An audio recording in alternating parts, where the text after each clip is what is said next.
I'm live. Oh, I'm live, and I see the green light there. Yes, I'm live. Let me put it down to live chat.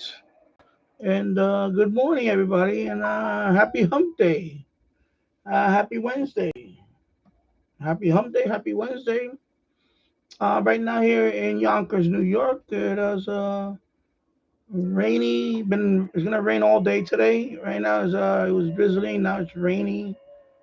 Well, actually, right now it says 58 degrees Fahrenheit and cloudy. Of course, it's gonna rain again in it says over here in about an hour or so. Raining starting in about an hour and a half. Yeah, so raining is starting in about another hour and a half. So just gonna be raining on and off today. We do much needed rain we need here. So it's not gonna be a torrential downpour, no flood alert, something like that. So it's good. We can use the rain today. Definitely, we can use the rain today, so I don't mind it. Especially in the middle of the week, there's nothing going on for us. My wife is home with my son today. My son, he has a toothache. Since yesterday, yesterday he did not go to school. My wife had to go to work, but today she's took the day off. So they're just sleeping it in upstairs. I believe they're going to go to the dentist either later on today or, yeah, probably later on today. I wanted to check up on them. So she's sleeping, and she said, "No, I'm not taking him today." So I said, "Okay, you know." So hopefully he'll be better. He was a little better. It's just that usually in his case, it's a wee bit early to be having a cavity or something, especially in your molar type area. But it's a whole other thing about that. I don't want to get into it here, but yeah. Yeah, you got to take care of your because when you get older, this is what happens. Of course, this one was a trauma. Yeah, and this is why I'm very transparent about what happened to me. I know, like, for example, this here, when I lost that tooth here a long time ago, that was nerve damage for many, many years. Actually, it was in my early 20s when I had that. This one knocked. It wasn't knocked off, but it created when I was playing football and I got hit there with a shoulder, and I had nerve damage there, and I never, it's just been. It was there for about 20 years, and then in my early 40, actually probably late before I turned 40, I believe. Probably I think I was probably already 40. And then it really got loose, and then within another couple of years after that, uh, it was really bad. Then I finally went to the dentist and they took it out. And so this one was third time. Sometimes people they suffer trauma, whether it's involved like for example an accident, some kind of accident, or crime, victim of a crime. Our teeth are very precious to us, and when you lose them, they gone forever. So in my case, is mostly due to trauma. I played a lot of contact sports growing up. That's the way we played. That's how we rolled in the street. When there was no there was no internet to keep us busy when we were kids. We didn't have a tablet or a computer or phone to occupy our day. When we was bored, we would go outside and play sports. I play all kinds of round up play. Get all those kids getting run around. Unfortunately, sometimes you run around, you get hurt. You get hurt. You get hurt. You fall down, you slip. These things happen. You start exploring. I know when I was a kid, especially with my friend, my you know my bestie at the time, growing up. You see all these people now. They shoot videos. They walking into abandoned places. We did that as a kid. As kids, we did that. I went to quite a few abandoned buildings with a few friends. We just went in there and looked around. Of course, sometimes you run into the occasional homeless person, you know, and we did all that before it was, you know, the internet thing about abandoned places. We did all that as kids, you know, things like that. So it's not like, you know, let's see, this is, oh, okay, Gibraltar. Okay, good. I got Gibraltar. Okay, so let me, oh, make contact with Gibraltar. Good, nice. I need this contact. And good morning, James Farley. Hope you're doing well. So Gibraltar, come on, Roger, Roger. I'm gonna Roger on the next one. Let me put Roger. I really need the island of Gibraltar. Okay, so he's gone. And Roger. Okay, I got the contact. Okay, so let me go check my QRZ, and let me see if I can send some kind of request. Let me see. How am I gonna do that? Oh, he's on this side. Okay. So let me go to the QRZ page. Okay, another person making contact with me. Okay, there you go. So I'm gonna go to my logbook, Gibraltar. So QRZ. Okay, well let's see if we okay, so he's gonna have to do two by lag of the world. Okay, so I'm gonna have to wait for this confirmation. All right, well I can wait for that. Yeah, so far. So far. Yeah, it looks like just me and you, James. I didn't plan on to come on today, but you know, it's my wife is home with my son today. My son is not going to school today. He has a toothache, and so I believe they're going to go later on to the dentist, or because this I don't want to get this whole healthcare thing because um Kenya is on here too. Today's one of those days. It's like 10 meters is very good today. So far, I seen Kenya, Madagascar on 10 meters. They're still on. I'm gonna I'm gonna answer Kenya. Kenya's calling out CQ. I'm gonna answer it. So there you go, Kenya and Madagascar. Look at that.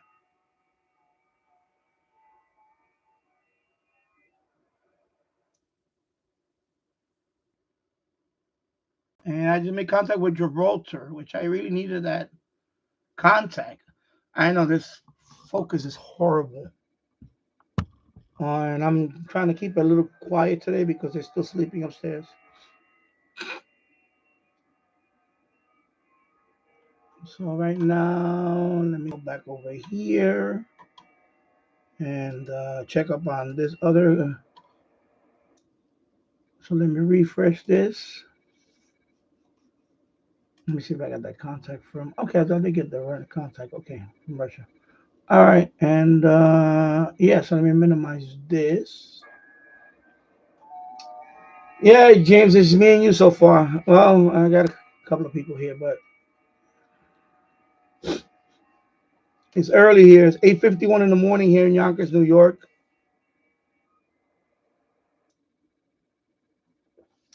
So right now I'm trying to make contact with Kenya.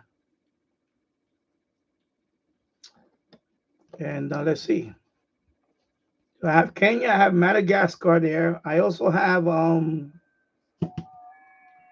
Cyprus, which I really need Cyprus more than Kenya because okay, I'm gonna call Cyprus. I need Cyprus. Cyprus is calling CQ right now. I need Cyprus more than Kenya. I'll wait for Kenya. Cyprus, because I really want to round up the European badge. I need 3 European countries left for the Master of Europe. So I just made contact with Turkey earlier. But Turkey, I don't know if they're part of the European. I know they're part of the European Union, but in terms of QRZ, I think they're listed under Asia. I have to check. Let me check. Actually, let me check. You know what? Let me just check. I just made contact with Turkey. Although I made contact with Turkey in the past, but I never had a confirmation from them yet. I have not had one confirmation from Turkey. So I'm hoping that this time around I'll get one. Although this one uh, doesn't do confirmations to QRZ. So I guess I will have to wait to log of the work and confirm our contact, and then I can get credit for that. So if I go to Europe, Master of Europe, let me see if Turkey's listed. No, Turkey's not listed here. Okay, so they fall under Asia. Okay, so I'm not gonna worry about that now.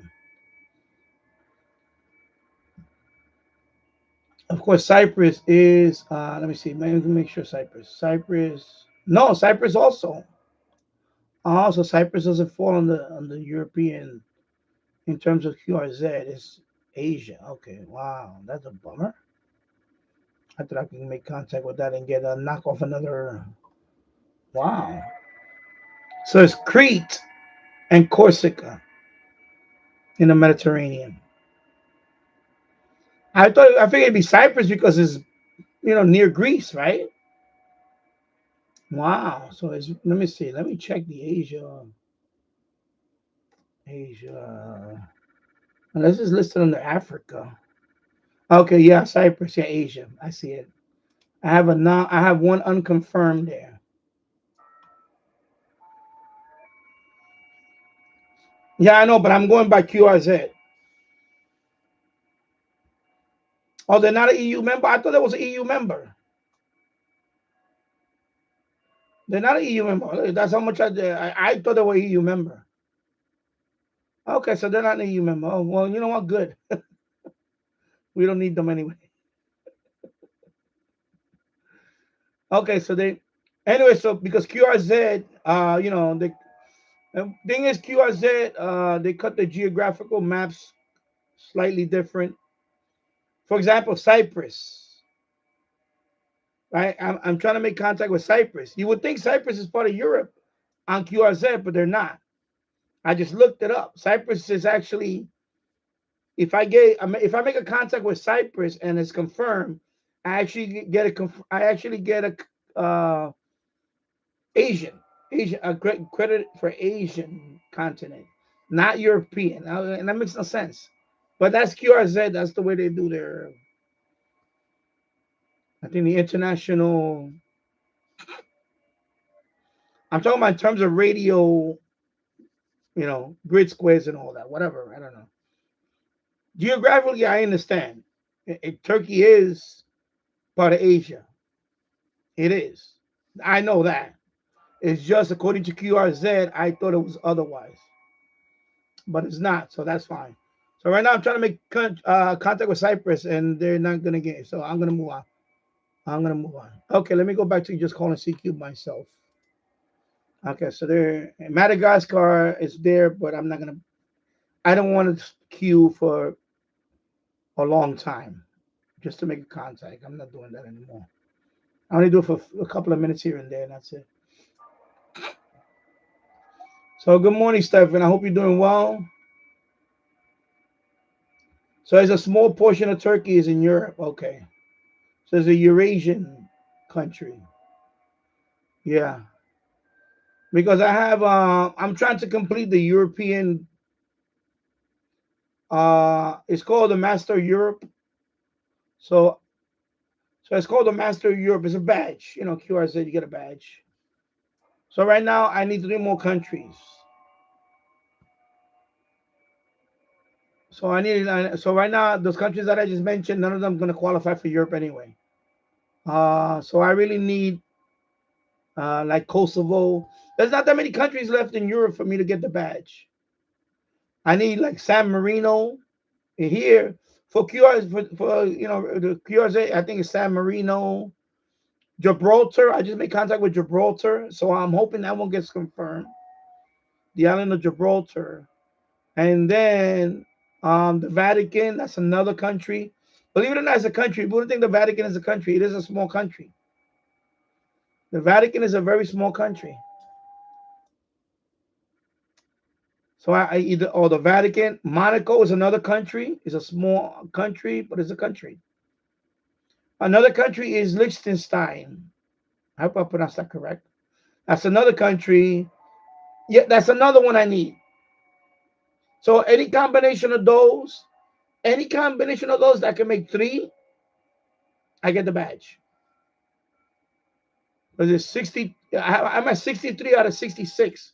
But there's about 6 or 7 countries left that I can go for.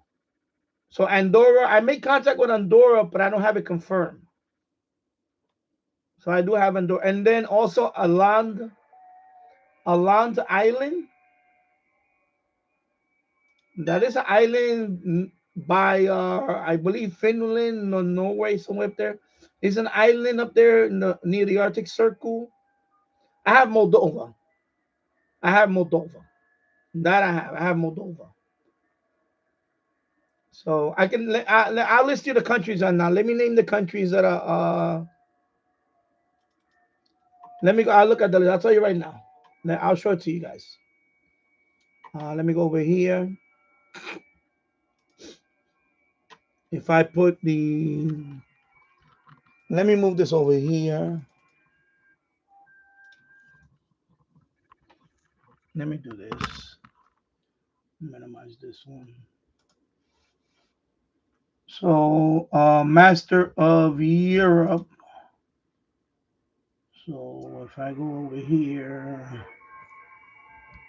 so you see, I need like Alan Island, Albania. I don't have Albania. So anything green, that means I have. So I just need 3 more. 3 more out of any of them, and I'll get the badge. So I don't, this one I make contact, but it's not confirmed. If it will confirm, another one is Balearic Islands. Okay, and of course Corsica and Crete. I never made contact with any of them. A country here called Dodicans. I don't know how you pronounce that. Dodicans. I hope that's pronounced correctly. Let me take this thing out of the way. So a country like that, for example, hopefully it's more clear right here. Faroe Islands. Yeah, it's Spanish. Faroe Islands, I just needed to be confirmed. France, Joseph Land, never made contact with that place. Gibraltar, I just made contact with them, but I need to confirm.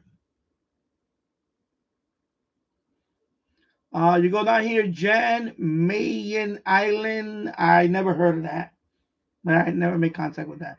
Liechtenstein, never made contact with Liechtenstein. Luxembourg is right there.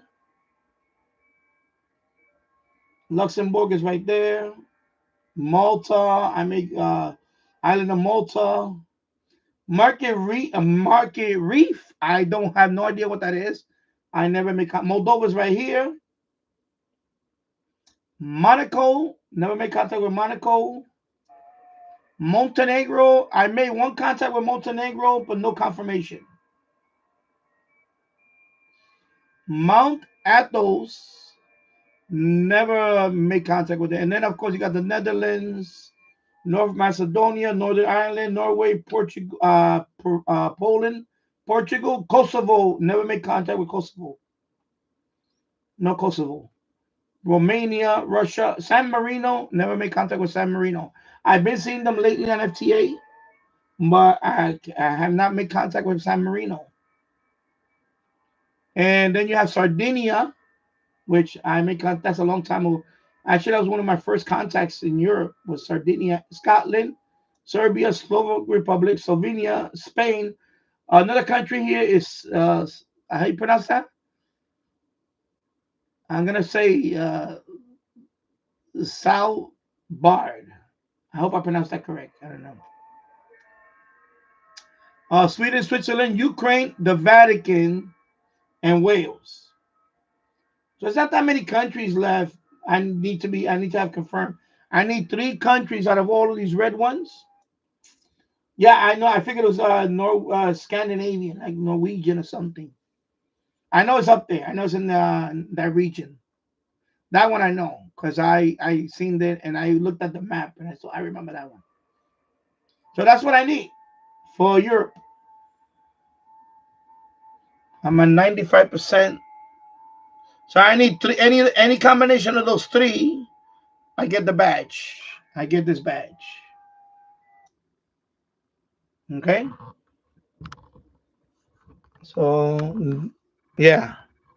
So I'm very close to getting that badge.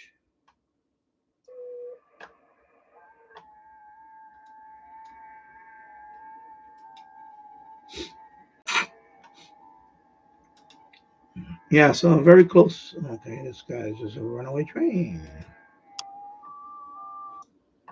Okay, so let's see again. So let me try Cyprus again because they call it CQ.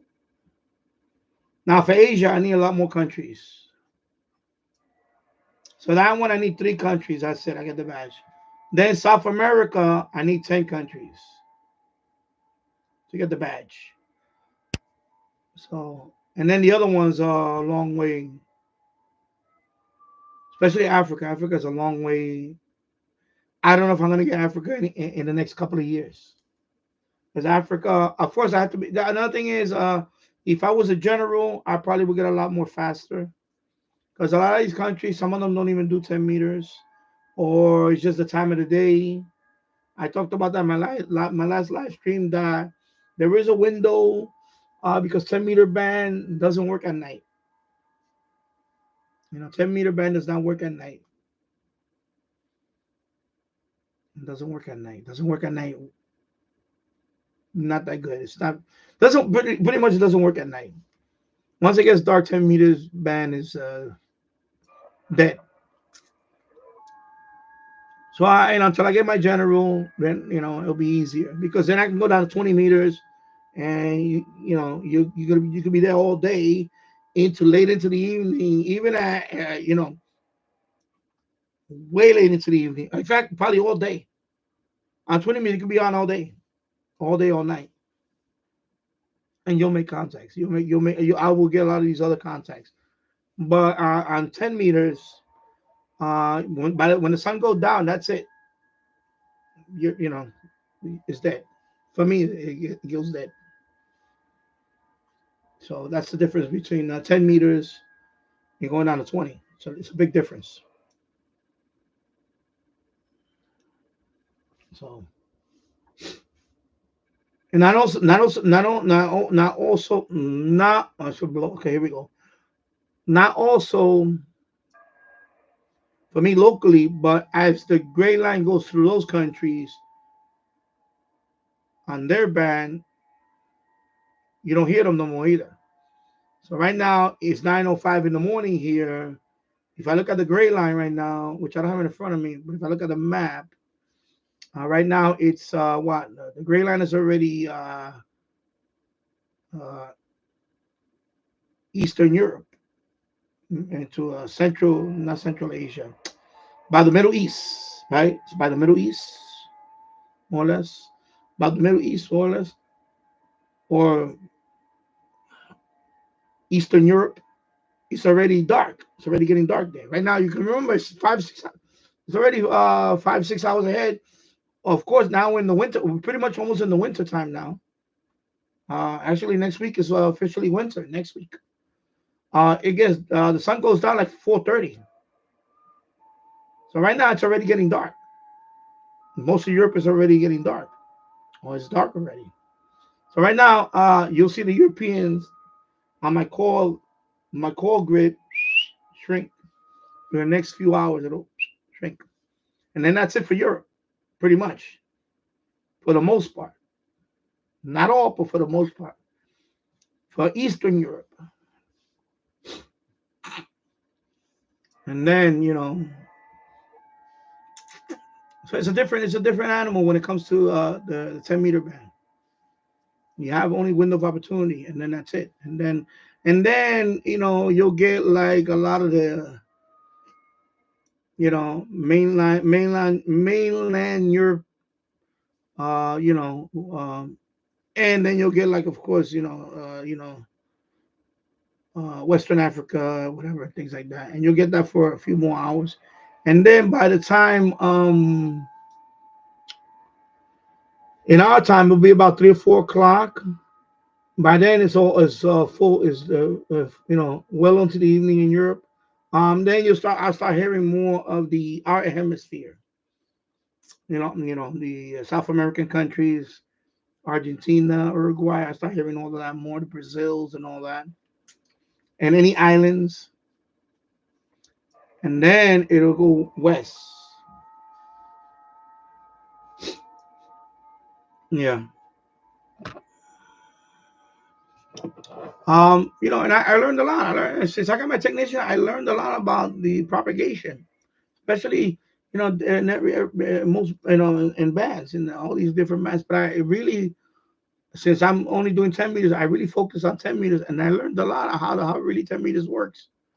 And it's a challenge. It is a challenge. Now, when conditions are not that good, then it's just nothing there. There's just nothing there. But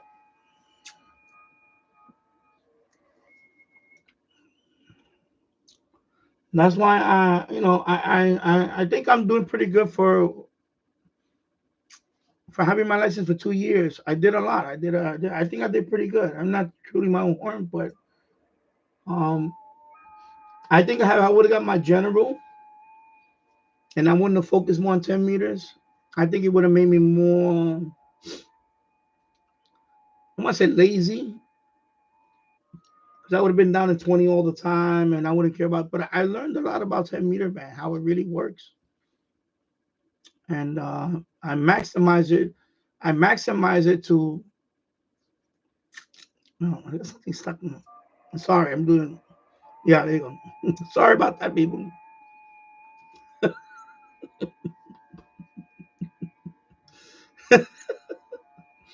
Oh my god, just really bothering me is that I ate some chicken. I know it's too early, but I did eat some chicken. My god, it's so stuck there. It was stuck there. It was annoying me.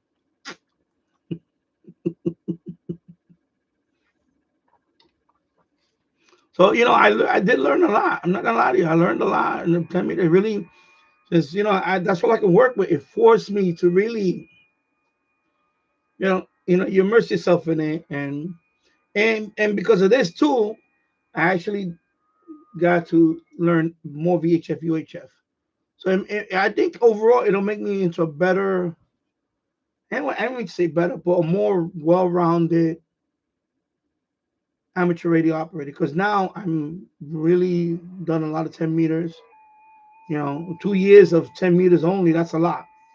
I think for about, and then also VHF UHF, actually I'm looking into maybe contacting a company. They just released a DMR radio, and they did send me a free radio a few months ago. It's Radtel. They just came out with a DMR radio, and I'm gonna see if I contact them and see if they're listening. I know they came out with a new model. I would like to try out that model, a DMR radio. It's a very small radio. There's a DMR radio. I would like to try it out, and that would be nice to try it out. So yeah, yeah, it's a like I said, it's a rainy day out there today. It's a good day just to stay home and do some radio listening or whatever. Of course, it's not thunder and lightning, so don't worry about that, folks. I know people say, "Oh, yo, if it's raining, why you still?" No, it's not. It's no thunder showers, it's just rain. No thunder showers, anything like that. And of course, we're getting near the Christmas time.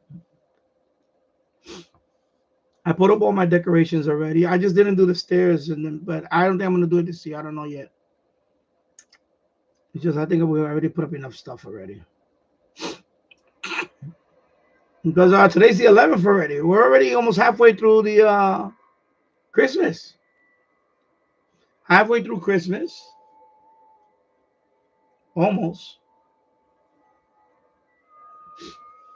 I know my son goes on Christmas vacation on the 21st.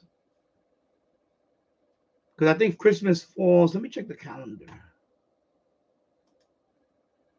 I believe Christmas. Okay, Christmas falls on a Wednesday. So a week from Friday, my son's birthday is on Friday. My son's birthday is on Friday the 13th. And then next Friday, he goes on Christmas vacation. So they're going to actually start on the 20th. So his last day of school is next Friday. Not this Friday. Next Friday is his last day of school until the new year. So they're going to have a almost full 2 weeks off. That's long. So, of course, he's excited about that. Yeah, so that's another reason why, they stay home. I'm doing a live stream today. I'm going to be probably on and off for a while. And then I'll probably do another live stream. I'll do a couple of more. And then I may do one right before Christmas. I don't know if I'm going to do one on Christmas Day. I don't know. Only because I'm going to shut everything down. Right now, the 12 days of QRZ, today I did day number 11. So sometime tonight or tomorrow, I'll do one more confirmed contact for the 12th, and I'll get the badge for that. That's this badge. Let me show you guys. Let me turn it around here. So you have these badges, right? Let me put it right there. 2022, 2023, right? And I'm trying to get 2024 right now. So if I go, let me just put it right there. So if I go to the logbook, go to award, I go here, I scroll down here. So you see you got 2022, which I did. That was my first year. And then last year, not last year, the year before was this. Last year was this one. So this is this year's. So far is right there. So you need 12 days. Okay, one confirmation for at least 12 days. So tomorrow I should get the number 12. And you'll get that badge. So once I'm done with that badge, I'm probably gonna shut down my station for the year. I'll probably shut down the Yasu. I'm gonna take it apart because I'm gonna clean out this area. I'm gonna probably after a couple of more days, most likely after tomorrow, I'm gonna shut down my station. I'm gonna clear out this whole thing. I'm gonna start getting ready to clear out this whole thing. So once I get that badge, I'm done for that. The rest of them, they're gonna have to wait for the new year. I'm gonna shut down my station. I'm gonna disconnect everything here, and when I do another live stream in a few more days after that, it'll probably look different because I'm gonna start clearing all this out because I need to get this thing going. So that's why I'm trying to wrap up that badge. Although I can do it in the new year, just pick one day out of, and it doesn't have to be 12 days in a row, by the way. But I want to wrap it up because I want to shut this down. It's going on vacation. It's been working almost every other day and so on. So you gotta,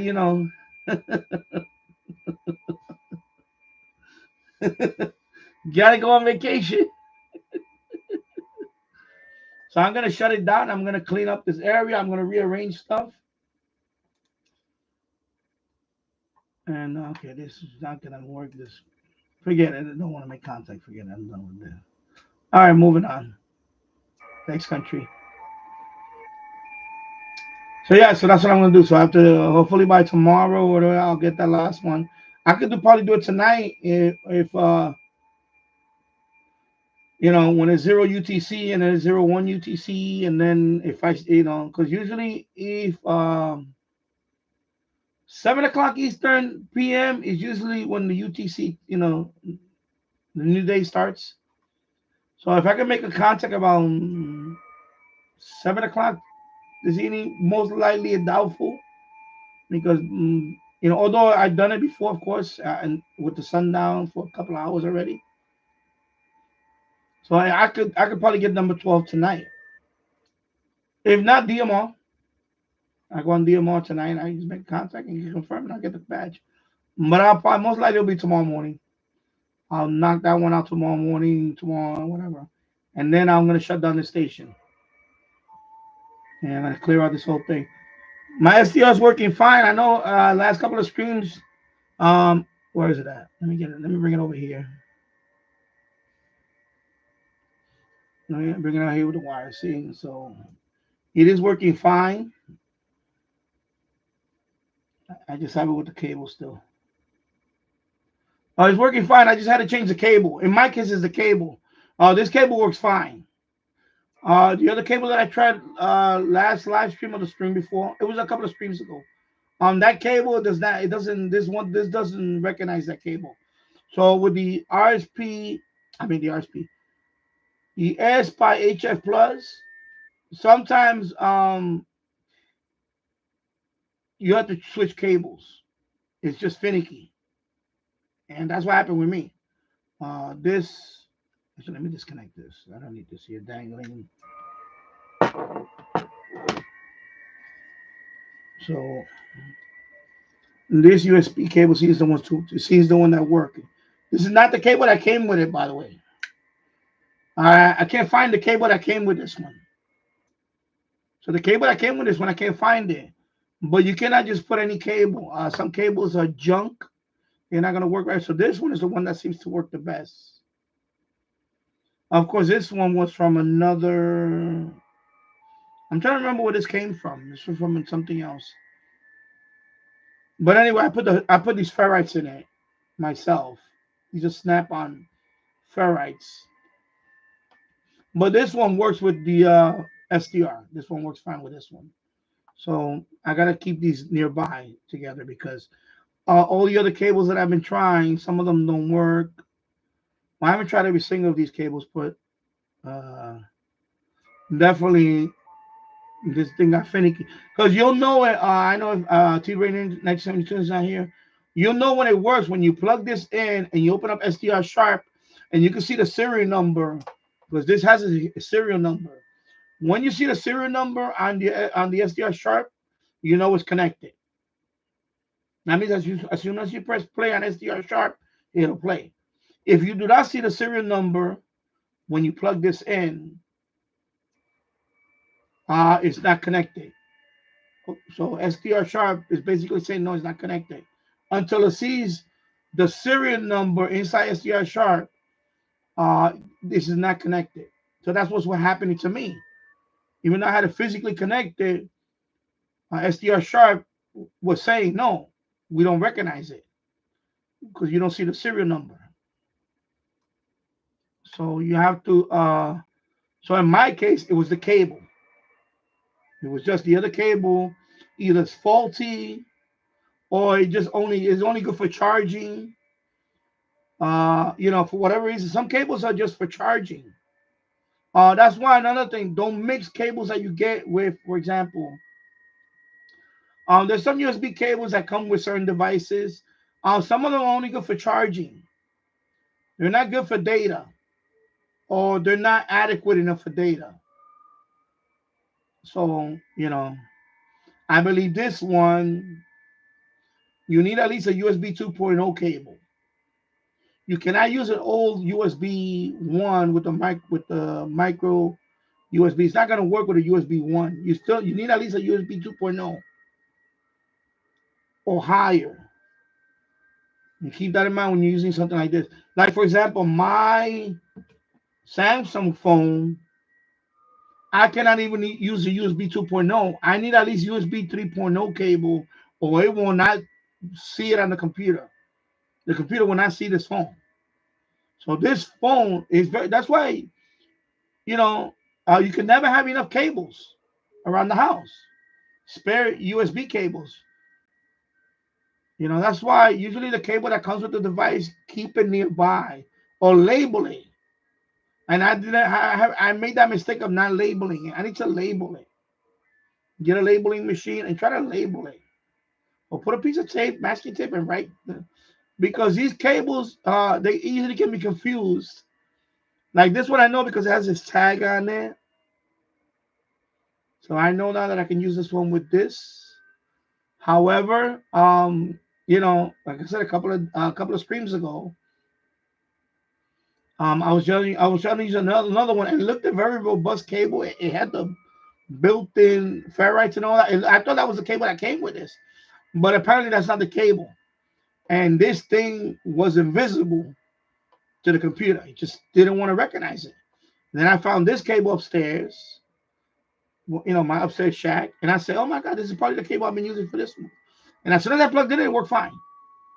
So this cable to me is gold for this device. So I got to keep these two handy nearby. I cannot separate these two. This is the only cable right now that will work with this device until I find the original one. And, you know, sometimes these devices are very finicky. They're finicky when it comes to things like that. So you got to keep that in mind, you know. It's not that the SDR is not working. It's just that's, you know. And that's with AirSpy. Now with SDR, with RSPDX, pretty much any, you know, USB 2.0 cable, I don't have a problem with that one. With that device, usually you know, but with the AirSpy device, I notice they're very finicky. You gotta have the right cable, or it might not even read it. So I hope Mike will fix this issue with his RSPDX. Especially in his case, he said that's his first SDR. So, you know, your first SDR experience, you want it to be a good one. You don't want it to be breaking your head over it. My first SDR was the RITL SDR, the original one. The like the blue one. It costs like $10 now or something. I think when I bought it, it was like $15 or whatever. Might have been $20 at the time. This is like 7 years ago. And that one is only good for VHF, UHF. You can't even use that one for HF.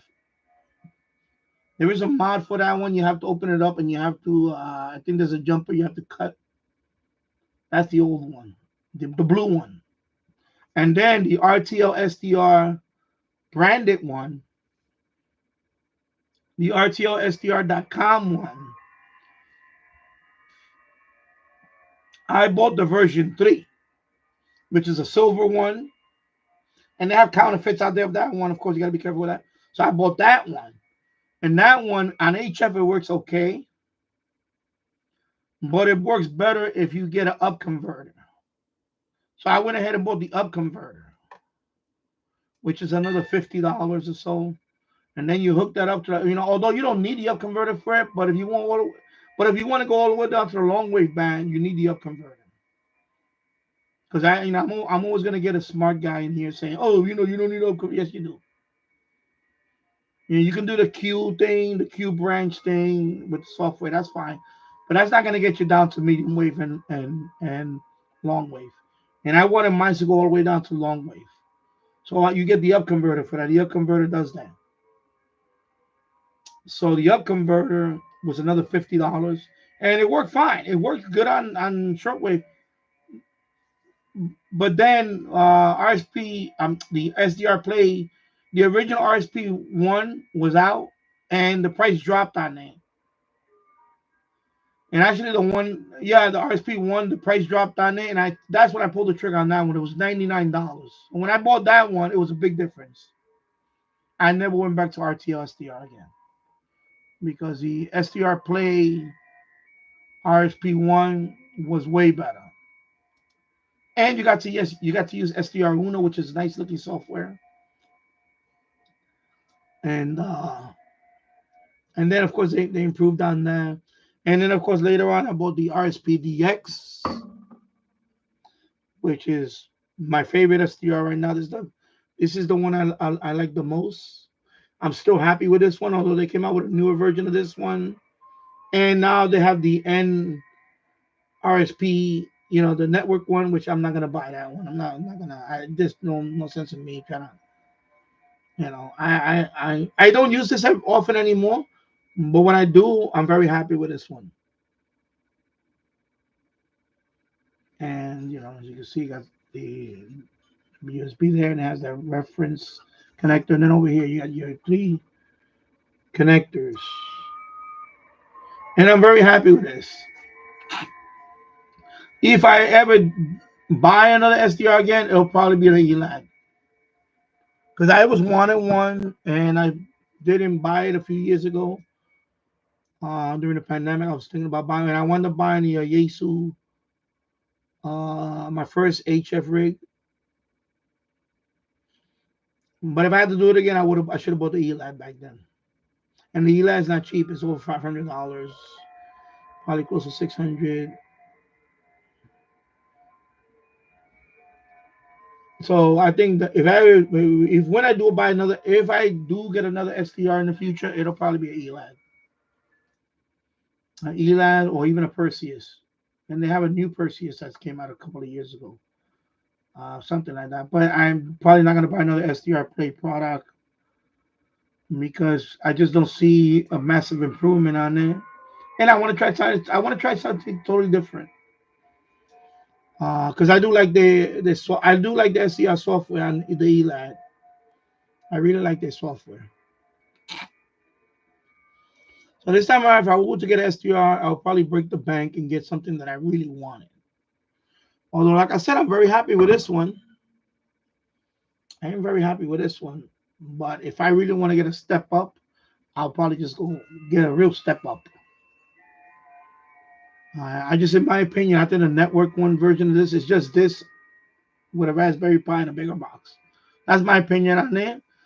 They want to prove me wrong, then you know what? I already reached out to them. Then they reached back out to me. So apparently my channel is not big enough for them to even send me one for review. And that's fine. That's fine. To each his own.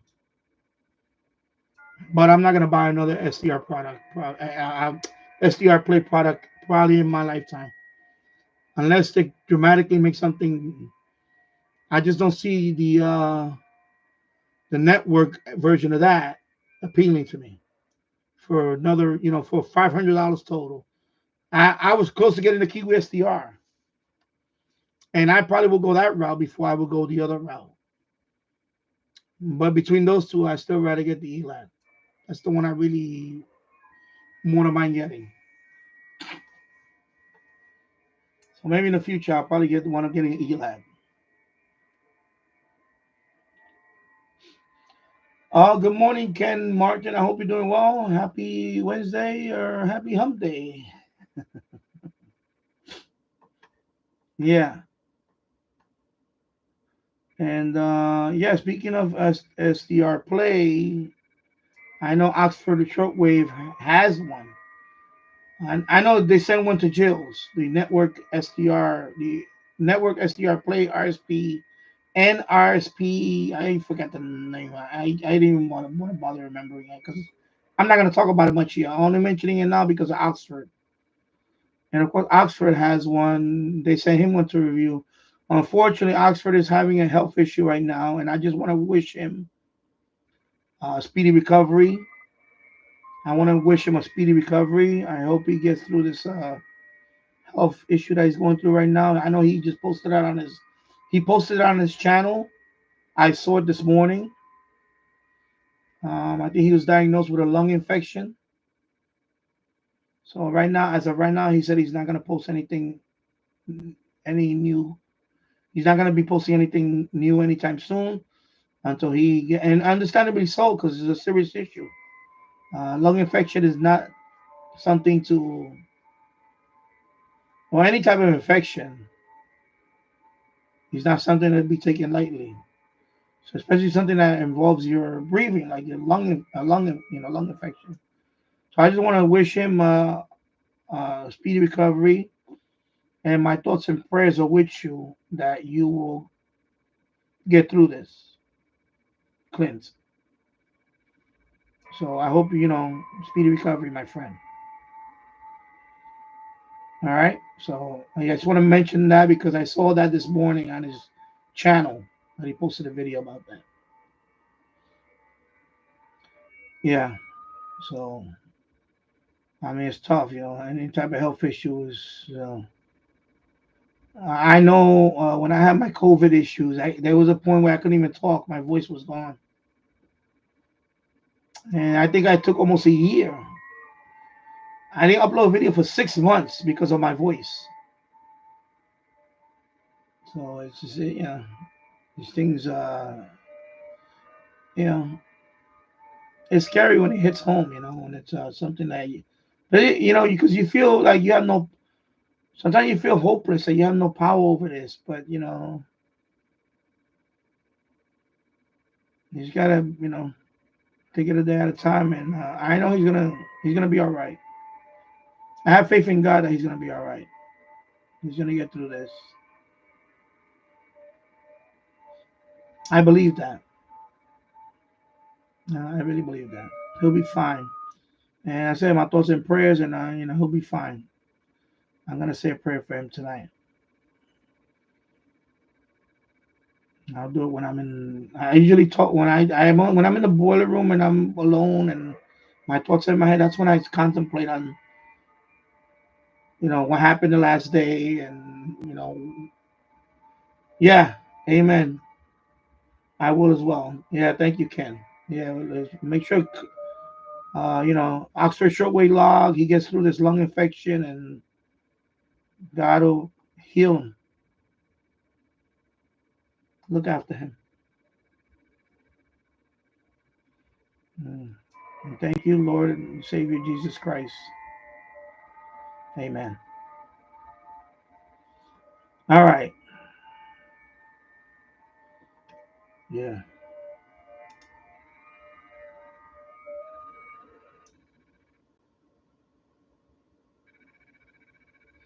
I am working 10 right now. Oh, you're working, okay. Yeah, 10 meters is active right now. It's doing good right now. It's very active. A bunch of countries here I haven't seen. Oh, single sideband, yeah. Yeah, I can't. They're sleeping upstairs. I don't want to put single sideband because they're sleeping right above me. I don't want to be too loud today.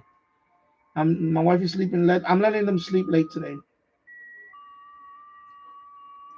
Um, I thought about I want to get on single sideband, but my wife and son are sleeping upstairs, so maybe later on I'll do single sideband. So right now I'm just doing FT8. I'm gonna jump on FT4 actually. Let me jump on FT4, see what's going on. Yeah, that would be nice, Ken. Sunday we'll do QSO during the live. Yeah, I would like that.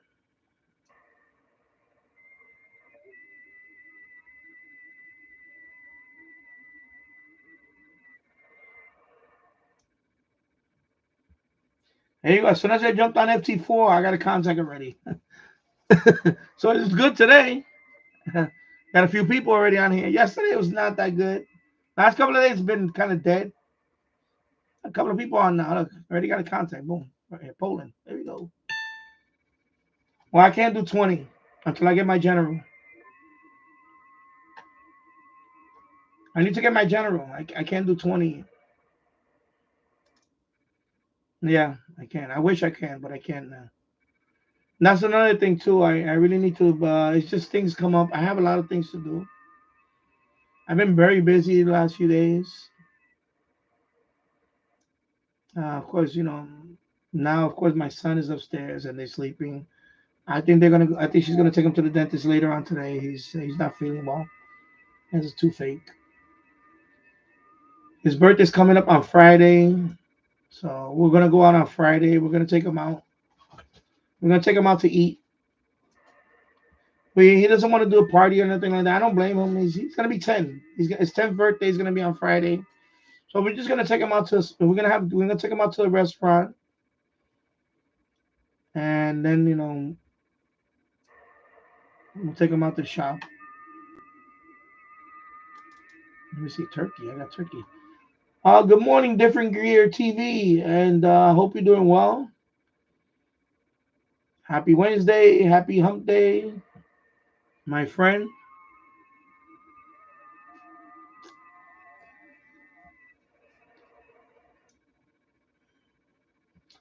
Yeah, I've been playing around with it right now. I've been studying here and there, but I'm not ready for it yet. I'm not ready for it yet. I need to dedicate time. It's just that right now I'm in the middle of a whole bunch of projects. I'm remodeling my kitchen. I had to take a pause for that because next week we're gonna cook Christmas dinner for Christmas, so I had to put that on hold. And then after, soon as that is over, I need to start remodeling this basement on this side. Yeah. Well, he's too old. He doesn't want that different gear TV. He doesn't want any of that because we asked him. We asked him, "Do you want to? You want us to be a party? You want to bring friends over from?" He said, "No, I don't want nothing. I don't want no party. I don't want nothing." I think my son is very to himself. Uh, I think the number 10 is kind of scaring him a little bit because he thinks he's not the baby, especially with my mother. I mean, not my mother. My mother, excuse me. His mother, my wife. I think he's a little bit. I don't want to say down, but I notice his mood. Like he doesn't. Some kids celebrate every year. It's been nice for the last couple of years. He doesn't really his birthday. He doesn't. He says it. I don't want a big. I don't want a party. The last party we gave him was on his 8th birthday. His 8th birthday, and he had a couple of people from school come over. No, actually, not even his 8th birthday. His 7th birthday. Excuse me. His 7th birthday, he had people come over, and he was after that. He was. I think that was it for him. His 8th birthday and so on. After his 8th birthday, he said, "No, I don't want nothing. I don't want to have a party. I don't want to." Like, I guess he understands that it's such a fuss for him. I guess he already got burned out with the birthdays. Cause we before that, every year we had a birthday party for him. I think he's tired of that. So, you know, I think he's just burned out with the birthdays. So I think he just wants to, like, okay, like basically he's saying, okay, I'm too big to have a birthday, and you know, you know, like Chuck E. Cheese's or McDonald's. He doesn't want any of that. He doesn't want any of that. Yeah. I never had any of that. I never had any of those birthdays. I grew up. We were poor, so I never had any of that stuff. I never had like a big birthday party at my 10th. I never had it. But yeah, for my older daughters, I did that. I had my one of my older daughters. I remember McDonald's. I had a birthday with them at McDonald's. Uh, Chuck E. Cheese. I know a couple of times was Chuck E. Cheese. Most of the time was at home. With family. We were just backyard. Backyard. We have a whole setup. Backyard party, family party. Have guests come over and all that. My son doesn't want any of that. I think he's just fed up. He's tired of. My son is. You know what I'm saying? My son is introverted. He's an introverted boy. He doesn't want. He doesn't care for the attention and all that. He doesn't care for all that. He just doesn't.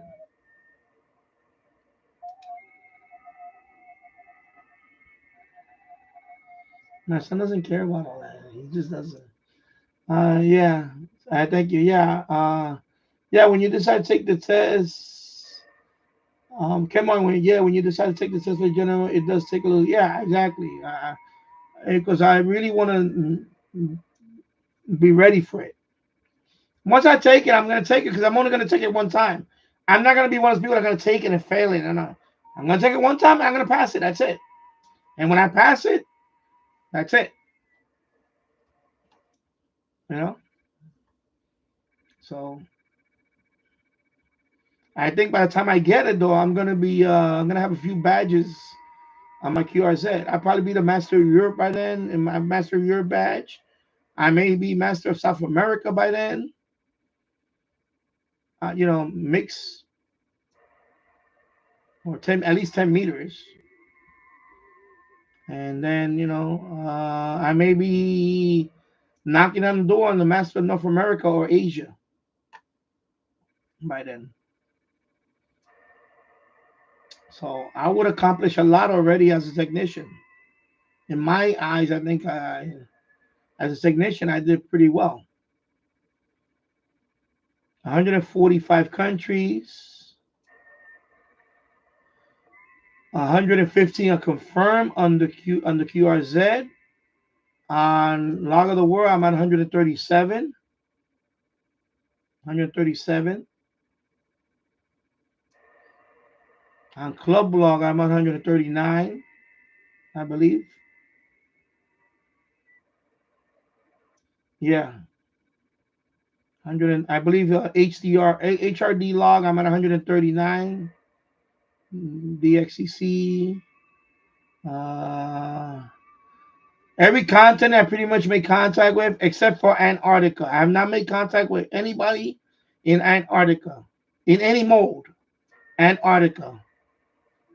Only that one contact I made a couple of weeks ago, but right now it's not listed as. It was a Swiss guy. He was in Antarctica, but right now it's not. I have no confirmation on any of that. Every other continent, pretty much I've done that. So I think for just about 2 years, I think I did pretty good. And I learned a lot. I learned a lot about. So I think when I get my general, it's just gonna be icing on the cake. I think once I get my general, I'll be on my way to 200. I don't think nothing. I see 200 in the horizon. 200 countries. I can see that. And especially when I could work all day, all night, I'll do, of course, more voice contacts. I think I can see 200. Right now, for 10 meters is even voice is hard because you only have a small portion of the band. On 10 meters, you only have a very, what is it, 28.3 to 28.5. That's nothing. That's nothing. So, yeah. So, I think once I can go down to like 20 and 40, it's just going to blow up. How we say blow up. So, yeah. Yeah, thank you. You'll do fine. Thank you, Ken. Different gear TV. I had my birthday at McDonald's when I was 10. It was pretty cool. Yeah, they give you hats and all that. I know not my oldest daughter, my second my other daughter, or the younger daughter. She's 32 now. We did one at McDonald's. It was nice. It was pretty nice. It's pretty nice. And the McDonald's that we did it in had the playground. It was in the Bronx where they used to live at. When she was I believe it was her 8th birthday or something when we did it. It was a McDonald's over there in the Bronx, and that one had the playground. It has the slide and all that. They had the playground in there where they could go up and crawl up inside that thing and slide. So we did it there. They gave us that. We had that room reserved. So the kids were playing in the it was nice. They were playing in there and sliding down and all that. Same thing when we went to there was another place it was called Jimboree or something like that. It's like Chuck E. Cheese's. So one birthday we did it there. We did it there one birthday for my my younger daughter at the time, you know. And it's similar to that. They have the playground with the slide and all that, and then, so it was pretty nice. And then of course in their case they got a pizza pie along with the birthday cake. They got it was a pizza pie for the kids. That was nice. And of course they get the birthday hats and all that, which is pretty nice. So it's just that my son, he's not into that anymore. I think he's kind of outgrowing it now. And he's introverted. A lot of introverted, like including myself. A lot of introverted people. They don't care about the attention. They don't want to be the center of attention on their birthday. Actually, it's quite, like me, I was quite shy about that. I didn't like the spotlight to be on me. Things like that. It's the way it was. That's the way. That's the way for what I remember. That's why I never really cared about it.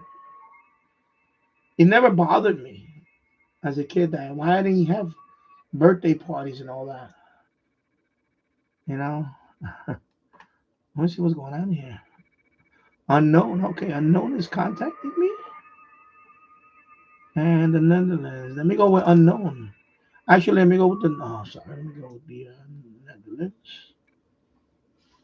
Yeah. So yeah. Ken Martin. Oh, I remember taking the boys to party at Chuck E. Cheese's. Yeah.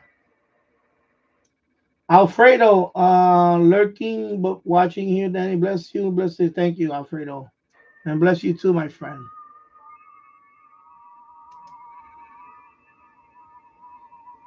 Yeah, bless you too, my friend. And let me make contact with this guy here. Okay.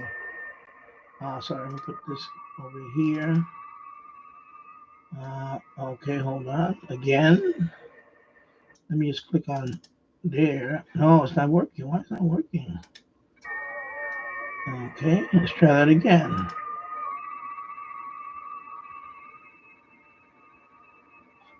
Why is it not working?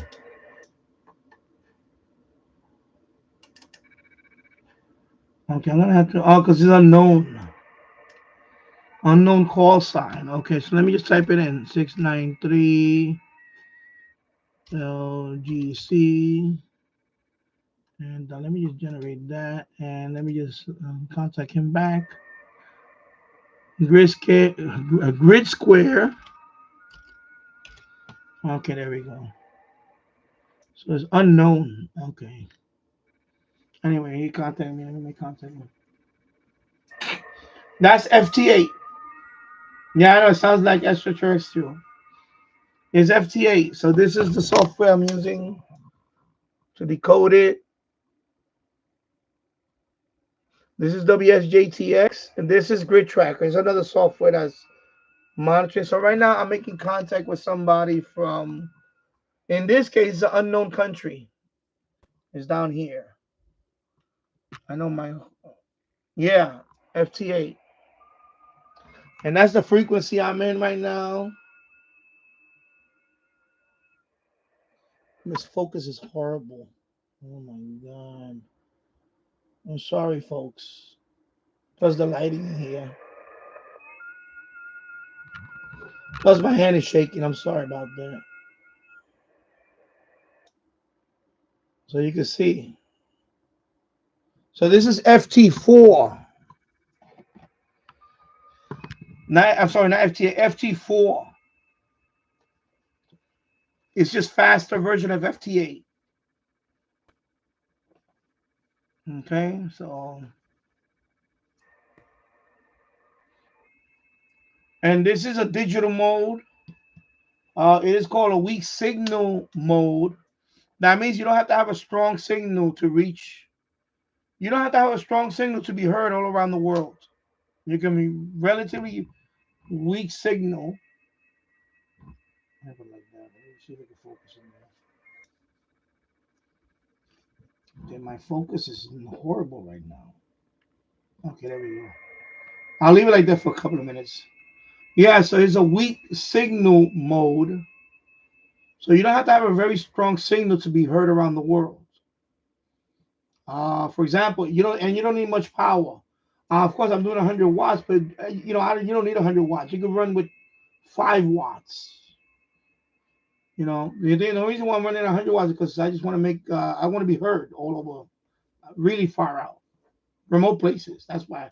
But I don't need 100 watts. That's why I'm after this particular season. After the new year, I think I'm gonna start going down to 50 watts and all that because I think I made as many contacts as I can. Anything that's gonna be new is just gonna, you know. But yeah, this is a weak signal mode, so you can, with a very modest setup, you can be heard all around the world. It's not like you need 100 watts. You don't need 100 watts. You don't even need 50 watts. You can do this. Yeah, really reasonably. You can do this with 20 watts or less. But some countries that show up here, the more exotic countries. The only reason why I use 100 watts is because some of the exotic countries that I still need, they get piled up. That means a lot of people want to contact the same country, and it's like any other pile up. You know, the higher you come up on the noise floor for them, that's when you're gonna get hurt. So and you can see there, you see the signals, they're all minus. Yeah, exactly. 20 watts works well. With my Zygo G90, that's what 20. I'm majority of my contacts with the Zygo, 20 watts. So, and that's probably what I do when I go back after this. After I started the new year, I probably switch over to the Zygo, and I'll start using this one for voice only. Because that's what I want to do too. I want to probably, but I want to wait till I get my general. Then, but yeah, 20 watts is more than enough. You're fine with 20 watts. That's what I started here with 20 watts. The Zygo's on the second floor right now, but that's the one I started with. The bulk of my contacts is the Zygo G90 with the same antenna I'm using this one with now. Uh, you know, it's just when I got this one, I say now I want to be more. But 20 watts is more than enough.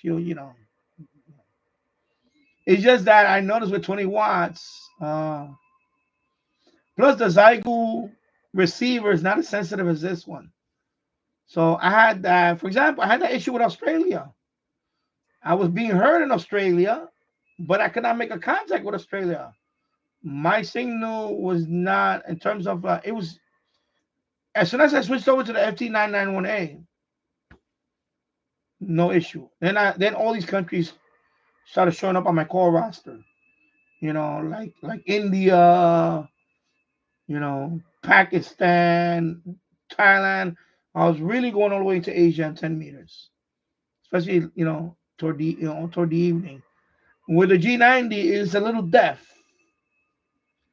It's okay. It's a good reading. It's good, but I noticed that I hit that wall with the Zygo, but it's night and day. The Yaesu FT991A compared to the Zygo is night and day. It's not even close. But if that's what you have, that's what I had. That's what I used for a while, and it worked fine. Or I had my license for 2 years, so for about a year and a half, that's what I was using, the Zygo. And now the last 6-7 months, I've been using this one.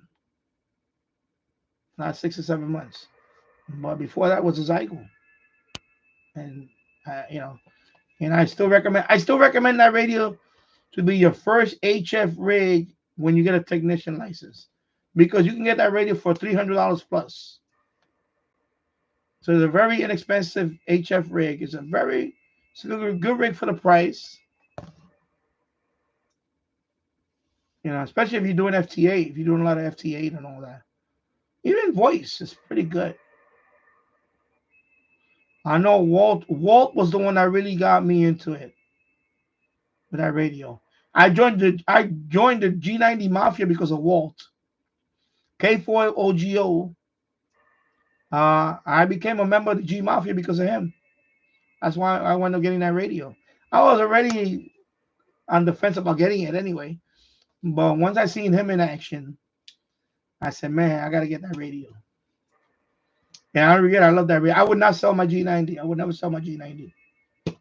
Never. I would not sell it. No way.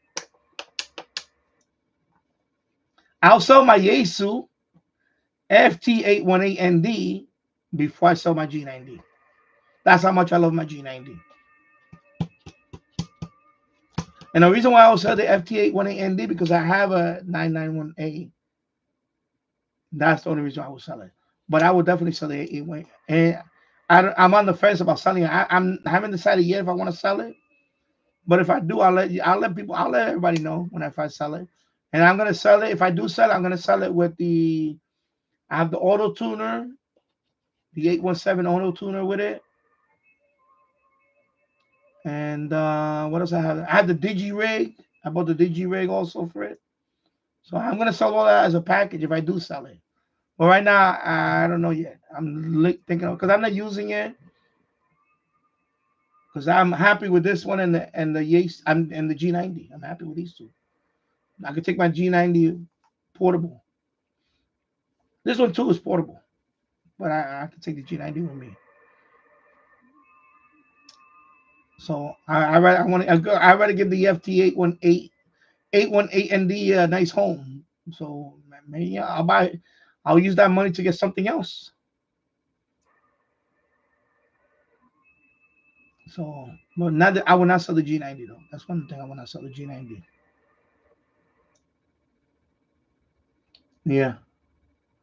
And hello, November 2, Charlie Oscar Delta N2 COD. I hope you're doing well, my friend. Happy Wednesday, happy hump day. I hope you're doing well.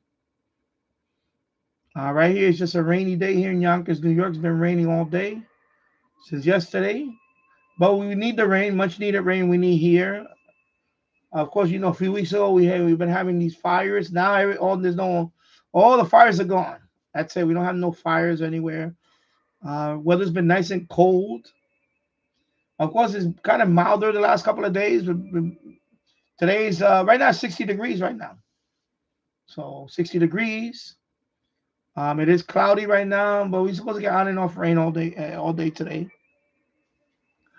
But like I said, we need a much needed rain. We needed to fill up the reservoirs and so on. So not complaining about that. So it's all good. Doing well. Can't complain.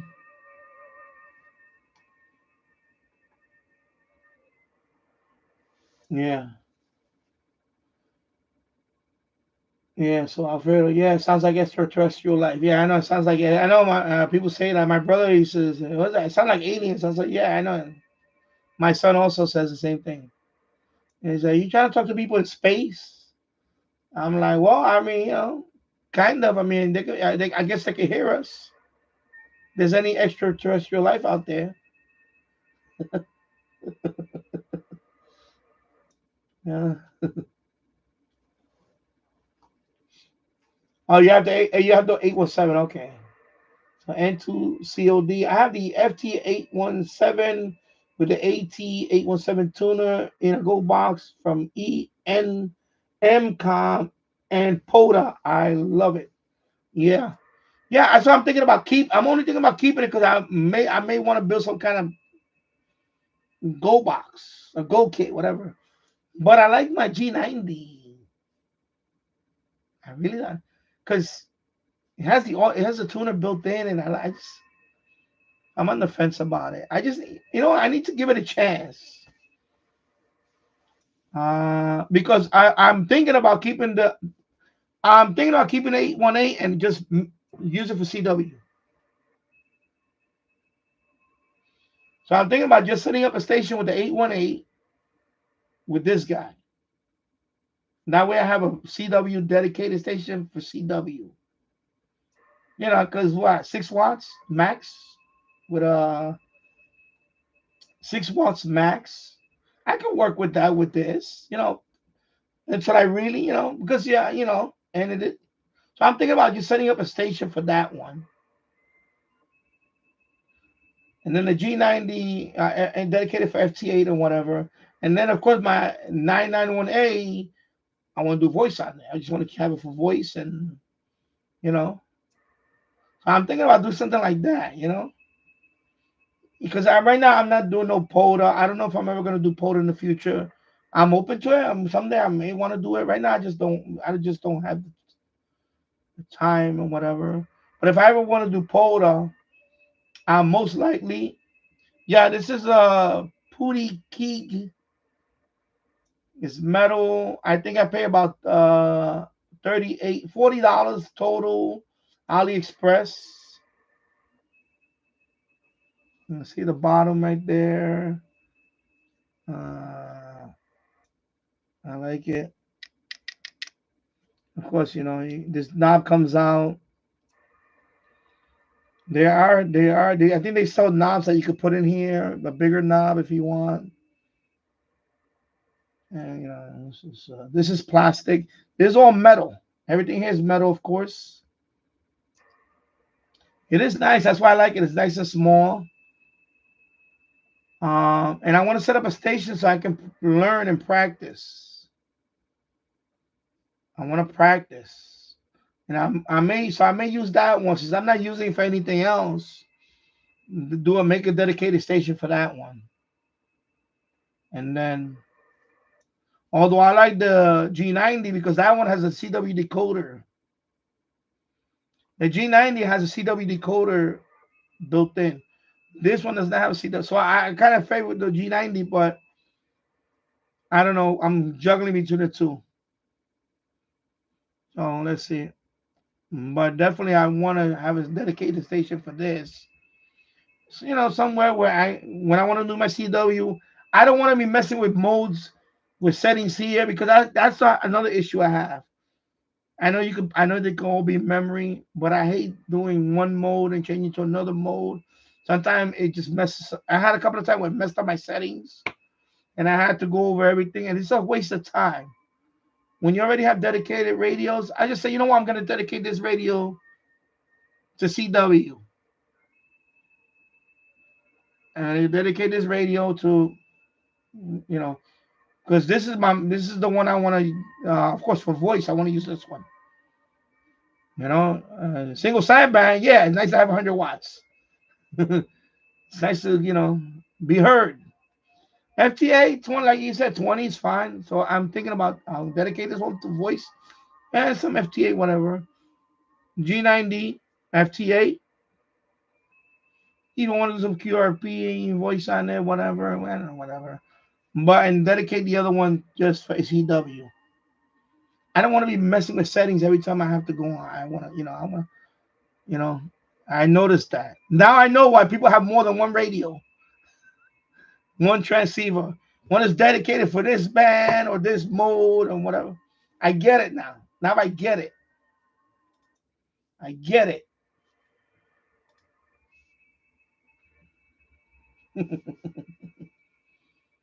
So that's what I want to do. That's why I want to set up my station here. And I'm going to dedicate the FT8 for the CW. Have my pen and paper, have my paper there with my pencil and all that. Have a nice station set up. Got my little board here with the like the hanging on the wall. I got my right here. See, I have it right here. I had the Morse code right here, and things like that. I have a separate area. Yeah, I think it works better for me. I'm just one of those people that works better for me. If I have a station dedicated to it, when I sit on that station, that's my focus on that. Not switch around. I just, and maybe what I'll do is I'll say, you know what? Maybe what I'll do for me to really learn, I'll say, you know what? I'm not going to make no FT8 contacts for the next whatever month or so. I'll just try to do everything CW for the next 30 days. I'll say for 30 days, I'm going to do only with CW. And, just immerse myself in it. And that's it. Instead of fiddling around, just say, you know what? I already, you know what I mean? You just say, you know what? For the next, I don't know, 2 months, CW. That's it. So figure it out. On the job training. You know? That's what we did when we were kids, right? You work with, well, I didn't grow up with a dad, but if I had a dad, my oldest brother was my dad. So when I worked with him, he was like, "Oh, today you're gonna mix cement." I'm like, "But Dad, I never mix cement." Well, I mean, my oldest brother. Well, you're gonna learn. Here's a shovel. Start mixing. Mix the sand with the gravel. You mix up. You put the sand. You put the gravel in the middle, and then you get the bag of cement. You break it. You pour in there. You pour the water in there, and you. Oh my God! You're the mixer. Now, there's no electric cement mixer. We didn't have the luxury of buying electric cement mixers back in the 70s, early 80s. You had to mix it either, in other words, you had to mix it yourself with a shovel. You're doing a good job, son. Or brother. I mean, I keep saying son. You know, that's how you make concrete. Now we need to lay these. Now we need to put up these cinder blocks over here, or we need to point these bricks over here. Can we use the same story? No. We got to mix mortar. That was mortar. Well, you're gonna mix that over here. So now I got to mix mortar. Now you take that mortar and you put it between those bricks. Now you learn by doing. That's it. There was no YouTube. There was no YouTube back in the days. With the keyboard warriors telling you you're doing it wrong. You learn how to do it. That's it. Of course, the first time you ever point the brick, it wasn't perfect. It wasn't even close to being perfect. It was horrible. But it sealed the bricks. Sealed the joints. That's how you learn. And I wouldn't take that back for the world, because that's, the same thing with everything else in life. Sometimes you just got to throw yourself in. You got to immerse yourself in, and that's it. You know?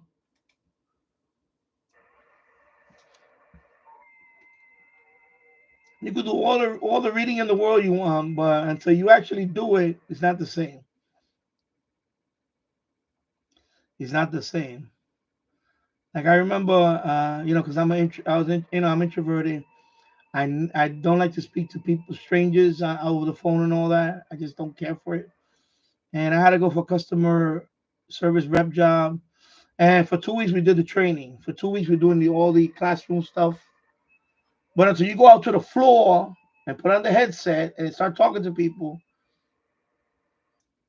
So the first day you're sitting with somebody and he's kind of. By the third day I was already blah, blah, blah, blah, blah, blah, and and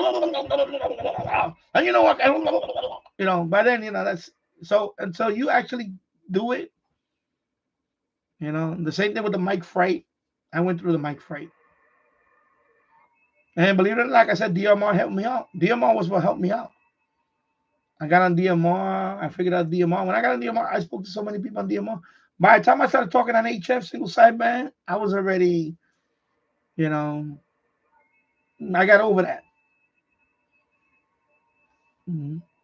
Sometimes you got to just throw yourself in and not think about it. And I'm glad I did. And I really want to learn CW.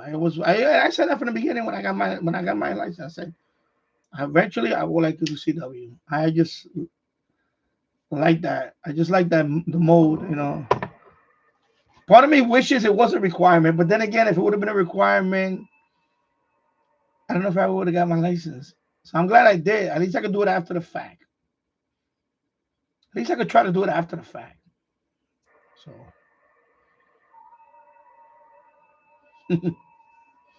Yeah, nice small CW key. Yeah, so this one was AliExpress.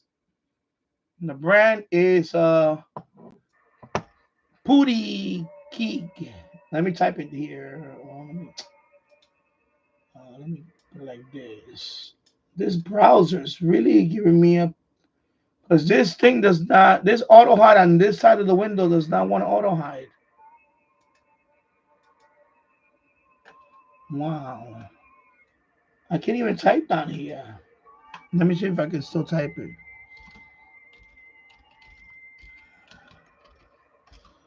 Oh yeah, it comes out. Okay. So it's Putikeeg.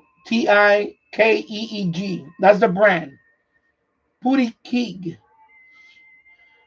I believe I have a couple of colors. I picked the gray one. It's like a pewter grayish. Looks like it's powder coat. Powder, is it called powder coat? Painted. It does have some weight to it, by the way. That's another reason why I like it. I saw reviews on it before I bought it. It does have weight to it. So it's not gonna slide. It has some rubber, little rubber feet on it. You see the little rubber feet? So it's not gonna slide. See, if I put it here, it doesn't slide, you see? It does have weight to it. And I wanted something weight to it. And I wanted a single, I didn't want a paddle. Because they recommend, yeah, it's heavy. It is heavy. I really want to do the single key. I did not want to do the paddle. I don't care. I don't care for the paddle. Maybe once I learn it, I may want to go to the paddle. A lot of people say that the paddle is better. I don't care about that. Right now, I just want to. My expectation is very low bar. I'll be happy with 10 to 15 words a minute, and then I'll take it from there. So this is about $38, 30. I think it was something around there, under $40. And yeah, there goes the brand right there. Actually, the brand is right on it. Actually, it's right there. It says Putty Key.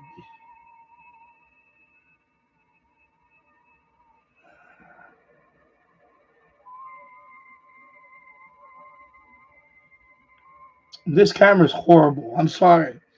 I apologize for this. This is horrible. Anyway, that's the brand. Amazon has it. Also, a few places have it, but AliExpress has it for. Yeah, that's also another thing why I got this, because of price. I don't want to start off with a $100. I right now this is 30 under $40. I got it for under $40. It works, it works well. It works good. Once I'm, if I ever get really proficient on it, then I'll step up. But for starting out, and then I also got the device. I have a device. It looks like a little tablet, and it gives you. I'm gonna take that with me when I go traveling. It has like the practice games on it and so on, so I can start practicing on it. First you learn the alphabet, then the numbers, then you have to learn certain combinations. And that one has all these games on it. It's in a box still, because I was gonna do an unboxing video on it, and then I wanna.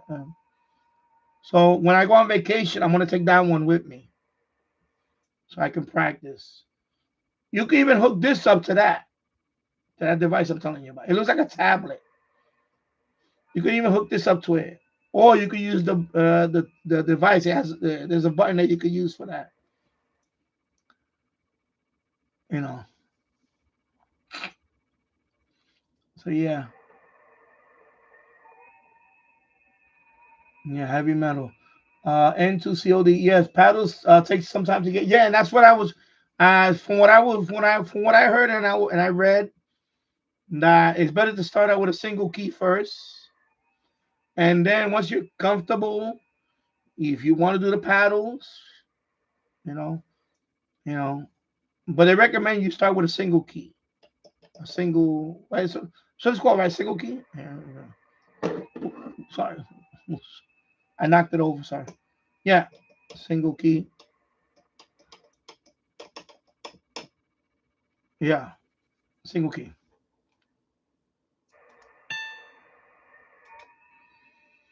Yeah, I did my research and all that. Yeah, paddles are more expensive. That is true. So paddles takes some time to get used to and also expensive. Yeah, straight key first. Yeah, exactly. So that's what the most experts recommend. I think everybody recommends that. Start with a single with a straight key. There you go. Straight. That's the proper term. Thank you for that. Straight key. So this is a straight key. So they recommend you start with a straight key, and then you go. When you're ready, or if you're proficient or whatever, you're ready. If you ever want to do that, some people want to stay with straight key. Yeah, this is old school, the old school, and I really want to stay old school if I can. Then of course you got the paddles, paddles.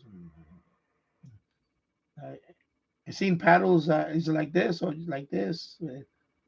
Or I seen it. Yeah. I mean, it looks pretty cool. But right now, yeah, straight key. That's. I kept saying, what does this say? Yeah, straight key. That's the proper term. Straight key. Thank you.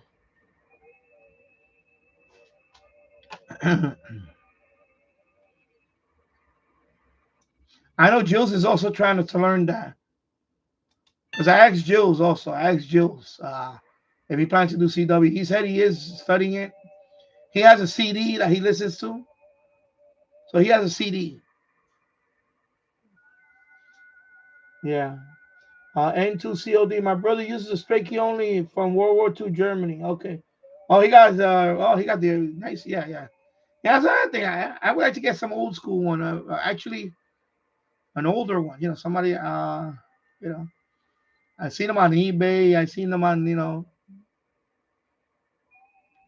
Yeah, that's nice. That's cool. So he's straight key only from World War II Germany. Wow, that's pretty cool. That's cool. Like that. That's cool.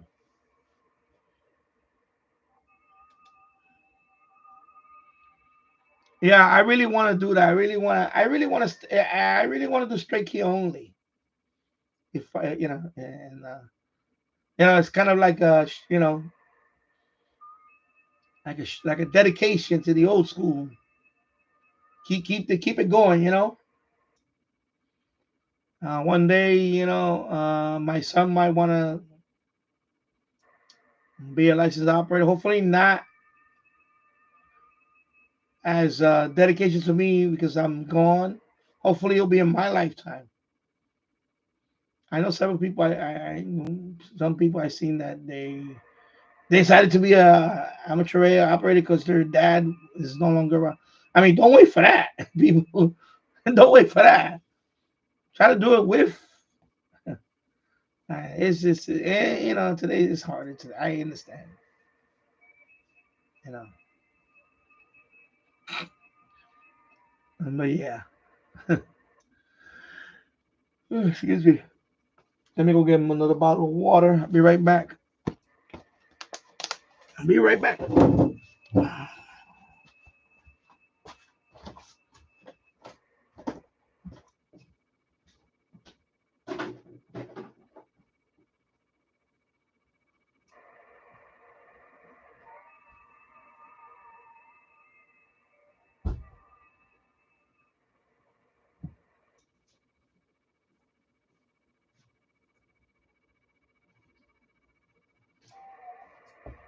All right. Yeah.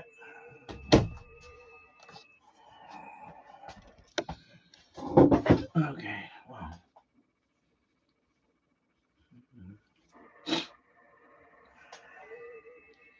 Yeah. So 10 minutes is very good right now. This is FT4. It is very busy right now. That's FT4. That's not even FT8. So that's FT4. When you see that many people on FT4, that means FT8 is really, really packed on 10 meters. This is FT4.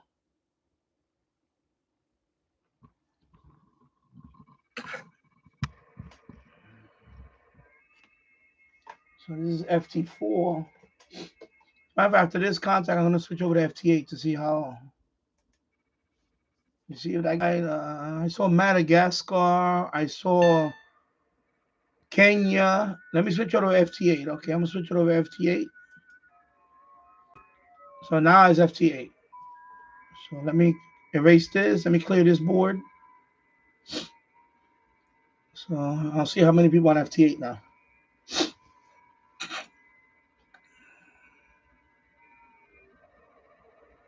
I'll give it a couple of minutes before it populates.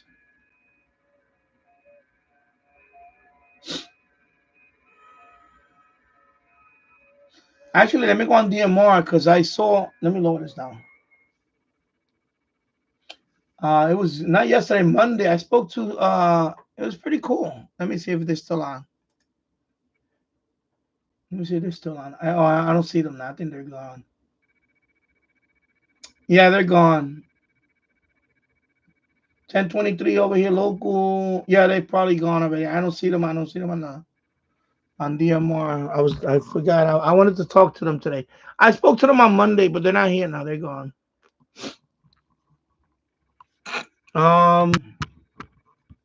It was a group of school children.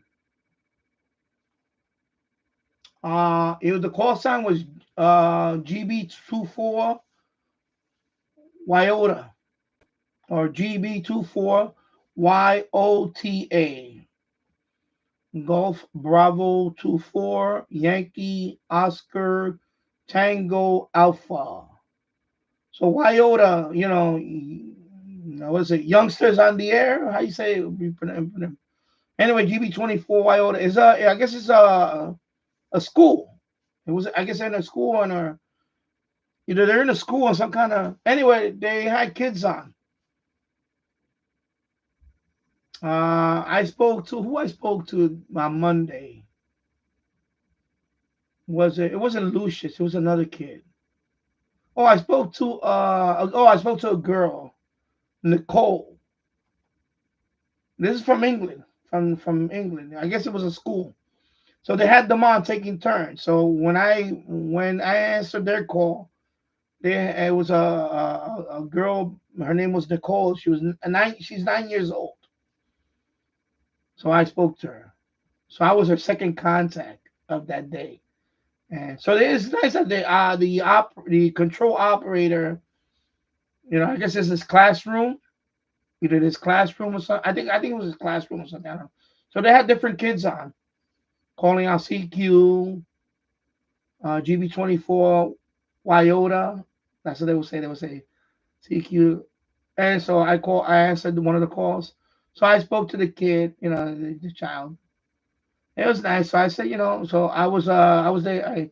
Everybody else that they were talking to was from England or Ireland. I was the first one they spoke to from New York. And it was nice. So of course I wished them Merry Christmas and all that. And I said that's good. I said hopefully you'll get your foundation license and that was very nice. It's nice to talk to kids. 8, 9 years old. Most of them were 8, 9 years old. So they spoke to a few people on the talk group 91. It was nice to hear that. It's nice to hear that the classroom, I guess the teacher, put them on talk DMR talk group 91. So each child got to make a contact. So, and then after that was another child I spoke to. I remember the other child's name was Lucius because I really love that name, Lucius. So Lucius spoke to a couple of people. And, it was nice. So they were supposed to be on today and they were on earlier. But I forgot. Time just went by during the live stream. I was going to talk to them on the air. But it looks like they're gone now. Let me check again. Yeah, I don't see them on the activity here. So they're probably done for today. But if you go to their QRZ, they're gonna be on, I guess, all the way through. I think it's all the way to the new year. Let me see their. I'm gonna show their. Let me see their call sign. Let me go to their QRZ. I'll show you. So it's GB24 Iota or GB24 YOTA. So let me go to GB24. And that the schedule is on the QRZ. Yeah, so it's different schools. So I'll show you, see? So UK Wyota team. And this is on DMR. I believe they're all DMR. Yeah, DMR, right? So this is all the... so all the way to the 31st. Actually, the 30th, excuse me. No, not New Year's Eve, sorry. So right here is Marlboro Scouts on the 30th. So right now, I spoke to them on... what's today? Today's the 11th. So I spoke to them... I believe it was this one, Hilderstone. Wait a minute. Yesterday. Yeah, it was probably this one, Hilderstone Radio Society. So there were the kids that were there, and that's what. And of course, yesterday I did not hear them. Yeah, so it's the same. It's the same, Hilderstone. So that's what was on this morning. Here it is. So the supervisor is this call sign, and it's this Radio Society. So children.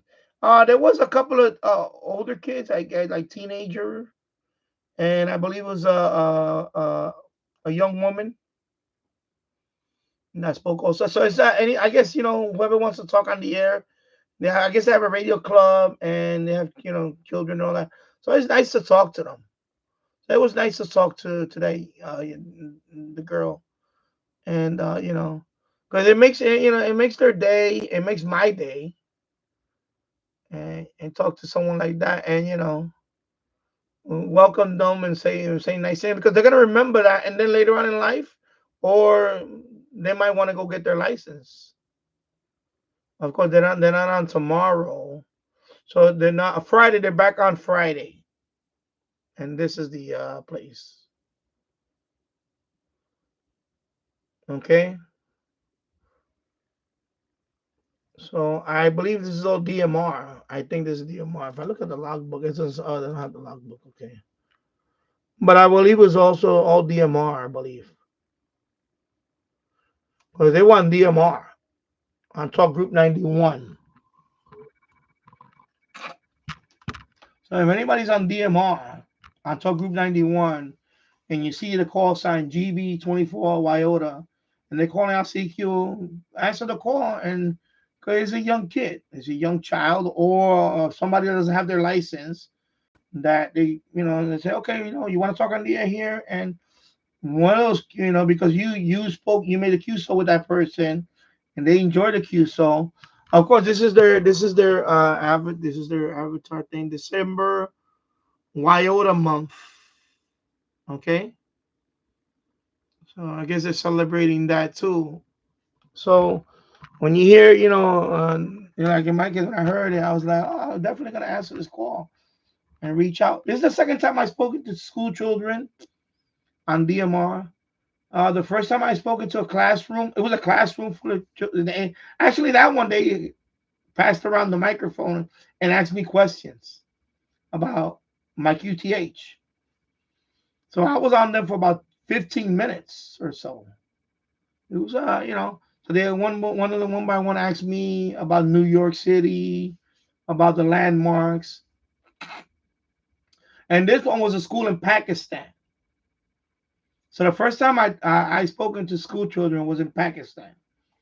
I answered the call sign, and he was the I guess the control operator or the supervisor call, and then he asked me for permission. He said, would you if you can speak to these school children and they're gonna ask you questions? I said, yeah, go ahead.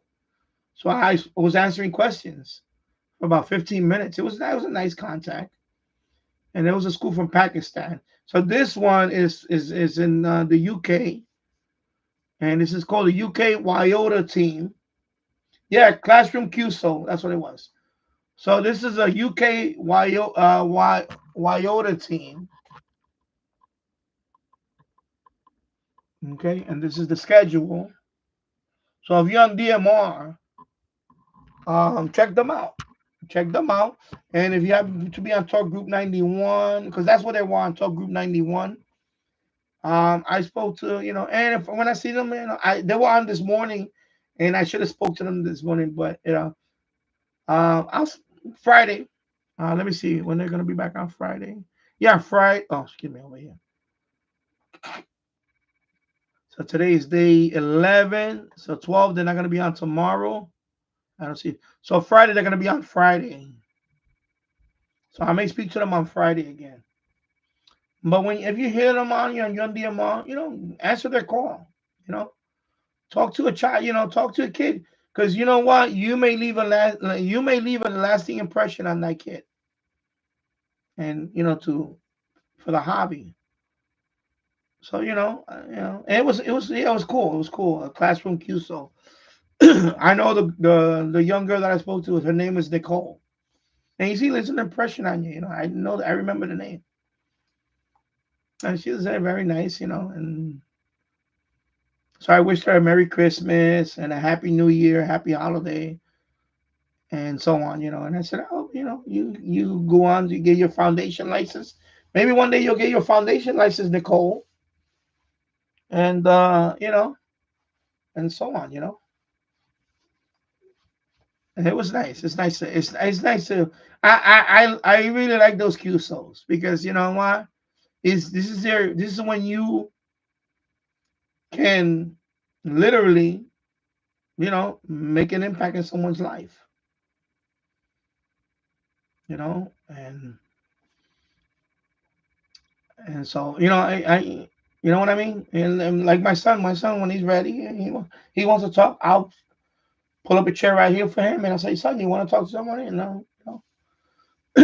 So it's very rewarding to see things like this.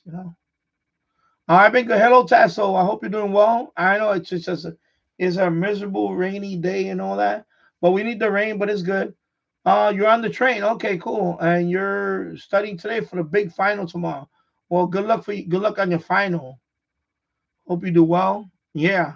And I've been well. I've been very good. Been very good. Thank you, Tasso. And I hope you're doing well too. So definitely, check them out. Check out these, if you're on DMR and you see this call sign on the GB4 Wyota all the way up to December 30th, answer their call. Because you know what? When you answer their call and you make contact with it and you make their day, and they say, wow, a young child, of course they have the internet and all that. But when a young child says, yeah, I spoke to someone from Indonesia on the radio, or I spoke to someone in New York on the radio, that leaves a lasting impression on them.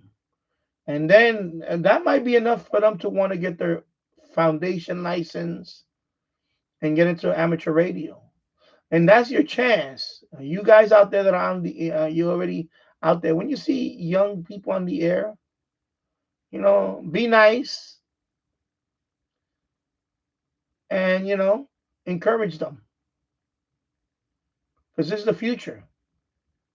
This is the future of amateur radio right here. Kids like that are on the air, 8, 9 years old. And this is your time to, encourage them. And, like I wish I had a classroom where my teacher says, you guys are going to make contact with people all around the world today. And, you bring one by one, you bring them over to the radio. And you can see, say, spell out their call sign. And you see, the kid, you see, it says Alpha, Delta, and they're like, really, you can tell, it's nice to see that. And you can hear the instructor in the back, reading it out to them, like, and say 73. It's nice to see that. It's nice to listen to that.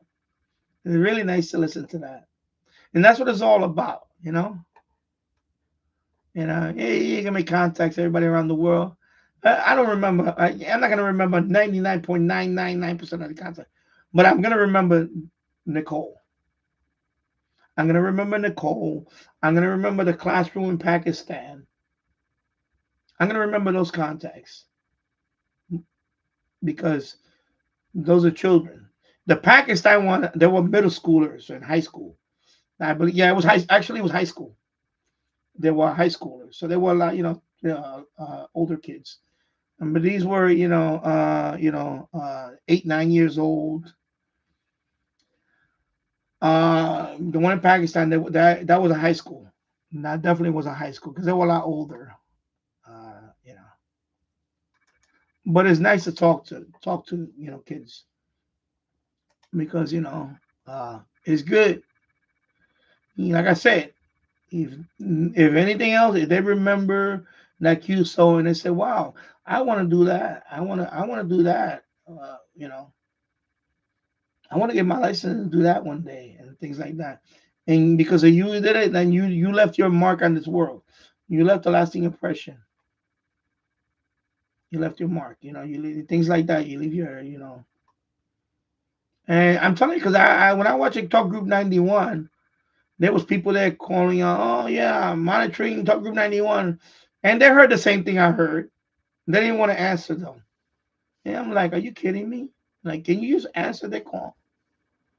You know, Because I'm telling you, if and I'm knocking them, maybe they don't want to talk to, but still, me it was like, oh my God, look, it's a classroom, and I said, you know what, I'm gonna call back. So then when they called, because when I got on, they were talking to somebody else. So when they were done with them, then they call out again after that, and I said, okay, I'm gonna talk to this person, and it's gratifying. It's very nice to talk to, you know, I don't want to sound like I'm. I am older though. What am I saying? Reach out to them and say, you know what? Yeah, I answered the call, and they were like, "Where are you from?" And they were from part of England. I think they were. Can't remember the town. It was a small town.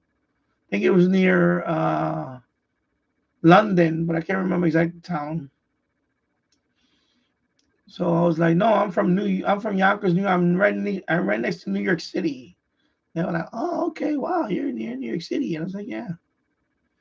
And of course, in my case, I gave them the local weather and all that, and you know, they then she gave me the local weather, and okay, and nice, good to leave an impression, so yeah, definitely cool. Yeah, it's definitely cool. Classroom QSO, yeah, I like those.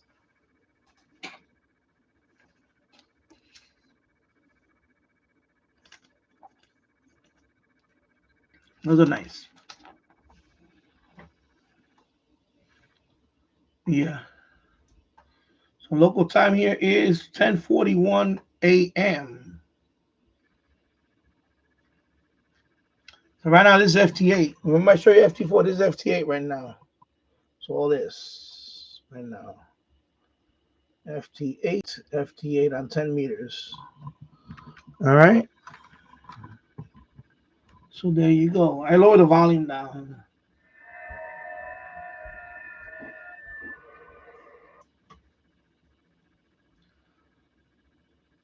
I'm gonna put the volume up. I'm gonna go upstairs for me. I'm gonna check up on them.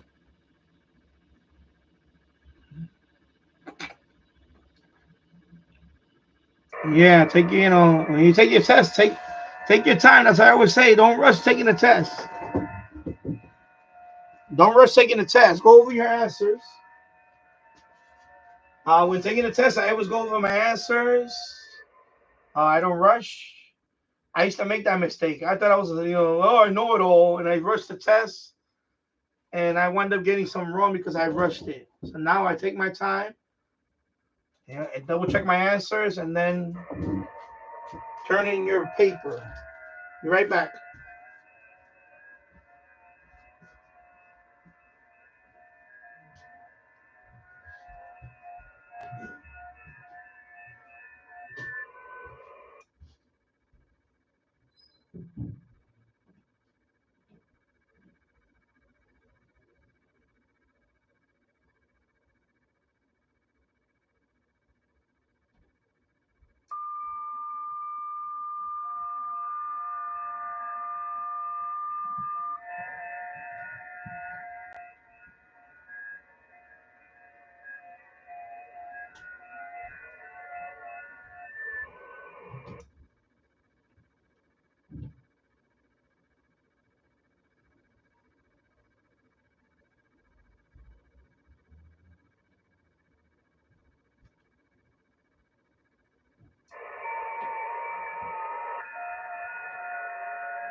Okay, I got a runaway train here.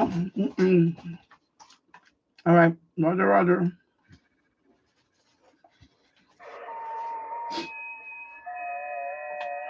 All right.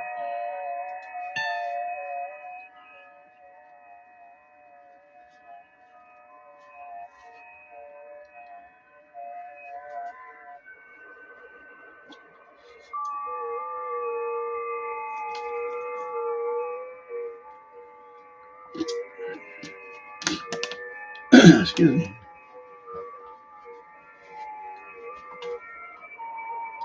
Let's see where I'm at now with the contacts here.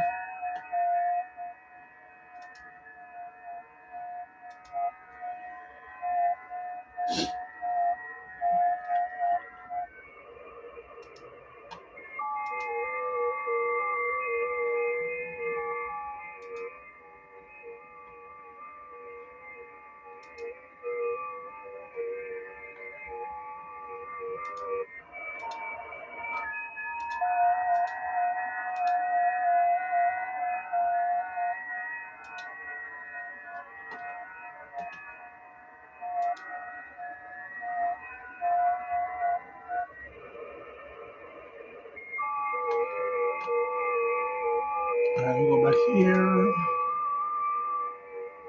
Minimize that. All right.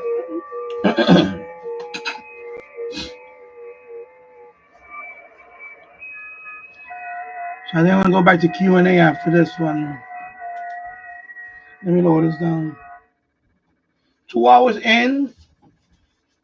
2 hours and 4 minutes in the books, and yeah. So I don't know how long I'm gonna be on today. Depends on how many people stay in the chat and all that. This is the way I'm gonna be doing my live stream from now on. If I see there's no activity in the chat after a while, I'll just end the live stream. So I try to do minimum 2 hours, but if depending on the chat, if anybody wants to chime in and so on, I do have a couple of Q&A that I was gonna go through. I'll update on a couple of things first. I still have not received my D221. Actually, it's D221. They said they shipped it out on November the 28th, I believe it was. I can't remember. Right now, today's the 11th, and it still's not here. And the tracking thing is, so my package probably got lost in transit. So I'm gonna have to contact them again and see if they're gonna either find out what happened to that radio. So right now I don't have the D221. Yes, it's the D221. And then the other hotspot that I ordered from AliExpress, I'm telling you, it's like some, maybe, I don't know, maybe I should not order anything else anytime soon because I'm going to streak that. I still have not received my third one. I bought that one a couple of weeks or so ago on Black Friday. I received everything else that I ordered on the same day. And I guess this was on a separate package. And I have still not received it. So I already put in a request for refund on that one. I was hoping I would have it by now, and I will be experimenting on a few things, including installing the ham clock on one of these, the ham clock software. So, I tried on one of these on those, but the third one I was gonna not use the same operating system. I was gonna actually use another SD card and put a newer up version of the Raspberry Pi software, or try a different operating system, some kind of Debian-based Linux operating system that ham clock can run on. Because I want to run ham clock. Originally, I was gonna buy the Innovato device, but right now they're not making any more Innovato devices because the owner of the Innovato, he's battling pancreatic cancer, and he's just fulfilling a few more orders. Actually, they're just shipping out the back orders. That's it. They're not taking no more new orders, and he's gonna be, so that Innovato device is like under $50. It comes with ham clock already installed on there. It's a nice little Raspberry Pi device. It has a nice little stand. It looks nice. Originally, I was gonna buy that one, but since now he's no longer gonna make them, you can just download the software and install it on a Raspberry Pi, or even another Debian or another Linux computer. So I'm looking into those options. So I tried this option. It didn't work. I made it all the way to the make install portion of there, and for some reason it's giving me error. So I cannot get that part working. So that failed. So I'm gonna try again. Of course, these MMDVM devices use a Raspberry Pi Zero. That's what's in here, Raspberry Pi Zero. For ham clock, you don't need a very powerful computer. You can get by with a Raspberry Pi Zero, Raspberry Pi 1. I believe Raspberry Pi 3 is overkill, so I don't want to actually buy a dedicated Raspberry Pi. If I do try to get one, it'll probably be a Raspberry Pi 1 or something around there.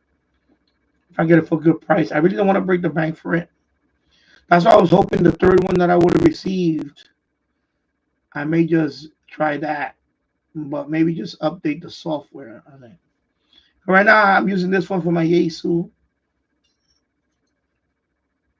It's dedicated to my Yaesu digital voice mode, C4FM. The other one, of course, is for my DMR, which I use that one for DMR. So right now, I was hoping the third one that I would receive, that one I was going to experiment with that one. And that one, I was going to put a different operating system on it and try to store ham clock on it. So for my shack, the ham clock. Ham clock looks pretty cool. It's a nice software. Actually, okay, there you go. So that's what I wanted to do. So unfortunately, I have not received it yet. So I'm just go ahead. I already went ahead and requested a refund on that. Of course, I don't know if I'm going to purchase another one now anytime soon. So I'm going to try a different method. I looked at several methods, even using an old Android box that I have upstairs right now. It was down here. I was using it upstairs. However, I hooked that one hooked up to an old TV upstairs. It seems now that the old Android box is like for TV apps. It doesn't want to update anymore itself. It's already old. So I was gonna actually put a new operating system on it. And then with that new operating system, I was thinking about putting ham clock in that one. This one guy, he did post it on a Facebook group that he successfully installed ham clock on one of those TV boxes, on a TV box. That's what the people call them, TV boxes. They're Android boxes that have TV apps, like the Walmart. Walmart has one for like $20. The brand is called ONN. Walmart makes one. I think that one uses Google TV. I have one. It's called a G box. It's a company called Matricom. Is it Matricom?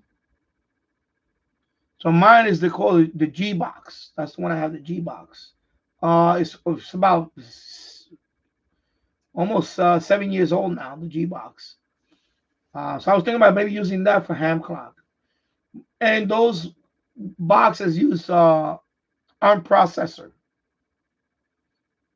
And I believe that type of operating system is called ARMBN. I think it's ARMBN. That's the name of the operating system. So somebody posted on a Facebook group that they will successfully install ham clock on an RBM system. So I would like to try that. And that is my next thing. So I will look into that option because it's just sitting there collecting dust. I have it upstairs. I try to hook it up to my TV upstairs. Just even watching YouTube, I'm getting errors on there. Basically, it's got the point where it's already obsolete to be updated by the conventional means of the box. So basically, I'm going to recycle that box and use it. Just put some kind of Linux in it, and see if I can do something with it.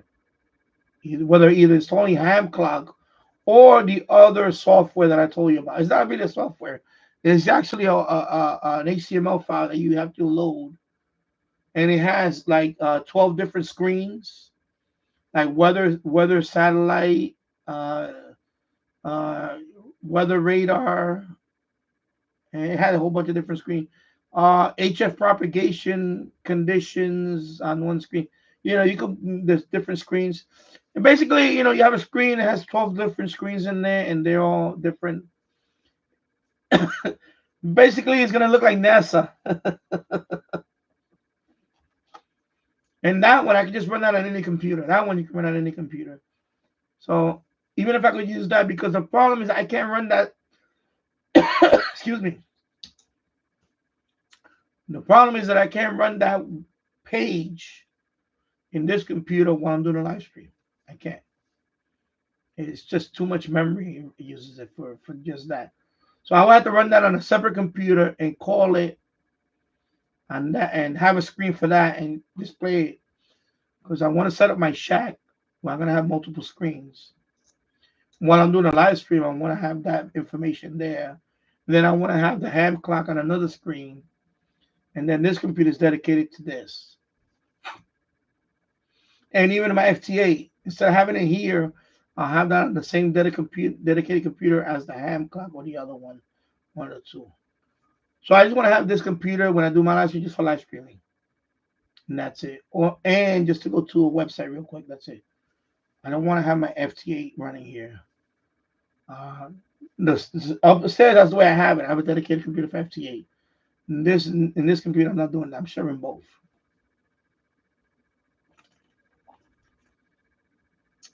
But definitely the issue with that. Actually, the other one's called Ham Dashboard. That's the name of the other one. I can show you a screenshot of it. Let me show you a screenshot of it.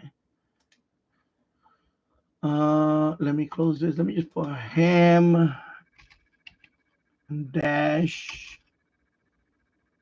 Let me see if it's here. Okay, yeah, but I don't want to open up. No, I don't want to open up that one. No.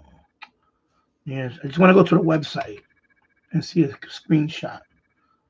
I don't want to click on that one. If I open up the page one, it'll kill the stream. I don't want to do that.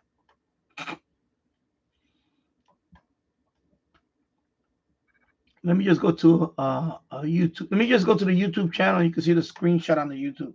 Hello everyone and welcome back to the channel. In this video, I will show you how I created a beautiful dashboard like this one that I have.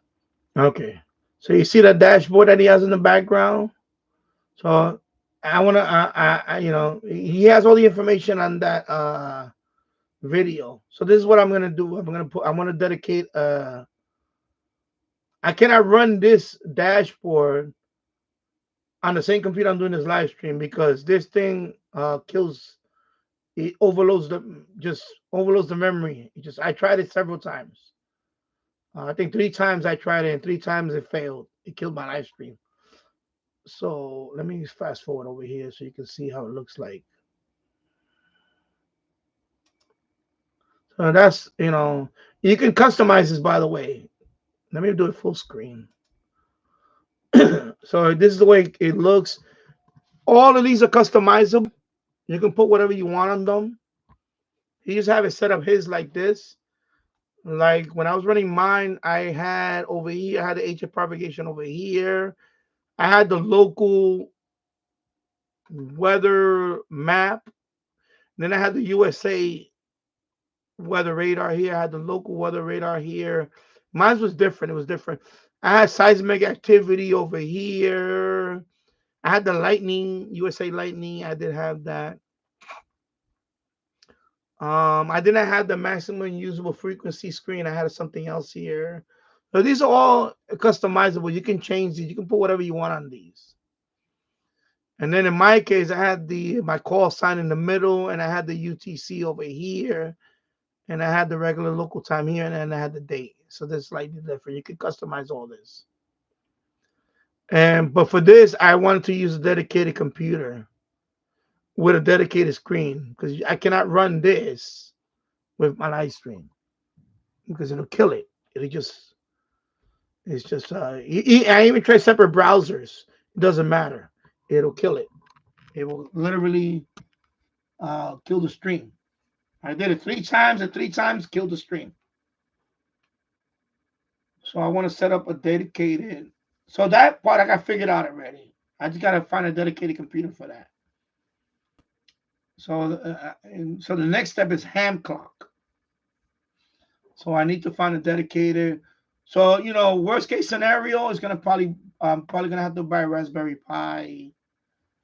I'll probably just go ahead and buy because I'll run this in there too. I'll run both of them in there, and that'll be fine.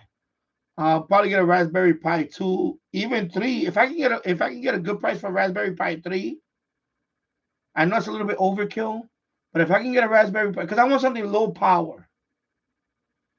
So if I can get a Raspberry Pi 3 for a very good price, then I could run this dashboard in there and ham clock and problem solve. And then I'll dedicate a screen for each. So one is going to have ham clock, and then the bigger screen is going to have the dashboard because this one needs a bigger screen. This one needs a bigger screen to see all that.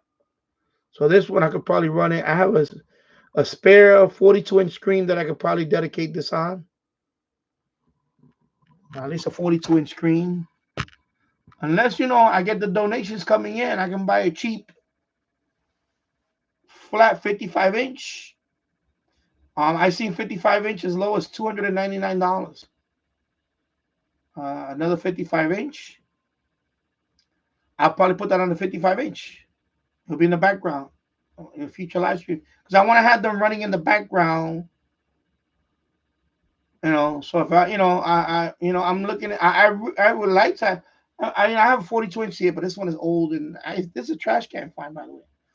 But if I can get a flat and lighter 55, or even a 50-inch, very cheap. They go very cheap now. I seen them on Walmart. I saw one on Walmart the other day for $299. 55-inch. Very cheap. Very cheap. Doesn't have to be 4K. I mean, and it is listed as a 4K one, but the price because it's a Roku one. That's why.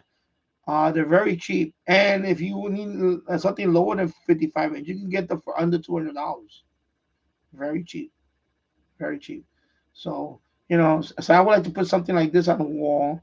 And then the ham clock, I have a 27-inch, not 27-inch, a 24-inch, a 24-inch, just a screen, one of those, or even just get one, and under $100. I seen them for $79, $89 on sale, 24-inch monitor.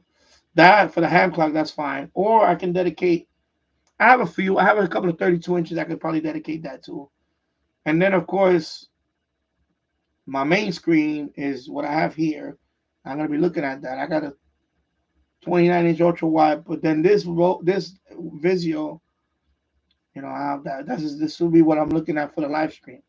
So in the background, I'll have that dashboard here, and then I have the ham clock somewhere here, and then or yeah, something like that. You know, I'll do something like that. And that, oh, by the way, that dashboard I can switch it.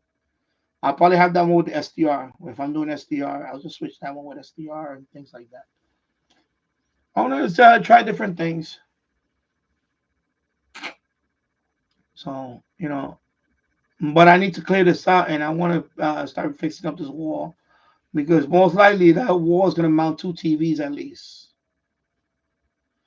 I'm looking at two TVs at least to mount on this wall. And because I was going to originally go back to having all of my radios in the back, but I don't want to do that. I'm going to have a separate area for the radios to be in there, but I want my background to be, screens where I can switch back and on and off to do different things. And I'll have my radios around it. Hello, Glenn Dancer. Hope you're doing well. And hello, everyone from South Carolina. Well, I don't know how many people are still in the live chat. I know Tasso is getting ready for his final tomorrow.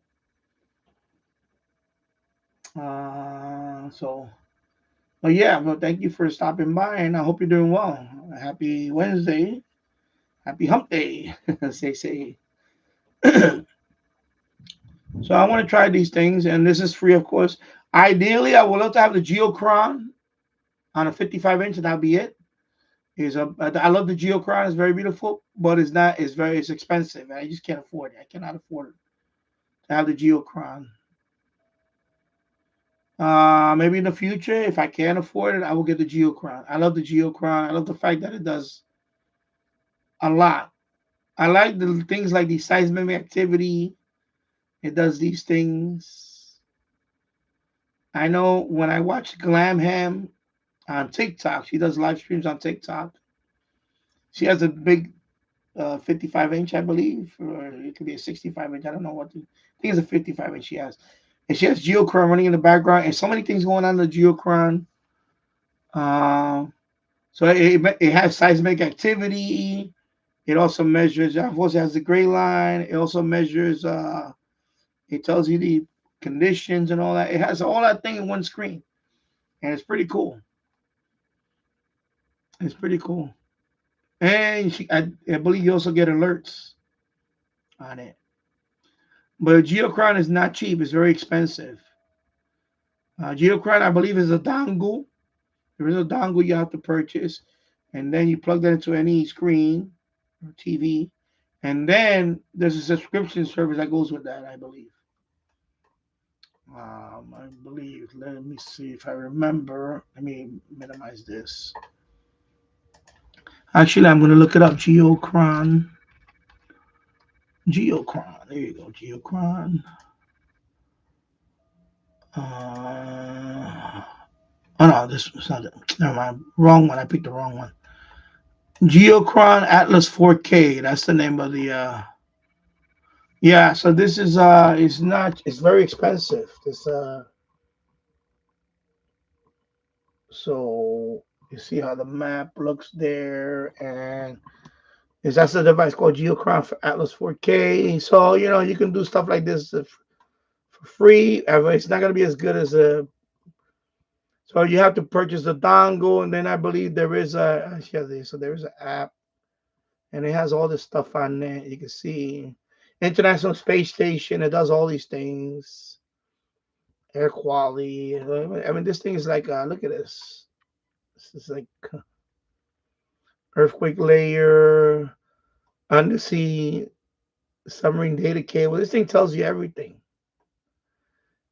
Commercial aviation. This thing is like this is everything here. Carbon monoxide pollution. What this thing doesn't do. You see? This thing is amazing.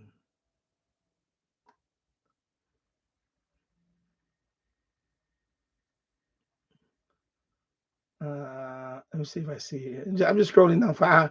Enough for you guys to read. I'm just scrolling. I just want to see what's down here. There's a couple of videos on there. So, for example, if I want to buy now, let's see what happens if I go buy now. So it's $500 for the device. And then I don't know if there's a subscription thing that goes with this.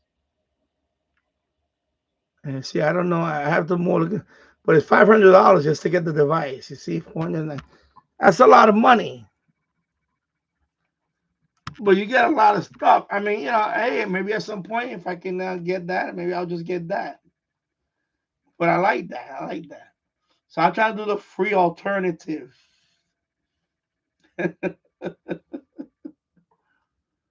you know. So I have to, look into that.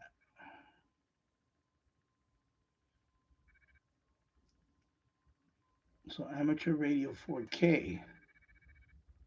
Let me see.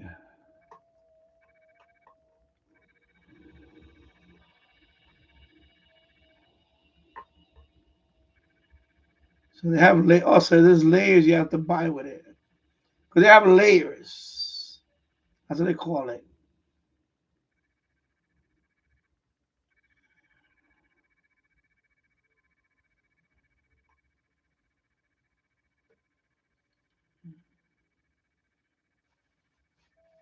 So apparently it's something that's been around for a long time. It's just that yeah, because they have different layers.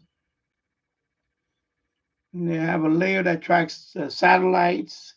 There's a layer that does the. Let me see what this one is. Buy now with want a free premium layer. Let me see what this is.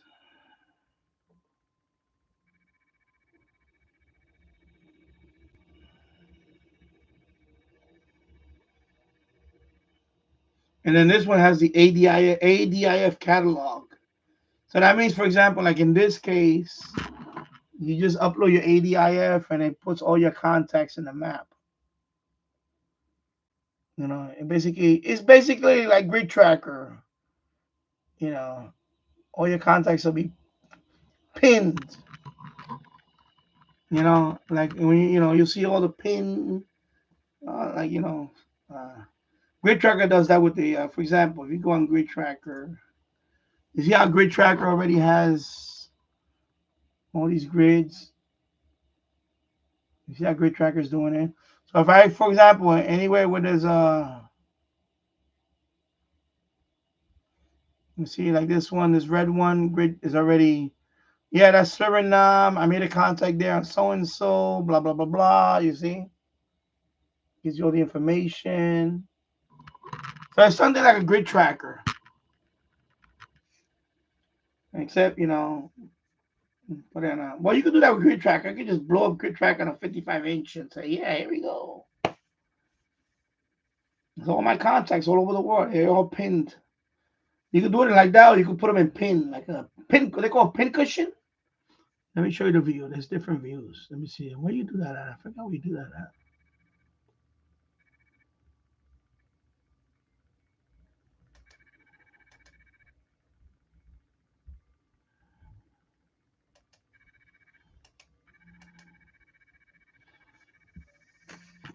So they have like pennants. Sorry. So you can do like the pennants. So you can do it like that.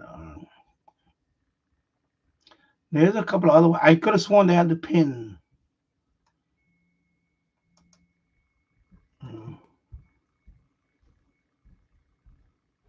Something like that. Although I don't like the way that one looks. It's a red flag with a GT. Yeah, things like that. So, you have that in the background and you get the pin on there. You can also use like, you can also have PSK report in the background. Something like that. Maybe you have that saying, I can show you what you're doing for that day, the propagation. You can literally, you can have like a whole bunch of screens for each use. Or just use something like Geochrome where you could switch between all of them. It's just a layer, you got layers. There's layers. So you have the map of the world and you say, let me see all the seismic activity that's going on around the world. So you switch it to that mode and you see all the seismic activity in the world. And you say, okay, now I want to see the maximum usable frequency. And you switch it to that mode. And then now you see, whatever. Oh, now I want to see all my contacts from all over the world. You switch to that mode. Now you see all the, that's all it is. It's eye candy. That's what it really is, eye candy. That's all it is. I was going to call it something else, but that's not appropriate to say today. I don't know. It's IPO, so on. 2 other letters. It's eye candy. That's what it is. You look at all that stuff, and then it does look nice in a shack, it does look nice in a shack, It's the electronic version of you putting up a map. It's like you putting up a big map, and you got pin cushions and things like that. That's what it's just an electronic version of it, a visual, maybe animated version of it,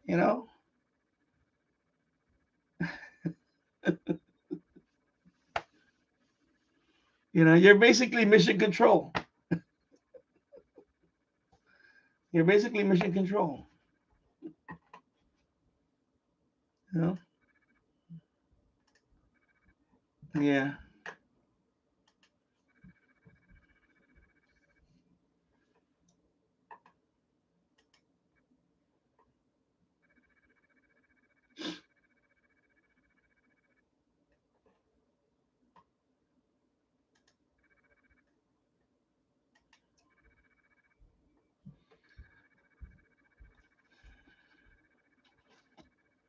Yeah, well, that's subjective. I mean, I seen that. It's nice.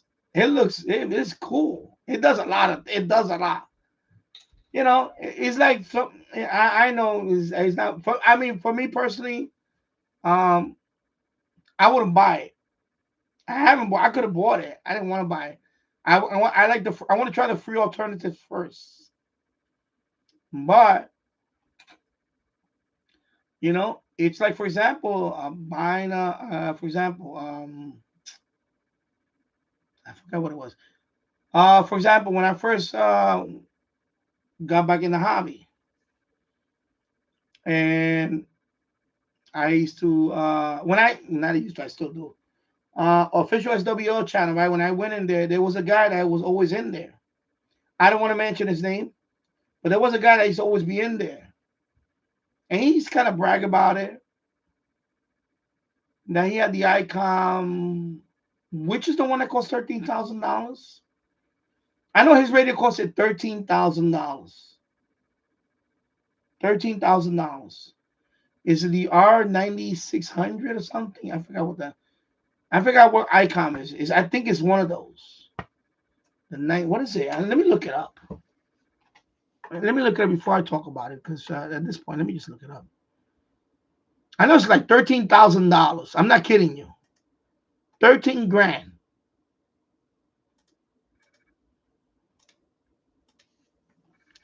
ICOM.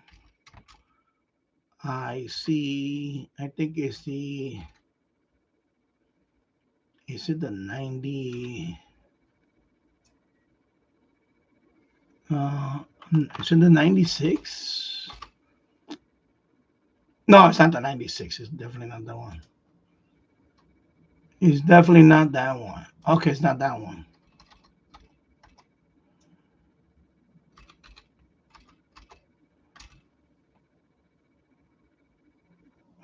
I can't remember which one it is.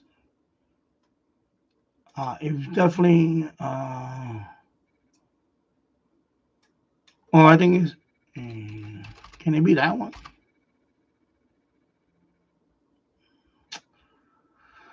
I can't remember off the top of my head what it is now. Okay, it's the R. Okay, now I remember. It's the R. Okay, there you go. I keep forgetting to put the R. By the way, it's a receiver. It's not a transceiver. It's a receiver.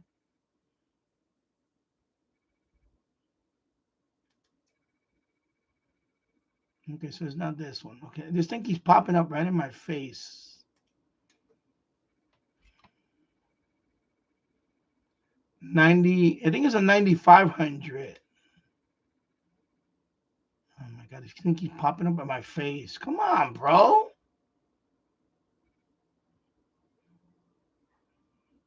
Yeah, the price dropped on it though. It's right. It's yeah. So it's the 9500, the R9500.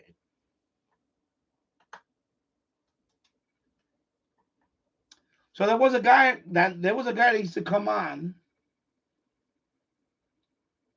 There was a guy that used to come on the live stream, and he used to always brag about it. Oh, I got the R9500, and it cost $13,000 or whatever.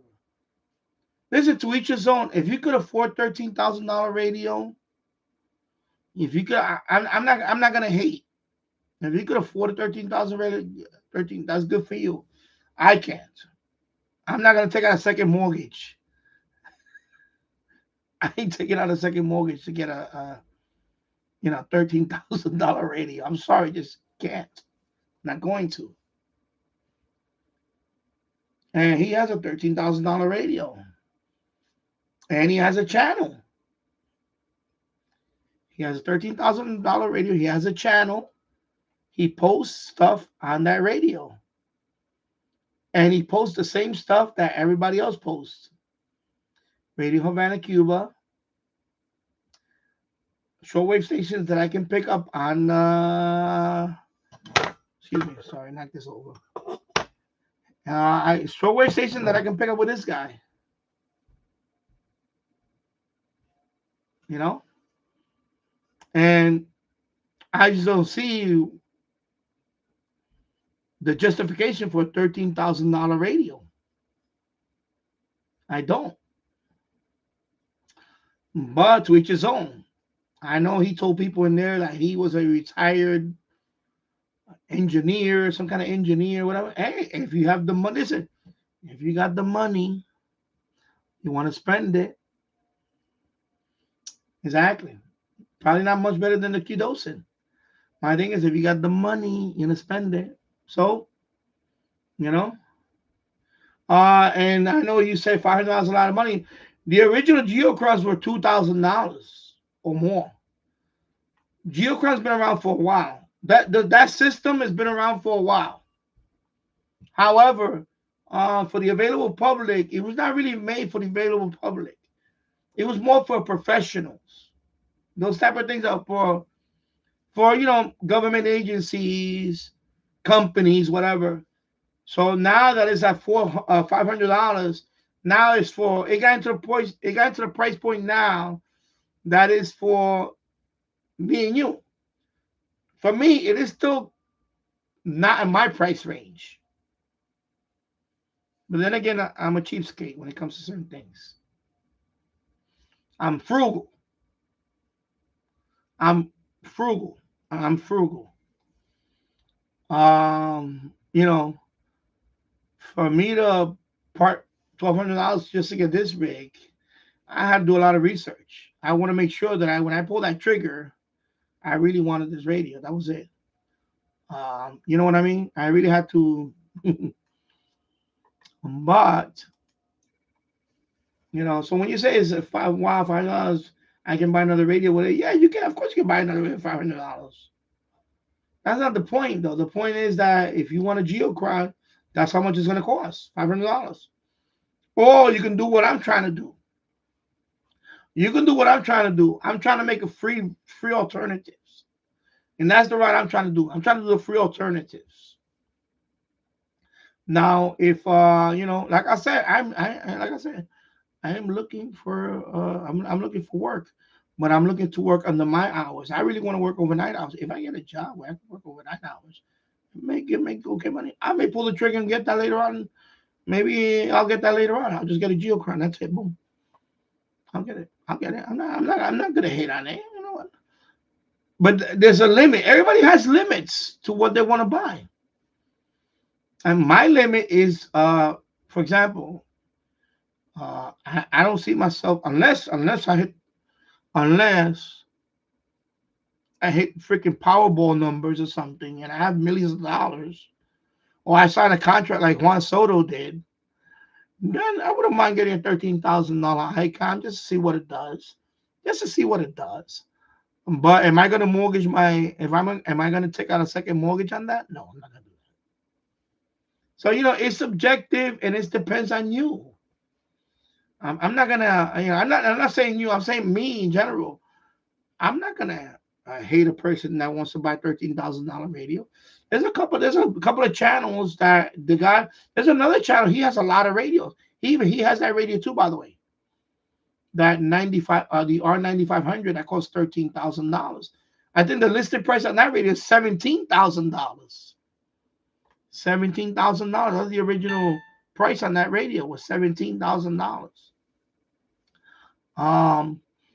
Right now in my economic situation, I there's no way I can afford a $17,000 radio, or even a $5,000 radio, or even a $3,000 radio. Right now in my economic situation, I cannot just pull $3,000 out of my rabbit hat or whatever, my mystery hat, and say, here you go. Or no, I can't do that.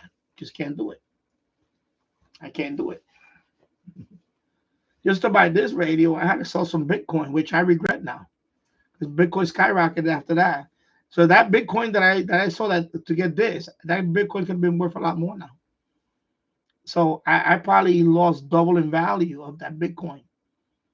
Have I not sold that Bitcoin to get this radio, that Bitcoin, instead of being worth $1,500 at the time, that the little bit that I had of the Bitcoin on the side that I wanted, that Bitcoin could have been 3 times the amount right now because of the way the price is going. So I put potential profit money out there. I took it out the table just to get this radio because I didn't want to wait anymore. So we all have to make our choices. We all have to make our choices.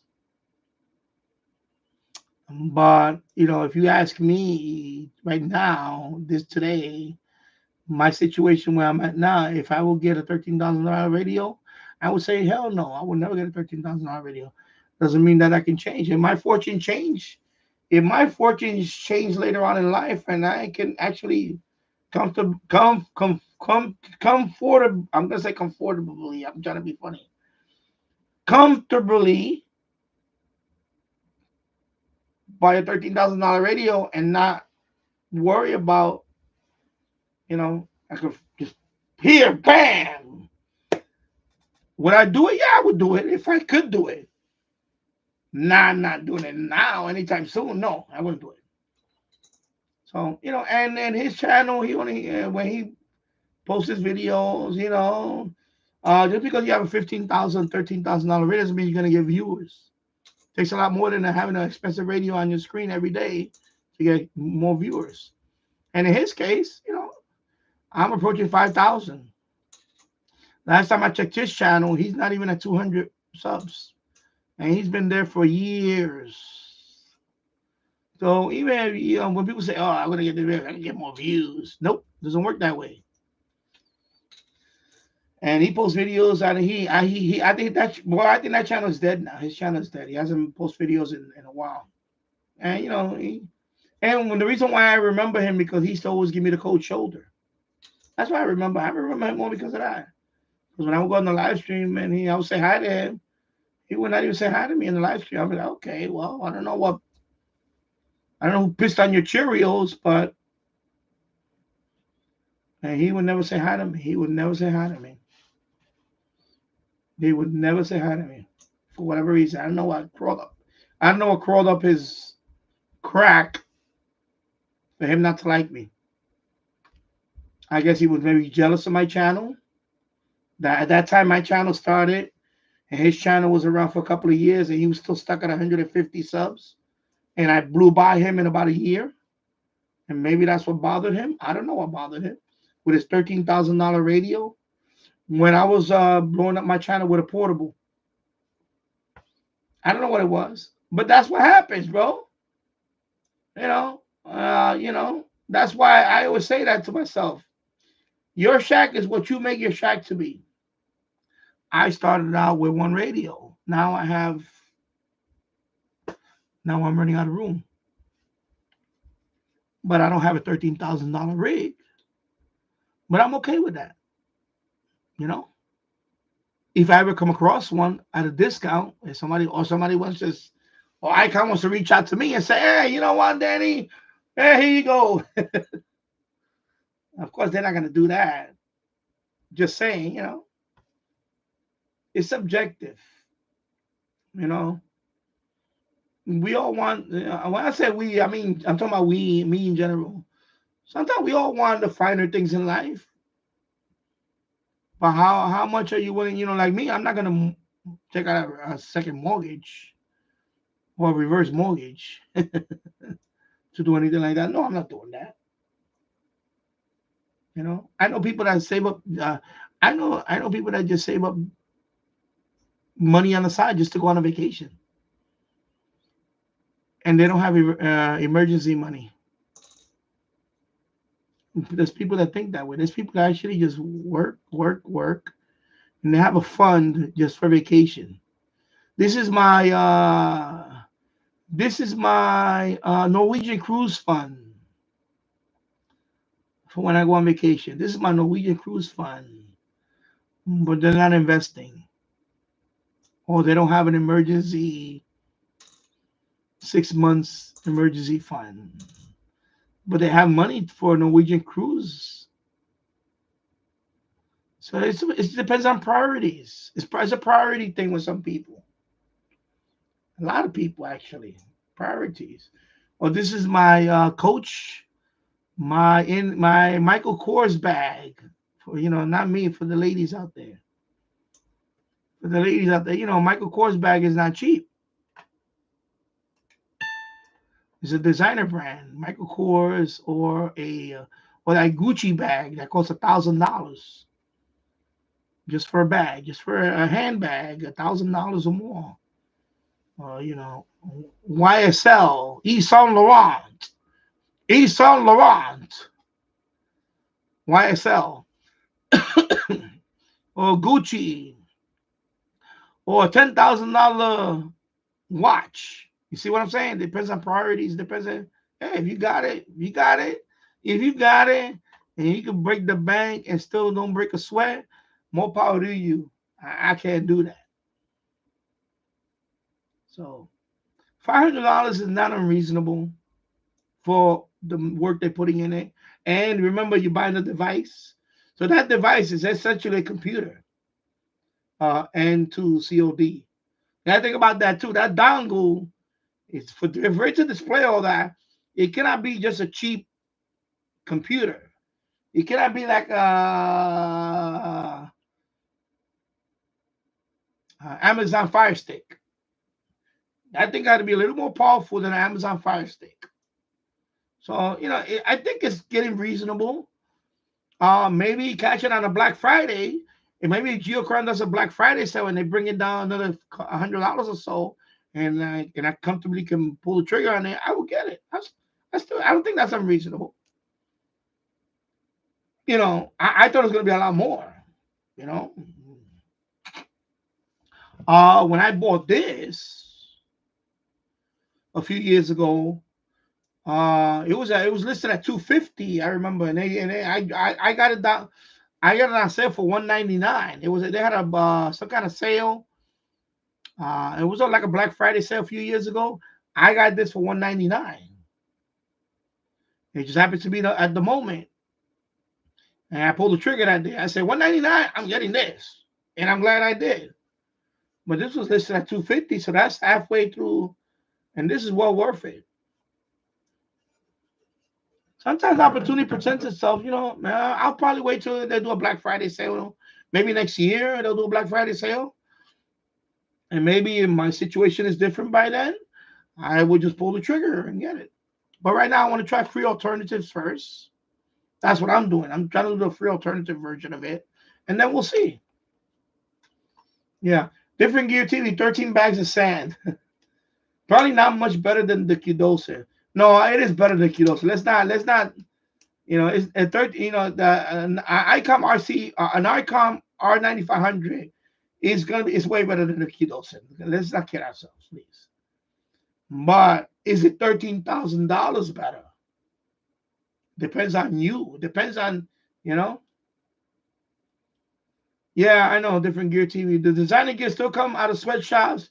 Is the same quality as normal clothes. Well, there is the big to be different on some things, because there is some quality to some things. I know because I played a lot of sports when I was young. I can tell you between a Russell brand jersey, football jersey, and a champion jersey is not even close. I'll give you an example of that. A Russell, I play football, American football, you know, and not at a collegiate level. I played it, amateur, but I also played in the street, And I bought those jerseys. They're not cheap. They're like $100 for a football jersey. Russell brand jersey, the NFL, the official NFL jersey, will last you for many, many years, as opposed to a champion brand replica.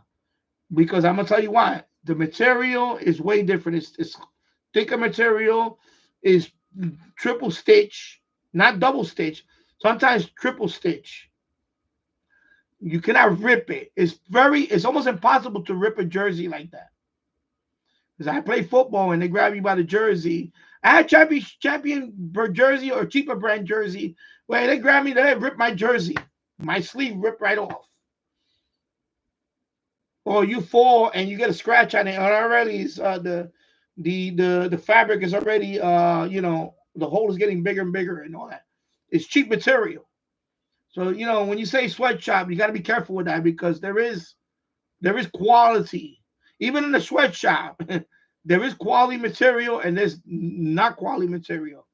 So when you make a blanket statement like that, you're talking about the labor. There's difference between the labor and the material used. There is a big difference. I can tell you the difference because I played sports. I played and I wore different jerseys. I spent good money on good jerseys that last me for years. Okay, and a Russell brand NFL, authentic NFL jersey. I played in that, and that lasted me for a long time. I washed that jersey; it doesn't fade, nothing. It looks good as new from the day that I bought it, as opposed to a champion brand jersey or a Nike brand jersey where the thing started fading. Uh, I started getting little rips. The string started coming apart over here. It's a big difference. So when you make a blanket statement like that, I understand the whole sweatshop thing, but let's not kid ourselves. Let's be honest. Let's be honest. If everything was made in America, it would cost a lot more. Just to be honest. As much as I love, whatever, yeah, USA jobs and all that. Woo! Some of it will cost through. If they were to make every part of the iPhone here in the United States, it would be $3,000.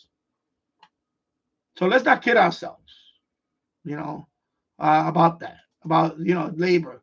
And it's every country is subjected to, every country is different.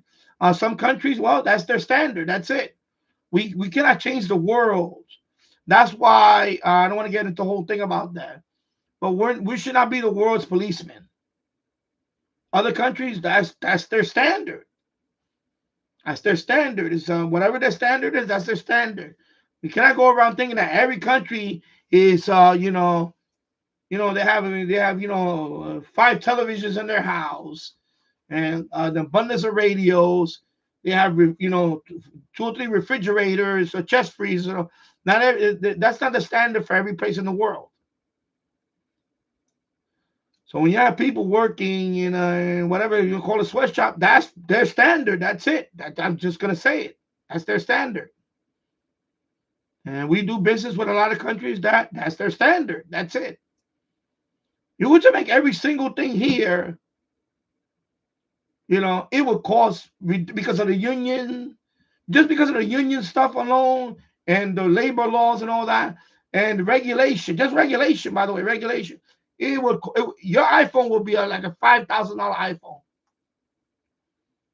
It would be a $5,000 iPhone if every part and the manufacturing was done here in the United States, every single, I'm talking about everything. Your iPhone will not be $1,000. It will be $5,000 or $4,000, whatever the hell it is. It will be that high. Just a fact. Same thing with a radio. The fact that you can buy an SA Data D808 for $70 because it's made in a lot of it is made in China. And some of those other parts, they're not even made in China. They're made in other countries that are poorer than China. China's not a poor country anymore, by the way. So even China now doesn't make every part. We're talking about like Vietnam. Vietnam is rapidly making a lot of tech stuff. Okay, Vietnam. Years ago, it was just China. China made everything. No, China now, a lot of Chinese now are middle class now. This is not China that it was 50 years ago. China now is, if you look at China now, is more modern. Chinese cities are a lot more modern than what we have now. They have a lot more technology than what we have. Okay? They have fast railroads. They have better infrastructure than what we have in this country. Okay, so they caught up and passed us in a lot of ways. So let's not kid ourselves. Let's not kid ourselves about this. So even China is not doing those jobs no more. Those now that's going to Vietnam or Cambodia or Thailand. Well, Thailand makes a lot of tourism.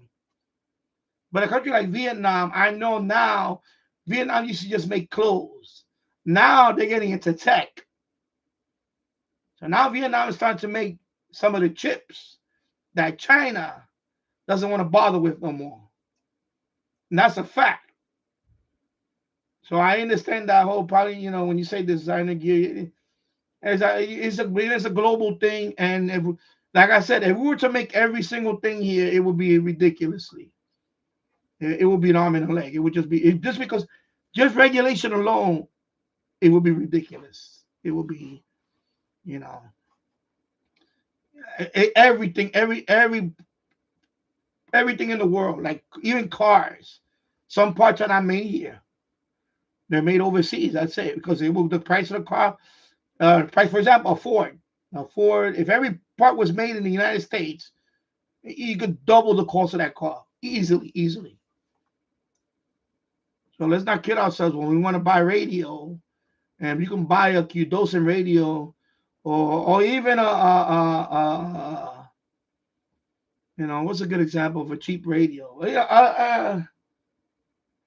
What's a good example? I'm trying to get a real good example of a radio that's very cheap and it's a very good radio. The Radio R108. You can get that radio for under $40. And Seagrain sells an equivalent of that radio, and they sell that radio for double the price. Because why? Some of the parts are here in the United States. That's the only difference. Things like that, you know. I'm for, you know what? I want to pay the cheapest price, period. Is some people say it's not a moral issue with me. That's their standard. That's it. You cannot change that. Some countries, that's their standard. And it has to do with the government, where they're at and everything. You just can't change that. You cannot go around the world thinking everybody should be like us. Our standard of living is no, that's not true. Some countries actually have a better standard of living than what we have. Think about that. Some countries have a better standard of living than we here in the United States. Okay? Believe it or not, some countries, you know, and I see videos and I see even the streets. When I walk down my street, these sidewalks are all broken up here. Some sidewalks are smooth. Some sidewalks, you got to watch where you're walking, or you twist your ankle. And this is Yonkers, New York, a city here of 250,000 approaching. Almost 250,000 people live in Yonkers now. Okay? It's a small city. And when I walk down that street, the infrastructure is not the best here. Not by a long shot. Compared to if I watch a video St. Petersburg, Russia, where when you look at the streets, there's not even a piece of paper on the floor. Not even a piece of paper on the floor. That's how immaculate the streets are over there. Now, the government is a whole different thing, yeah. But the standard, it's like, you take the subway over there. You don't got some crazy guy heckling people. Everybody's well behaved on the subway. Reading a book on the subway. And you see the videos and and I say I want to move to Russia. I'm just saying, Poland. I see videos of people that live in Poland, and they're taking a subway in Poland, and it's all nice, and everybody's all nice and quiet in the subway. People are reading the book, behave. There's no people in New York City. You take the subway, there's people, entertainers in the middle of the train, doing backflips, almost kick you in the head with their foot, hanging off the you know how many times I ran into that nonsense. Now I'm taking a subway into Manhattan, and I guess some street entertainers in the subway making noise and playing music, and I don't want to hear that. I'm tired. I want to go home, and I'm here, trying to, relax, trying to make it home, and I got this guy trying to entertain people on inside the subway car, and some of them do break dancing, bike flips, and almost kick you in the head with their break dancing, or somebody panhandling you, bothering you. So, I don't think our standard of living is a lot better. It's just different. It's just, it's everywhere's different. And people have their standards, it's just, that's the way it is. So, for us, it may be a sweatshop. For them, that's their only job. And I'm not saying it's right or wrong. It's just, that's the standard of living. That's just the standard of living. Standard of living. In some countries, women are not even allowed to go to school. There's countries where women are not even allowed to go to school. So when you see blanket statement like we get don't if anything, don't buy anything from that.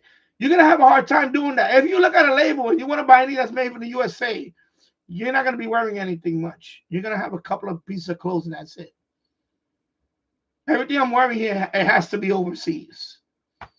Made in Dominican Republic, made in Taiwan, made in Haiti, who knows what. It's just the way it is. And their standard of living, that's the way they are. Their standard of living is their standard of living.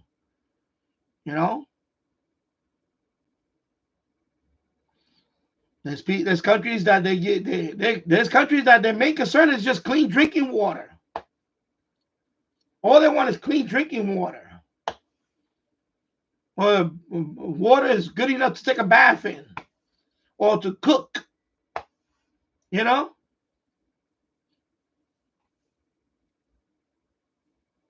It's just that's just the reality of it. And when you offer those people are willing to work to do those jobs, and that's fine. That's fine. Who am I to judge them or to judge that? Well, I haven't ran into any. I haven't been to New York City in about a year now. It's been over a year since I've been into New York City at all. So I haven't been to New York City at all. I have not been to New York City in over a year now. Well, New York City, what they get now is free Palestine in the streets. That's what they get. They get a lot of the anti-Semitic people. The crazy anti-Semites. That's what you see over there. Blocking traffic and all that. So, But anyway, getting back to the clothes shop, it's subjective whether somebody wants to pay $13,000 for a radio or not. It's just subjective. I mean, me personally, I probably would never pay for that unless I have enormous wealth. When I'm talking about enormous wealth, I'm talking about I'm worth over a few million. Maybe if I'm worth a few million and I can say, okay, I can drop 10 grand on this radio and this is my radio. This is gonna be my main radio, and that's it. And but otherwise, no, I probably won't. If I'm working hard just to earn a paycheck, to no, I can't. I can't see myself saving, 1/4 of your salary on a particular job just to buy radio like that. No, I can't see that. Because knowing me, I'd rather use that money for an investment.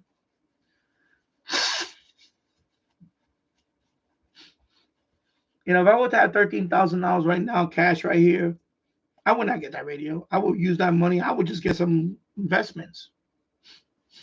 Because I would be thinking more about, okay, what can I do with that 10 grand? I can pay some of it, maybe put it here in this particular investment, and see if I can get something in 5 years on that one or something. Maybe take a little bit of it and get a something like this, which now I already have, and I would have been happy with that. My bar is not this high. My bar is not. I don't. But to each his own. If somebody can get a $13,000 receiver, because this is a receiver, by the way, it's not a transceiver, it's a receiver. More power to you. Not gonna hate you on that. But I know in his case, I think he probably thought that he had a $13,000 radio. He was just gonna post a video every day on his. Not every day. He don't post every day, but he posts enough, and he only uses that radio to do his. And I noticed, and I'm like, wait a minute, he's getting the same stations I'm getting. Signal wise, the same thing. What's the big deal? But yeah.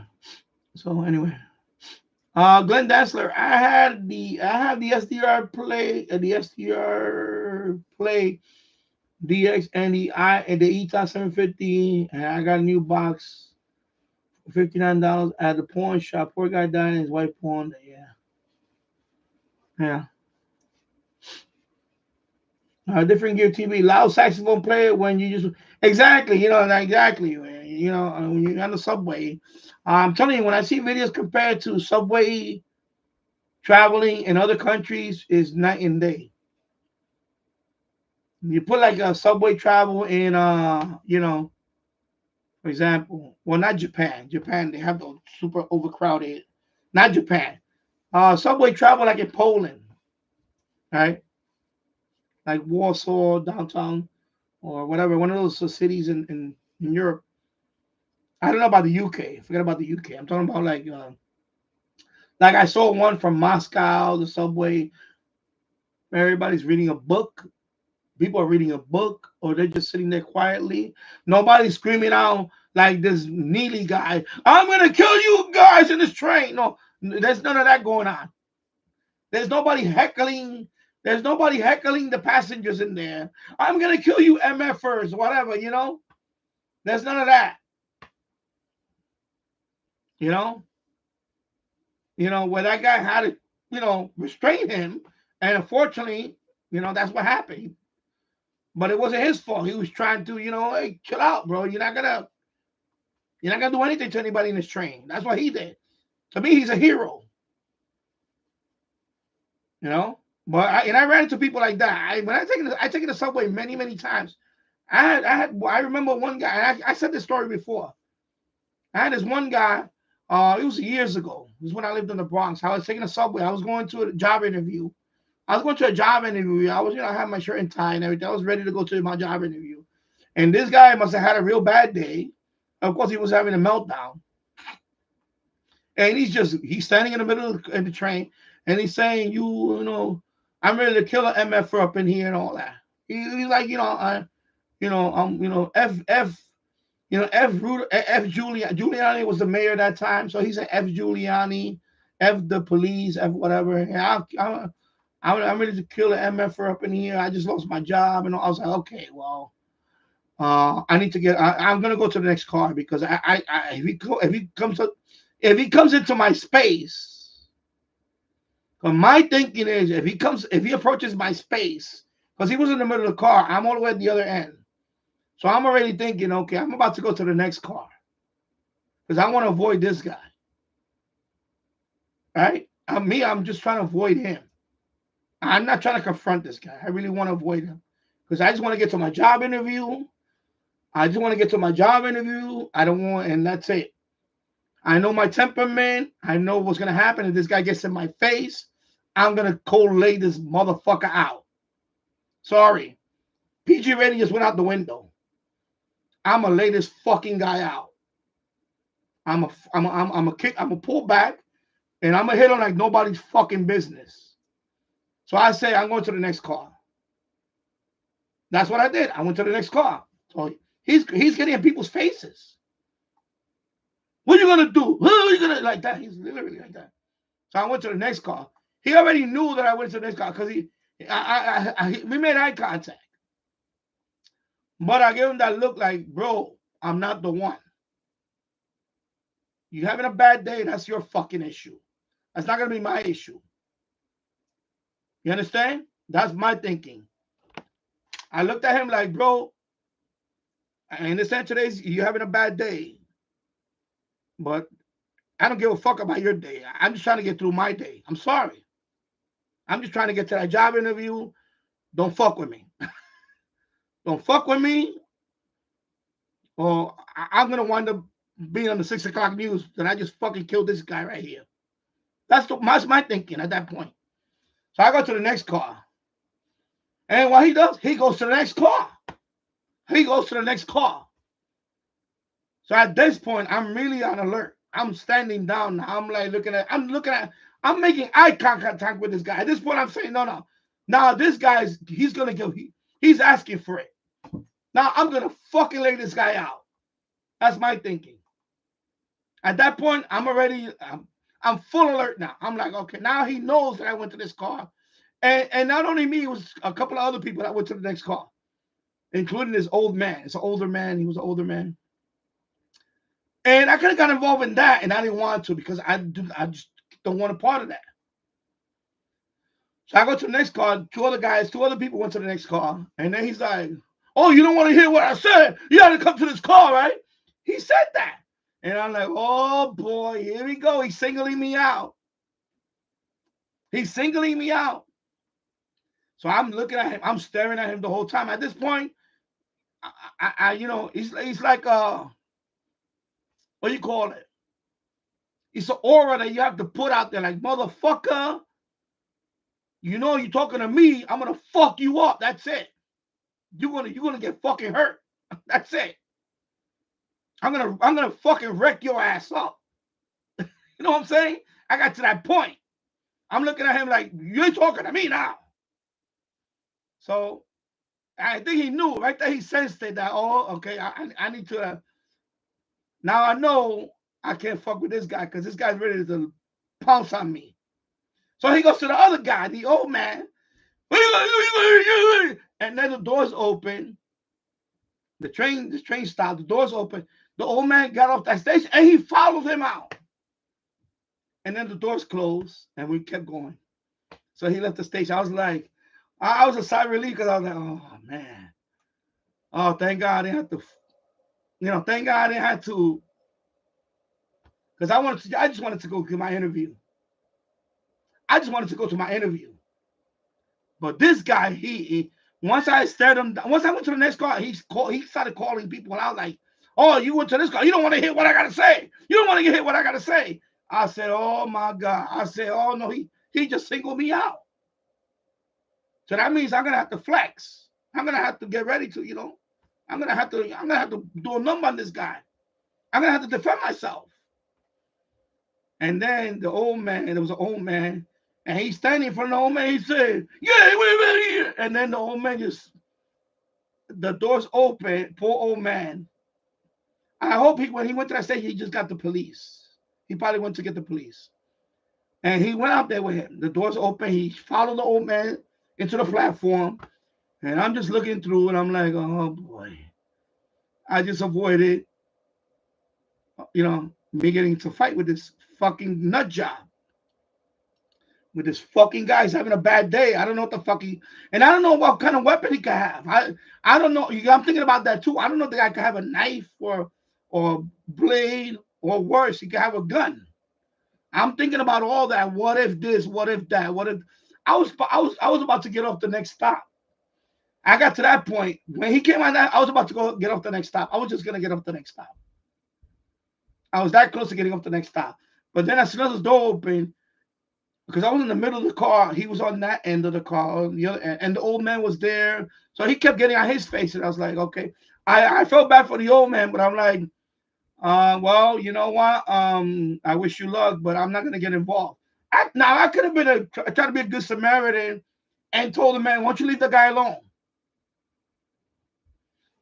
But then what would have happened? As soon as I would have told the guy, "Why don't you leave the guy alone?" You know what was gonna happen. You knew what was gonna happen, people. You know what was gonna be the next step. I would have had to fight the guy, take him down, whatever. God forbid something happened to the guy. Hit us. And all it takes is a bump in the head on the floor, or you put him on a chokehold and lights out for him. Something could have happened to the guy. And then you just saw what happened with Neely. 18 months of hell, going to trial for the same thing that could have happened to me. The same thing that could have happened to me many years ago. Okay, because of a nut job, of a guy that's having a bad day. I don't know what the hell this guy's problem was. He said he lost his job and he was going to take it out on somebody. That was his saying. And I just had to restrain myself. I say, I can't get involved. I can't get involved. Is that cowardly in a way when he was messing with the other guy? Yeah, you know what? Call me whatever you want to call me. I don't care. But look what happened. Look what happened years later with Neely and Daniel Penny. I was in that same situation where the guy was threatening everybody on the train. And I did everything I can to avoid the guy. Okay? Because it happened to me. And that's not the first time it happened to me. But that's the one that came the closest to me. That's the one that I remember the most. Because he was literally, the next car, he was calling me out and a few other people. But I stared at him and I told him, bro, like I gave him that look like, bro, you may be calling me out, but don't, and I had a boundary in my head. I already had a line of demarcation where if you cross that line, I had the red line in the sand already. That if he were to walk on this side of the train and he stepped to me, I was going to lay his ass out. I had him sized up. No lie, I had that man sized up. I had my hand going through his temple at that point. I was locked in like fucking F-14 Tomcat and a MiG-25 with a heat-seeking missile. I was locked in at this fucking guy's temple with my fists. I had him on lockdown. I had him in the square, baby. Okay? That's how fucking amped up I was. And when I talk about it now, I get amped up because I know how that feels like. To know that you might have to fight because somebody's out of control. And that's why when I look at videos and when I look at videos in training in Poland and in Moscow, and I see people behaving and everybody's reading their book and everybody's not on their freaking phone like zombies, you know, that's the truth. People don't want to accept that. They think that, yeah, America, yeah. Man, come on, get out of here. Seriously. When I look at countries like Poland, I see the subway, no papers on the floor, nobody playing a saxophone in the middle of the train. When everybody's trying to get home or trying to get to their destination without an incident, I'm telling you. PG rating went out the window. And that's the truth, man. That's the truth. I'm glad he got acquitted. And I hope that civil suit, they throw it out. Because the guy, the parent, the father, he was nowhere in the guy's life. He just wants to cash in on his unfortunately his dead son. He just wants to cash in on it now. That's all usual suspects. I'm gonna say it like it is here. Usual suspects. All they do now, all they see is dollar bills now. They want to do a civil suit on him. They already filed it. I hope the judge throws it out. Enough of that. Power to the people. You know why? You go in a subway car, you threaten people. You know why? The whole subway car should have ganged up on him and beat his ass down. That's what should have really happened. Shouldn't let one guy I had to put him on a chokehold. I should have been the whole subway car. Told him, you know what? Get the fuck off the car or we're going to fuck you up. That's it. You ain't going to come in here with that shit. Motherfucker, you ain't coming here with that shit. That's what you're supposed to do to a fucking guy like that. You need to get off this fucking car right now. We're going to throw you off this fucking car. That's what they should have done to him. Straight up. Keep it real here, but that's the fact. That's the fact, Jack. That's the fact. People act like he's a vigilante. I'm not a vigilante. He's not a vigilante. He acted accordingly. The guy is way taller than him. I'm 5'9". If I'm going to subdue a 6'3" guy, you better believe I'm going to have to put him on a freaking chokehold. Now don't tell me that he could have, get that. You don't know what you guys are talking about. Okay? I fought with guys that were big guys that could take me down and put me on a chokehold. Okay, it's not easy. It's not easy trying to manhandle somebody like that. You know, and I'm not a wrestler. I'm not a high school wrestling champion. But let me tell you something. It's not easy trying to manhandle somebody. You know, he's trying to grab you, he's trying to put you in a chokehold himself. Because the reverse would have happened if he would have got him on a chokehold. He would have done the same thing, if not worse. I don't want to hear that nonsense about and guy, you know, and everything has to be about race. Come on, get out of here. You know, what happened was that guy needed help. He didn't get the help. Another issue with this country is when it comes to health care. Okay, I know that for a fact in my case. Okay, years ago when I was going through depression, you know how long it took me to find a psychologist? You know how many phone calls I had to go through to find somebody that I could have just even talked to? Okay? Because I was having a bad time in my life. All right? I was having a bad time in my life. And I wanted to talk to a therapist. I say, I need to sit down and talk to somebody. Because, you know, I was contemplating the old, I hate to say the word. I don't want to say it. But I was contemplating. There was a time I was very down in the dumps. I think after my mom passed away, I was very down. And I needed to talk to somebody. You know how in New York City, in Yonkers, the biggest city in this country, you know how many freaking phone calls I had to make to get to talk to just one therapist? And finally, when I spoke to that therapist, they referred me to somebody else because they couldn't even. They said, no, you need a psychiatrist. You need somebody. You need a doctor. So I went through about a month. Finally, about a month later, I finally sat down and spoke to a therapist, a psychologist, at an office with a psychiatrist next door. Finally, I went to a place where they actually treated mental health. It took a month. A month, all right? A month. Imagine if imagine it would have been somebody else in worse condition, worse shape, where they don't even have another day to talk to somebody. Okay, so I know what happened to this guy, and the system failed him. Okay, the guy needed help a long time ago. He should have been what they call involuntary. He should have been committed. Okay, well, he was not going to do harm to himself or others, and they failed. The city, if anything, I hope that Penny guy sues the city for all that. I hope he sues that shit out of them for all that shit. And every passenger in that train should sue the city too for that. Because I know how that's like. To be on the other end where you're trying to get help and you can't get a fucking person to talk to. Okay? I know because I've been there too.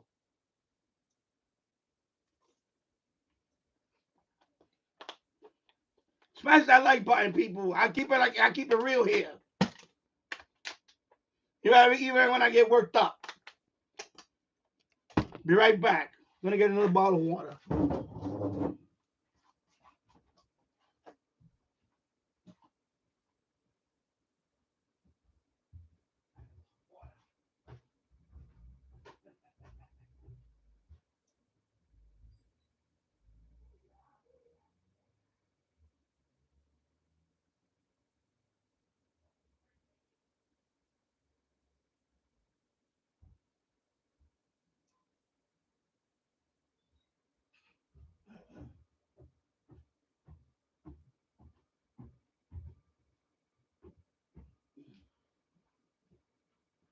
Yeah. All right. There's my other water. Let me finish this one. Yeah. All right. So where was I? Oh yeah. Let me get back to all that thing. Wow, that's just the reality of it, bro. You know, there's a lot of things wrong in this country when it comes to certain things. You know, even coverage. A few years ago, I tried to get because I had like a lump here, and it was hurting. It was painful. I had to get a mammogram. Yeah, I know. Believe it or not, men can get breast cancer. The problem is, since I put on weight, you do elevate this, especially if you are, you know, for some, there is a condition called glycomastom, something like that. I forgot the name of it. It has to do with your elevated, your hormone level, your estrogen level is a little above higher than normal, and you could develop, you know. In other words, breast cancer for men is just, it does happen. So I was afraid of it. I was like, oh my God, I don't know if I have some kind of tumor here or whatever. So I went to get a checkup, and they recommended that I get that. The doctor told me I recommend that I get a mammogram. I said, okay. So when I went to get a mammogram, you think my insurance covered that for men? You think my insurance covered that mammogram? I needed to get approved.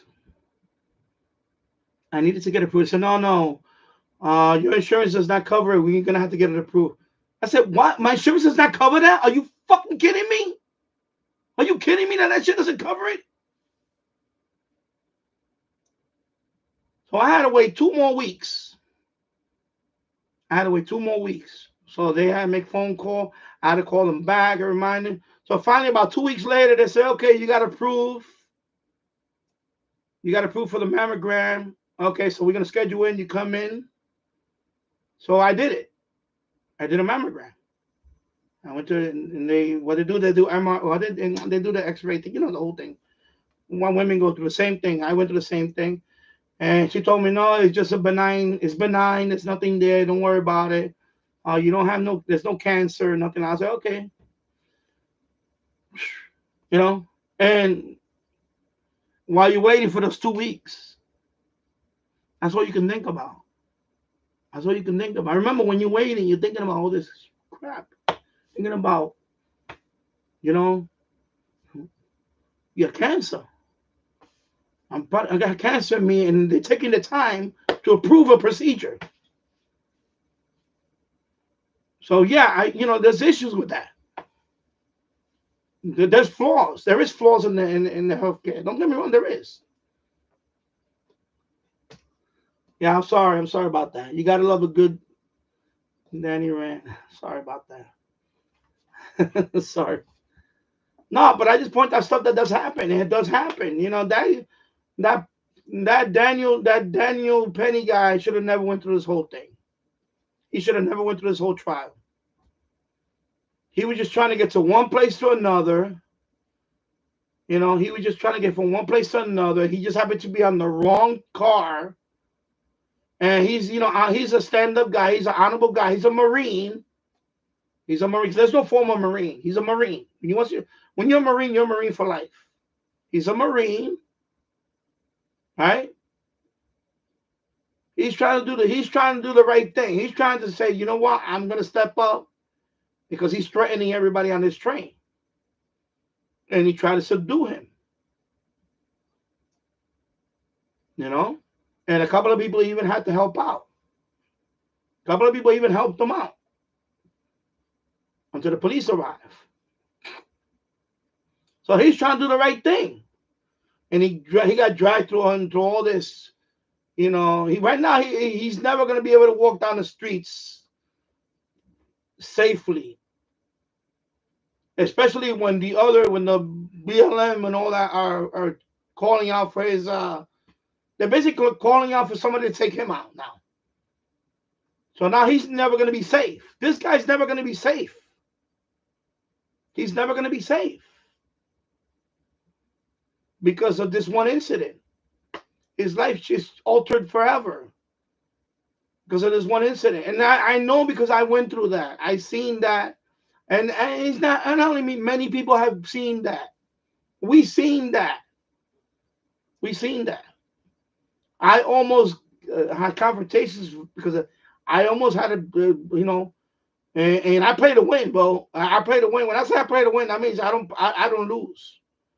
And me and this guy would have had to go at it. Believe me, I was not gonna be the one that was gonna be dragged out of there in a stretcher. I made my mind right there at that moment. It was gonna be him. It's him or me, and it was gonna be him. I made that mind. I made my mind up right there. I said my prayer to God right there. I said, it's him or me, and he's gonna go down. One way or another, he was gonna go down. And you know, I was a lot thinner back then. I was a lot muscular back then. I had a lot more hitting power back then. I had a lot more energy back then. Believe me, he was gonna go down. This guy was gonna go down. And it never got to that point, thank God, because I don't know what would have happened. You know, all it takes is a knock on the head. You take him down. He hit his head on the seat. He hit his head on the pole, on the seat, on the subway car. He's dead, and now I get charged with murder. You see what would have happened? That's why people don't want to get involved. That's why in these people that walk down the street doing all this stuff, they know that. They know that. They're bullies. They know that. They think they can go to any subway car and harass people and all that. But people are fed up. People got fed up. You know? And on that day, I made up my mind. I say, I don't care how bad your day is. You got a bad day. That's not my day. You're not gonna ruin my day because you're having a bad day. You just need to stay away from me before it becomes your last day. It's gonna be your worst day or one of your last day, or your last day. So not one of your last day. So I had to make up my mind. I went to the next car, and then he followed me, and I was already at that point where, oh, now he's not giving me no choice. Now he's not giving me no choice. And I was about to get off that car too. But the other man got off the car, and he followed him. So thank God I didn't get off that car, because he probably would have been followed. And then I would have had to do him. I would have had to fight him on the platform. So I said, no, I breathed a sigh of relief. When those doors closed, and he left, I breathed a sigh of relief. I was like, okay, I don't have to deal with this now. Now I can go to my job interview, which I still didn't get the job. I didn't get that job anyway.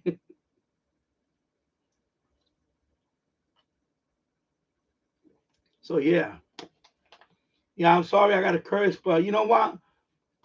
I believe when you say certain things, a certain message, it doesn't hit home. It doesn't hit home unless you say it the way that you say it, the way it is. You know, when you say it the way you want to say it, people get the message.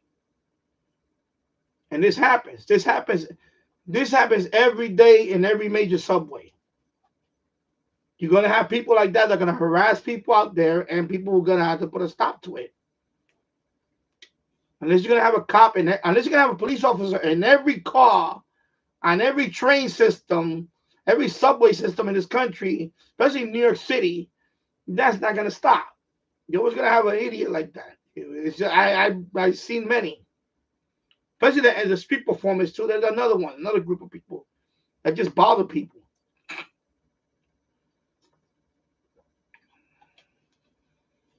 Because that's all it is. You're just bothering people. People just want to get on that train and go home or go to their destination. They need to go to work or go to school. Last thing they want to do is deal with someone else. You know? Yeah. Different Gear TV. Did you get those stop oil protesters? No, they're not.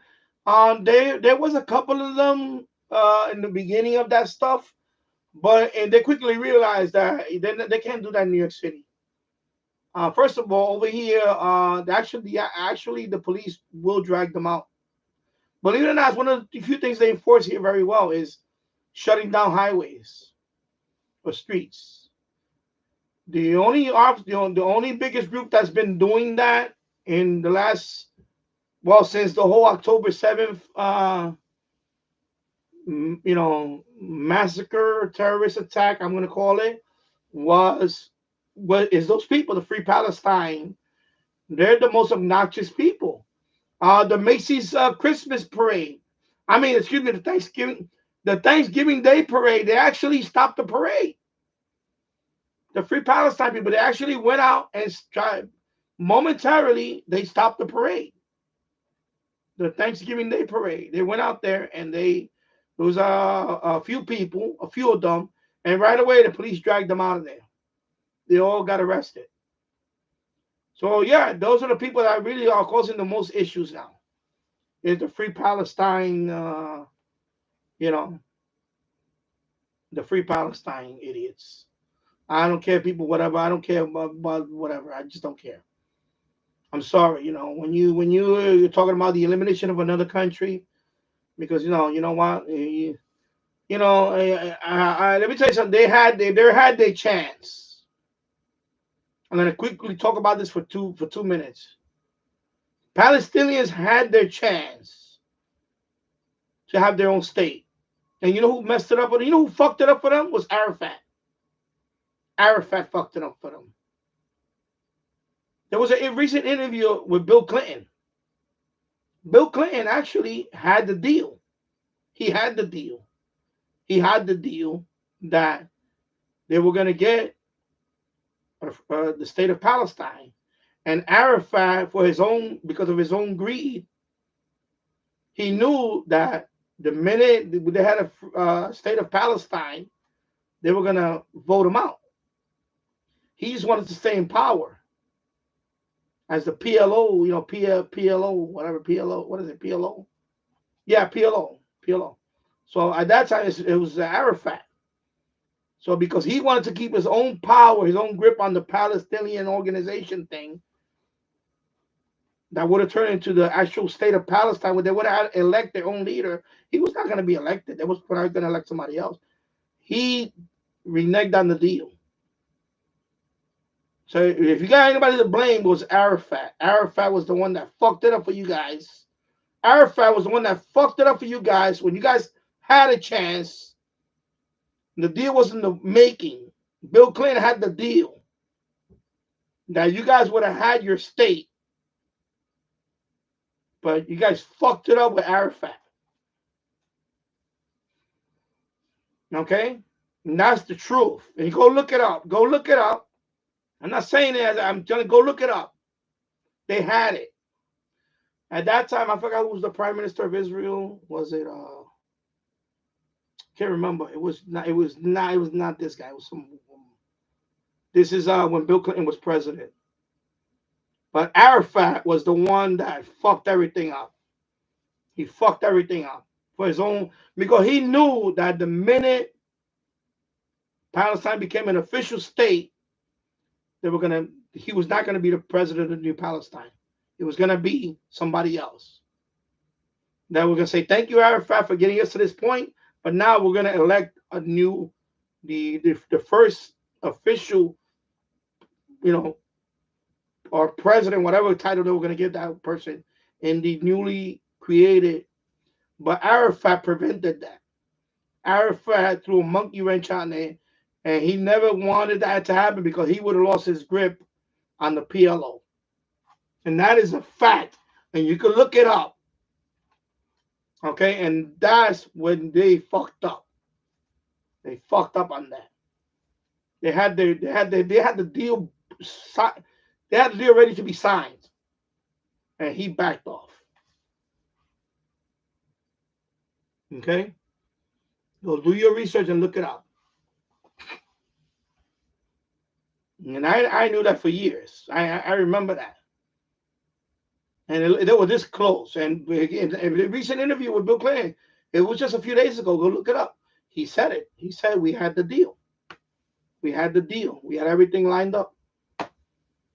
So Bill Clinton would have been. He was the one that would have facilitated that. He was you know, whatever you want to call him, but he had the deal. He had those two agree, but it was Arafat that didn't follow through. All right, just dropping facts there. So when these people go on the street because protesting, most of these kids weren't even born when that happened. Right? And back in 90, I think it was 90. Well, I think this deal happened around 96. I'm trying to remember what year it was exactly when they had the deal. It was 96. It was in the middle of Bill Clinton's. It was, I believe, his first term, almost at the end of the first term. Because you know what happened the second term? Second term, forget it.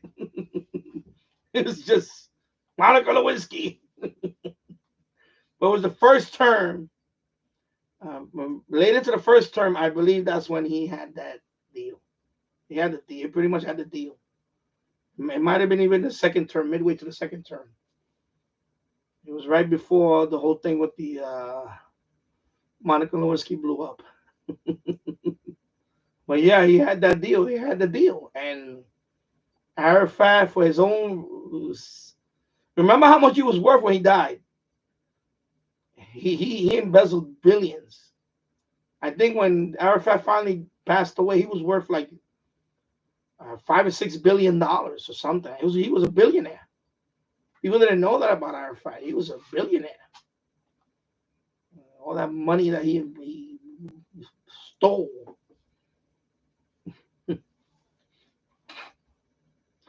Different Gear TV. I just searched that radio on YouTube, and the guy has set it to say bad mofo when he turned on the radio. What radio are you talking about? Bad mofo. Bad mofo. Anyway, Different Gear TV. It has been 10 years since I've been in the London Underground, but the saxophone players were all down there. And there was a time, even here in New York City, there was a time where, when, for example, I remember when when Giuliani was the mayor in New York City, he enforced that law. They call it a panhandling law. Basically, you cannot be in places like that harassing people. Like the first thing he got rid of was the squeegee guy. For those of you know what the squeegee guy is when you, for example, when you're driving and you're waiting on the light, on a traffic light, you stop, you're waiting for the traffic light to change. Sometimes a homeless guy would come over with a dirty mop, with a dirty squeegee and a dirty water. He would try to wash your window. He would try to clean your windows right there, and you would be like, no, don't touch my car, get away, because they want for you to give them some money. And a couple of times that led to people getting out of their car, and people got beating the life out of the person for touching his car. Imagine you driving a brand new car, or you got a nice car. You just took it, you got a nice car, it's all clean, and some homeless guy come with the filthy water, they were dirty squeegee, and starts trying to clean your windows, touching your car. What do you think you're gonna do? So a couple of guys, one particular guy, there was a particular incident where the guy got shot. I think it was an off-duty guy, an off-duty correction officer, actually shot the guy in the leg or something, and that steamrolled the whole. Okay, we need to crack down on this because it's getting out of control. And because it happened, like for example, a friend of mine, we drove somewhere, and the guy and we're telling him, don't touch the car, and he's looking at us, he's about to touch the car. I actually had to get out the car, and I'm looking at him like, bro, if you touch the car, I'm gonna take that squeegee and I'm going to shove it up your ass. I told the guy, I'm going to take that stick and I'm going to shove it up your ass. That's what I'm going to do with the squeegee. I had to tell him like that. He's driving. I was in the passenger. I told him, if you touch this car, I'm going to take that squeegee and I'm going to shove it up your ass. That's it. That's what we did. And we, pretty big guys, both of us. And he said, oh, okay, I don't mess with your car. I said, yeah, you damn right you don't mess with my car. Now get the fuck out of my way. Now get the hell out of my fucking way. You're blocking the fucking traffic. You're blocking the street. And then we went on our way. And it happened. This guy's about to touch his car. And the guy's like, and I'm telling him, just honk. And he honked, and he's still, he's still with the squeegee. And he's about to. So I opened the door. He opened. And I came out and said, "Yo, if you touch that car, I'm gonna grab that squeegee. I'm gonna shove it up your ass. That's it." And I told him, and then he thought about it. I said, "Okay, I think I better not touch this car. Well, I'm gonna get that squeegee, the stick end of the squeegee, up my rectum." So he said, okay, 2 guys, and I'm about to get the squeegee up my ass. I better step aside. And he stepped aside. A good thing he did. And we went on our way. Because that's what happens. Now imagine you're, now that's 2 big guys. That's 2 big guys. A big Puerto Rican and a Dominican. And of course, the guy happened to be African American. Now, that would have been an elderly woman, who knows, elderly, whatever. The guy would have fucking done the squeegee shit and, fuck you, whatever. And I want my money. That's what he would have done. That's what they do. That's what they do. You understand? They pick on people like that. They prey on people like that. That's what he would have done. If it wasn't me, big Puerto Rican, fat Puerto Rican guy like me or the other guy, and because I came out the car, I was like, boom. And I went, yo, you touch that car, I'm going to go over there and I'm going to take that squeegee and I'm going to shove it up your ass. Capiche? You understand? The guy looked at me like I was nuts. I said, oh, I better not touch this car. Okay, you got it, boss. You got it, boss. And get the fuck out of the way. Get out of the way. Get out. And he got out of the way, and we went on our way. Further, it was a hot summer day. We wanted to get to our destination, and this idiot is blocking the street. Yeah, and actually, it was on an on-ramp going to the highway. So we were about to get on the highway. That's when the idiot, So we was about to get on the highway, to go up to our destination, to go, I think we were going to Six Flags or something that day. We're going to go to New Jersey, Six Flags. So we were already talking about, we're going to go on this ride. We're going to go on this ride. And this idiot's blocking the thing. And I'm like, yo, can you get the, and he's going, what you call, like, can you get the F out the way? Lee, get out the way with your, and he's about to touch the car, and he's worried. I said, I got it, bro. I got it. And I went on there. I said, listen, you touch that car, I'm going to take that stick and I'm going to shove it up your ass. You understand, bro? You understand? Capiche? Sometimes that's the way you got to talk to people. Capiche? Capiche, I'm not Italian, but capiche? That's what happened. Capiche? And this is what happens. This is what people got to deal with. People get fed up with this stuff. People wonder why this stuff happens. People get fed up. You're just trying to get to A to B. All right? That's what you're trying to do. I just want to get to A to B. I don't want no drama. I don't want nobody asking me for anything. I want to sit here. Of course, back then it was, I want to sit here and read my paper. I want to sit here and study my book.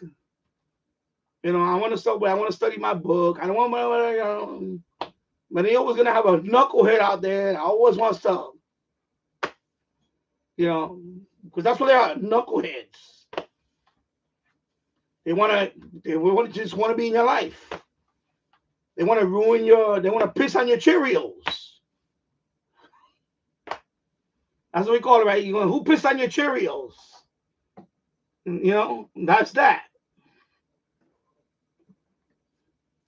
Because their life is worth nothing, and they want to spread that. They want to spread that onto others. No other way of putting it. Their life is worthless, whatever, but they want to spread that holiday cheer on you. That's all it is. They want to spread their misery on you. And I remember that was funny, and I told the guy, I'm going to take that thing, I'm going to shove it up your ass. Capiche?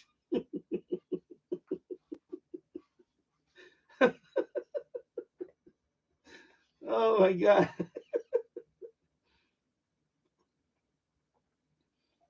Sometimes that's the way you gotta be. That's it. It's the New Yorker in you. The New Yorker in you. That this is when you grow up like this New Yorker in you comes out. Capiche? Do you understand the words that are coming out of my mouth? Oh my God. That's why I don't miss taking the subway. I really don't. Part of me misses it because I'm a real fan guy.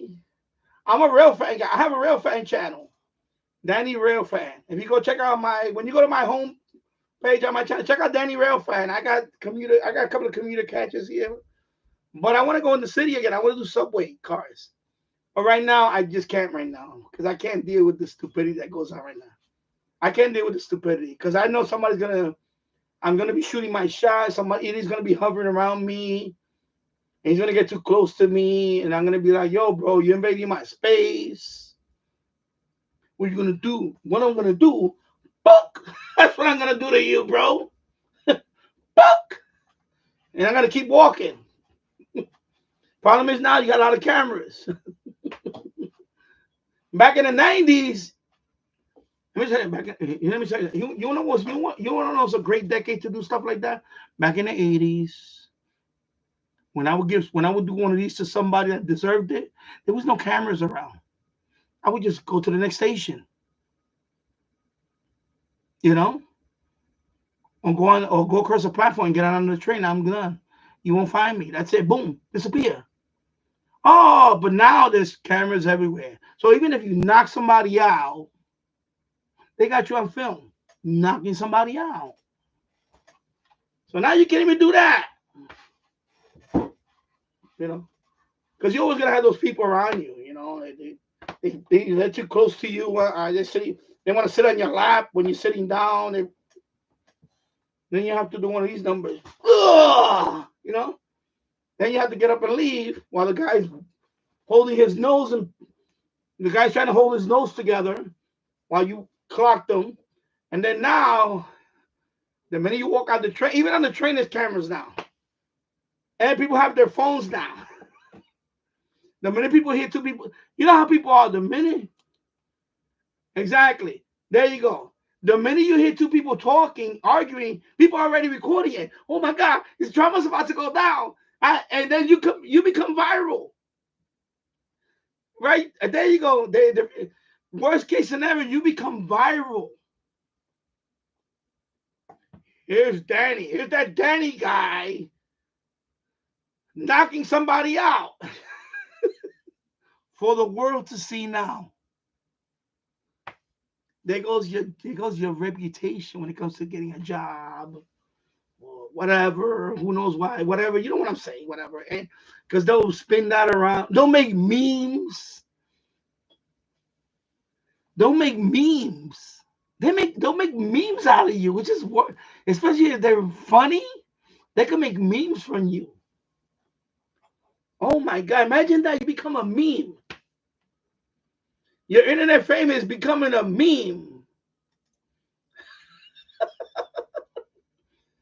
Oh, you watch that? Me going bing, knocking somebody out. Yeah. Here's Danny. I don't want to say. I'm gonna say you. People can look up my last. Here's Danny. Blah blah blah. Last name. Knocking somebody out because he invaded his space. Bing. Oh, bing. Yeah, there was one the other day. This was last week. Last week. Danny DX the man down. Dex the man down.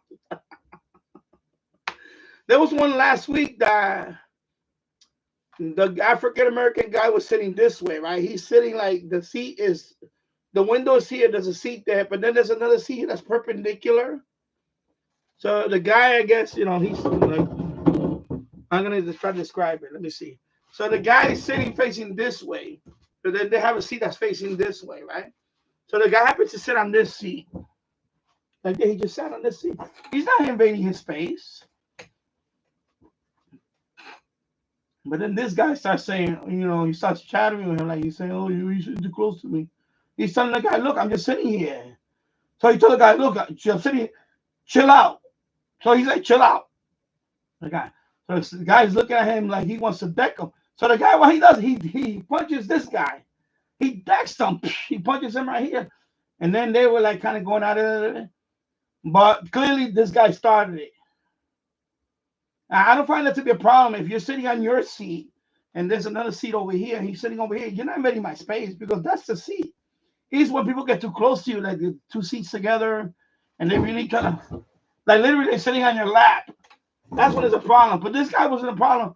So the African American guy was wrong. He was wrong on that one. So he punched the guy, but the guy kind of told him to chill out. He shouldn't have said it like that. He should have said, listen. He should have probably de-escalated right away, but he didn't do that. So the guy said, the African American said, I guess he's chirping at him about it. Me, I would have said, listen, I'm not invading your space. Relax. I would tell him, relax. I'm going to say one time, I'm going to say relax. Then I'm going to go about my business. Now, if he keeps on chirping, then I would have been sizing him up. He wouldn't have got to hit me first. I would have hit him first. Because at that point, he's planning something. So the guy did it wrong. He said, just chill. When he said, no, you need to chill. He said, chill. And then he looked away. Don't do that. Oh, no.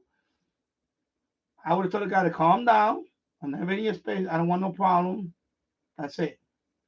And I say, now I want to say chill. I want to say no. And I would have said, now if he kept on tripping, I would have said, listen, like I just said, I don't want no problem. That's it. The third time, not going to be a third time. Because I know that you're about to hit me. So I would have had to get up. At this point, I would have got up. I would have just got up. I would have got up and been standing there and looking at him right there. That's what I would have done. I would have got up and I'm already, because I'm showing my, I'm going to stand my ground now. So I'm going to stand up at this point and I'm going to be like this. Like, you know what? You have the seat. Go ahead. And I'm going to stand up and I'm going to look there at him. But if he gets up now, I'm not going to let him get up. Newsflash. If I get up and he gets up, that means he's going to hit me. So when he gets up, bing, I would have got him right there. That's it. Se acabó. Se acabó. Se acabó la fiesta. He would have went down. But not like this. You don't stay like this and confront the guy. Don't do that. If you know the guy's about to hit you, you need to get up right away. And I would have been like, because he's chirping now. Now that he's chirping, what I mean by chirping, he's talking shit. I would say, yeah, whatever. I would have been like, and letting him talk. I would have been like, you're talking. And he would have got up, then I would have went, bobbing. That's just, then I would have had to lay the smack down. That's it. Or get up and leave. That's one thing I would have done too. Or just get up. Now, I'm not saying that I'm giving him, no, I'm just saying, you know what, I'm going to avoid you. I would have got up and went to the door, at least nearby. It depends. But that guy, he was having a bad day. And when he got arrested later on, it turned out that he was having a bad day, and that's what happened. But when you're having a bad day, it doesn't even give you the right to harass other people. But the Spanish guy that was here, he did it wrong. He kept saying, "No, you need chill out, chill out, chill out." No, don't tell him to chill out. Just say, you know what? I don't want no problem.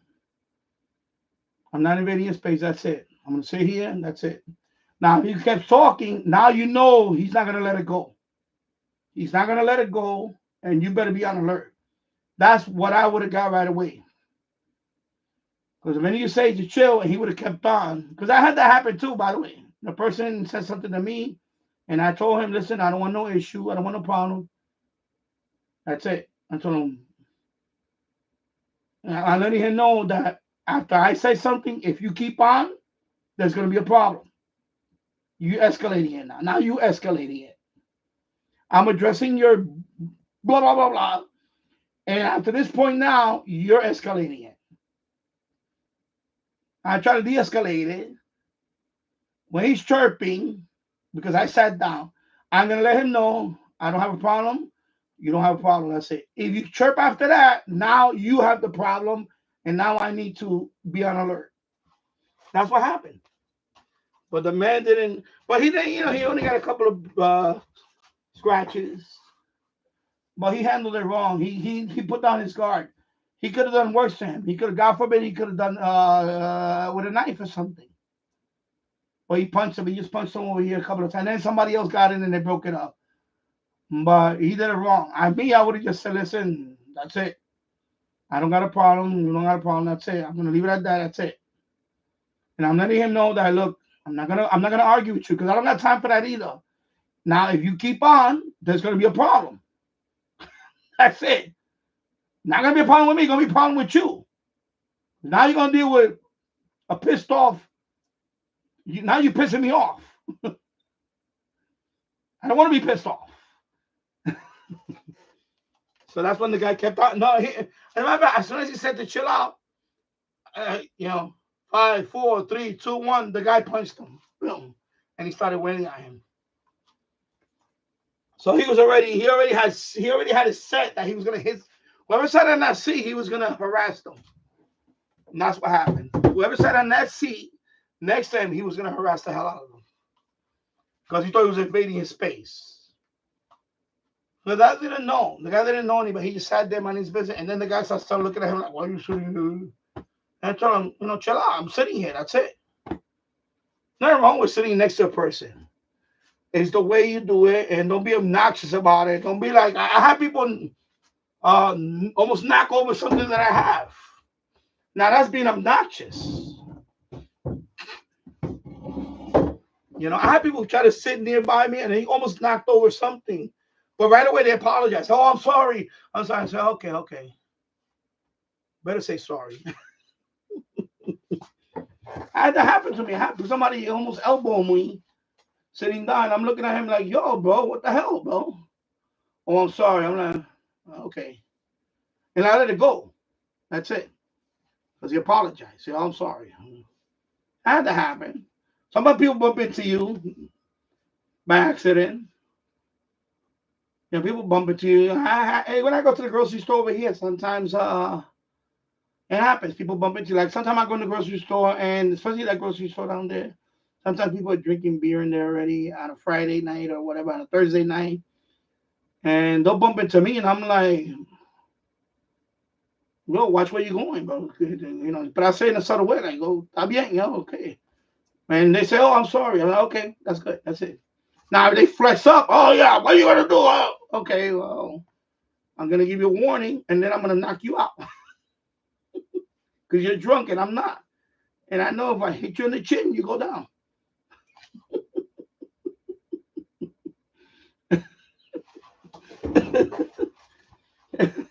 All I got to do is tap you in the chin. That's it. You're already wobbly. You're already wobbly. So all I got to do is tap you in the chin. That's the spot. You tap them in the chin. Oh.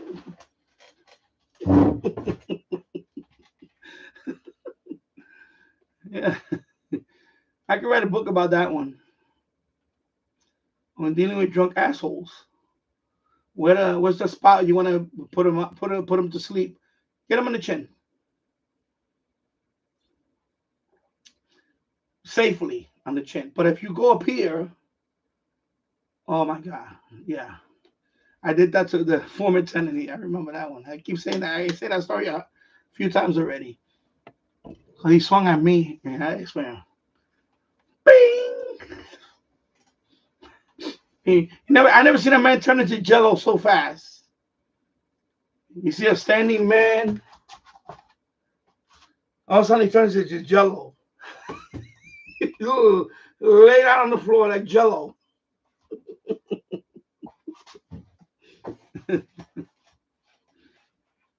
You ever seen that episode of Family Guy when Peter is on the bus and the guy said, "I'm gonna break every bone in your body," and Peter said, "I wish I had no bones."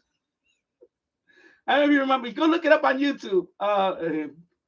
Peter wishes I never had no bones. Funny episode. So the guy turns into like, he has no bones. He turns into Jello.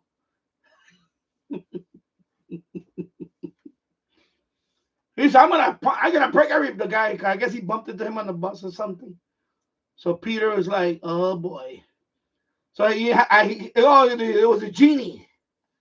Peter was walking around with a genie. So the genie, he said, the guy's about to play, I'm gonna break every bone in your body. And Peter said, I wish I didn't have any bones. All of a sudden he melted. And you see Peter in a blob of flesh with no bones, because he has no bones. Oh my God. Oh my God, funny episode. Okay, let me okay, that's done. Okay. Hello, Michael. T Radio 972. I hope you're doing well. Happy Wednesday, happy hump day.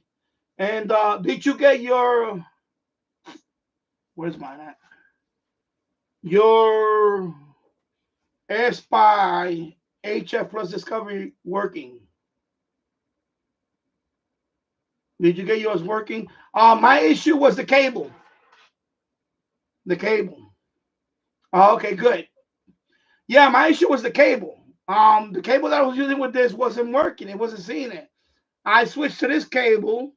As soon as I plug in this cable, I could see the serial number. On SDR Sharp, you could see the serial number. That's what I knew was working. Press play and working fine. So I got to keep this cable nearby. This cable works with this guy. So it's the cable. And that other cable didn't work with this. So keep that in mind. Don't lose that cable. This is very finicky with cables. With the help of some people on Discord and okay, so you got it running. Okay. Yeah. So good. Yeah. Yeah. So now with HF Plus Discovery, you could try to run SDR console. I like that one the best out of all of them. I like SDR console. That one has the record feature. It has a record feature. That one is very easy to use. That one has also for example, you can download the database, and for example, like it marks all the stations that you already listened to, or that you can listen to. Like for example, on shortwave, like it'll say this frequency. It'll say, for example, Radio Exterior de España. It'll have the little text there saying it.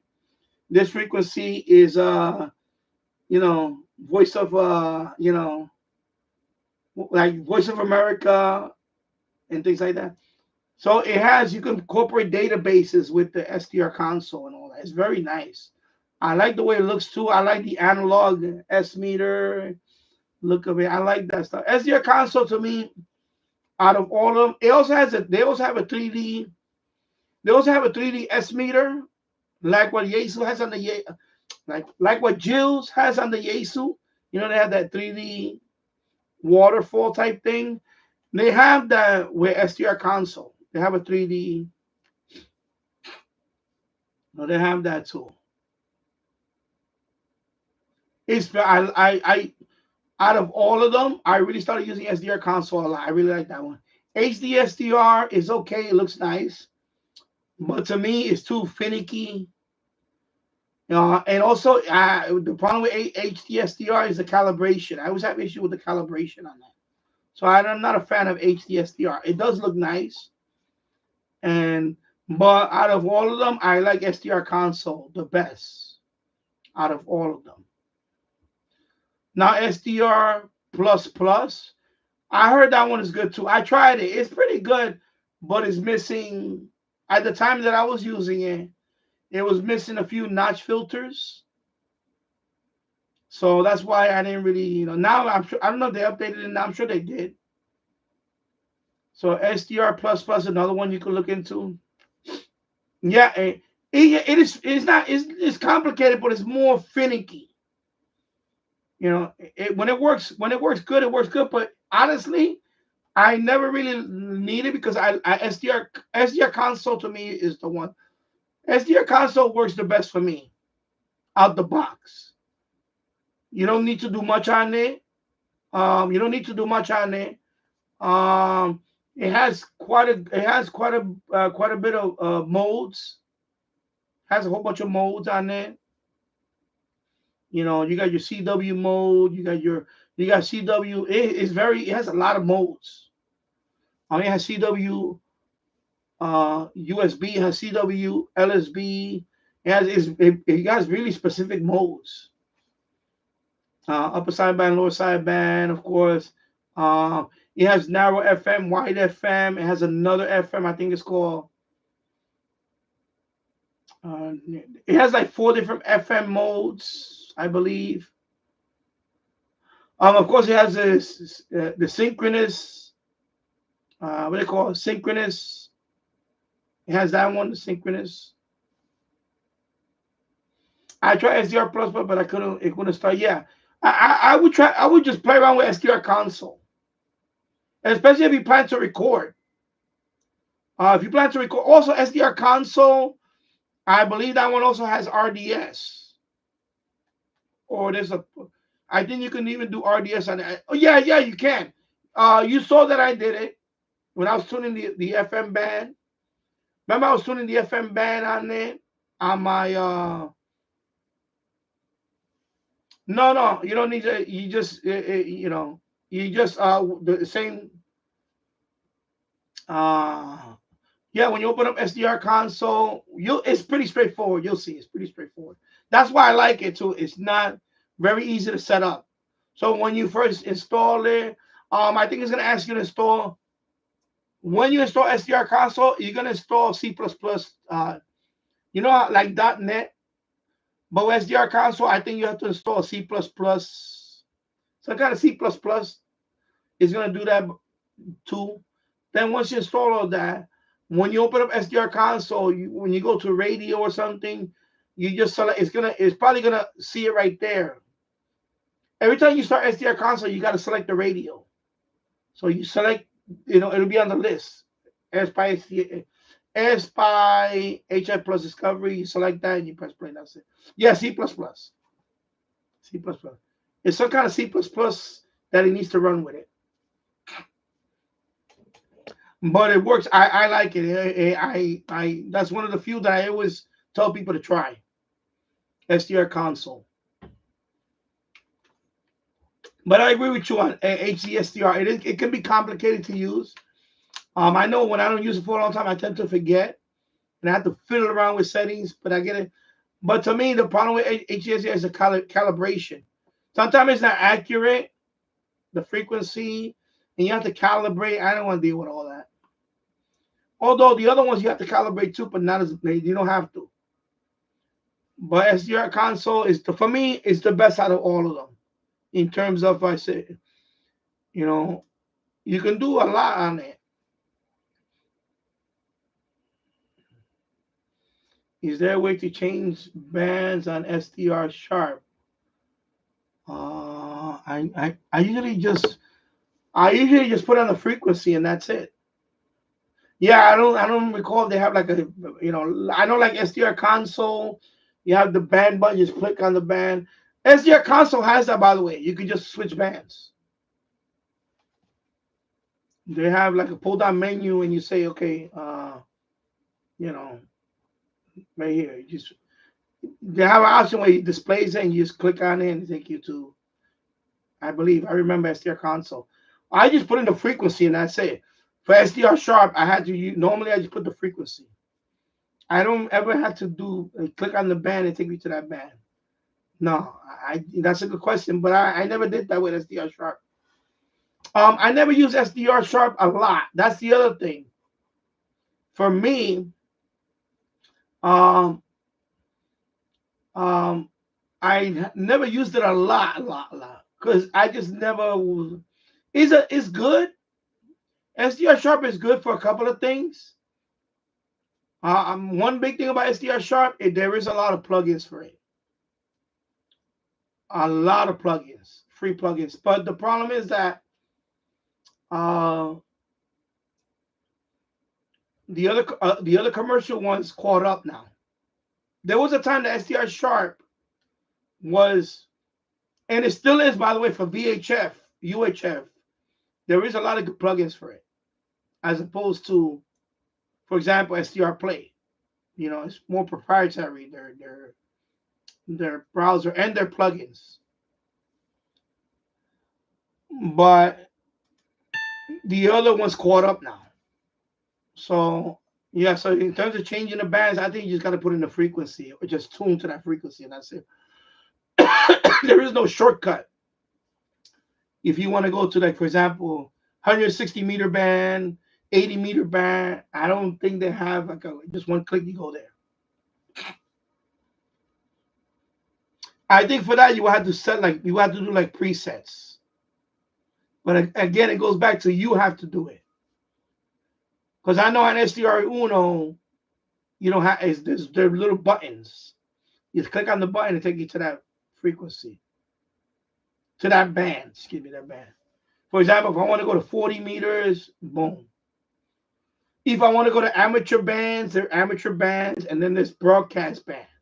It breaks it down like that on SDR Uno. That's what I like about SDR Uno.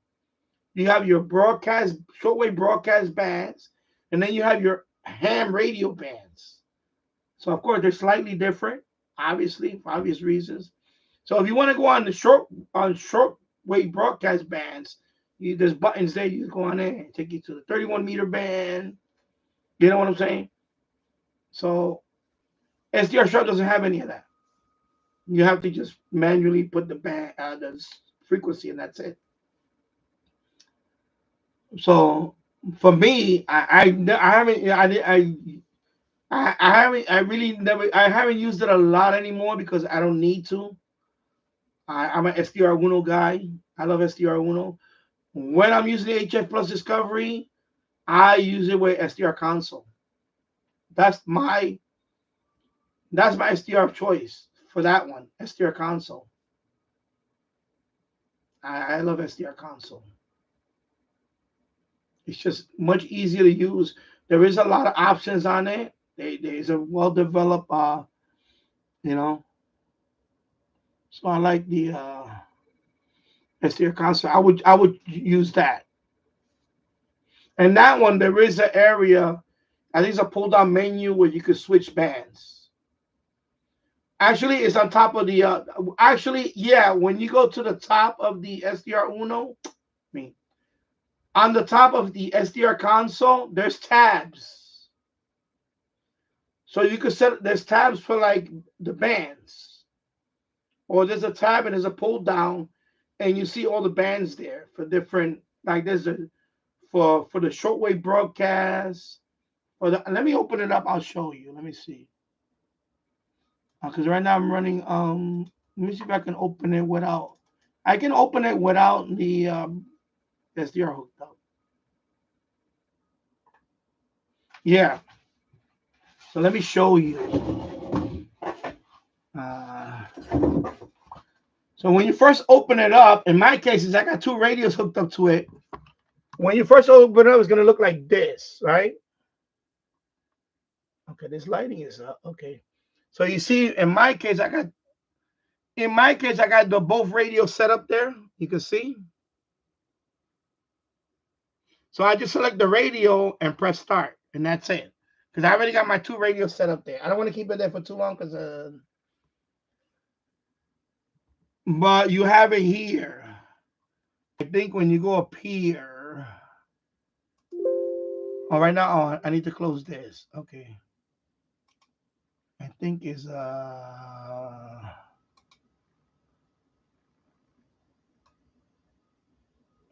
it receive? I remember. All right, here. It'll be under here. See, they have a few of them. See, so when you go to, broadcast, see, they have all of this. Broadcast HF, VHF, amateur, VHF, amateur HF. Then you have this pulled down here. You can go, some of them already marked, like Russian. Time signal is here. WWV is here. So some of them are already pre-listed. So that's favorites. Then tools. Let me see what else. Receive. Oh yeah, right here. When you AM. So if you go to AM. No, that's not it. Oh, that's not it. Sorry. I believe there's something else where you can do all this. Let me see. Receive it. No.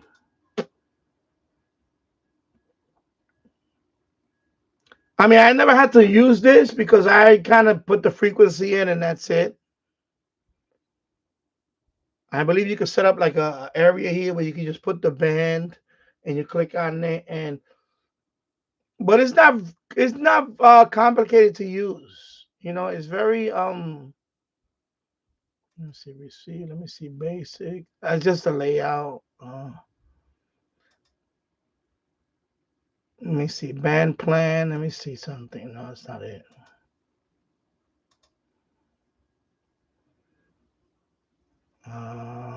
Signal history.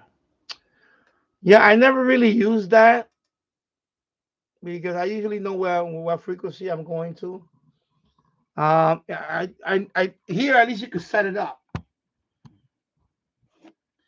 So they have a favorite part. It says favorites, and you could put like, for example, if you want to put I can't remember off the top of my head. Like for example, the let me see, where it goes to favorites. So for example, let me see something. Oh, if you pull it, oh no, if you pull it down, you see it. Oh, it's right here. Favorites. Here we go. So if you go to favorites, for example, what is that? This is the ham band, right? This is the ham bands. See? So over here, broadcast. So if you want to go to the what? The 31 meter band, you just click on it and there you go. Yeah, so it's right here. So that is it. The stars. Yeah. So it's right here. So right now, if you go to 31 meter band, it'll take you here. Right? So if I want to go to the 49 meter band, it'll take you here. Okay, so you can do it here. I never really used this, but I was aware of it. Now, some of them have pull down menu because they got more than one spot. Like this one, the 2 meter ham VHF, you have these options where to go to. So I can go, for example, if I want to go to this range, I click on it, right? And there it is. Okay, so you can do it here, Michael. I'm sorry, I know my focus is horrible and my hand is shaking like a leaf. So you go to this tab, the favorites tab, and they're all there, okay? I hope that answers your question. So I really like this software. I really like the SDR console. It's just loaded with everything. This is free. Not trialware or nothing. This is free. This is 100% free. So definitely try out. But yeah, you go to the favorites tab. And right there, if you want to go to the broadcast shortwave, they're right there. If you want to go to amateur HF, is there. If you want to go to the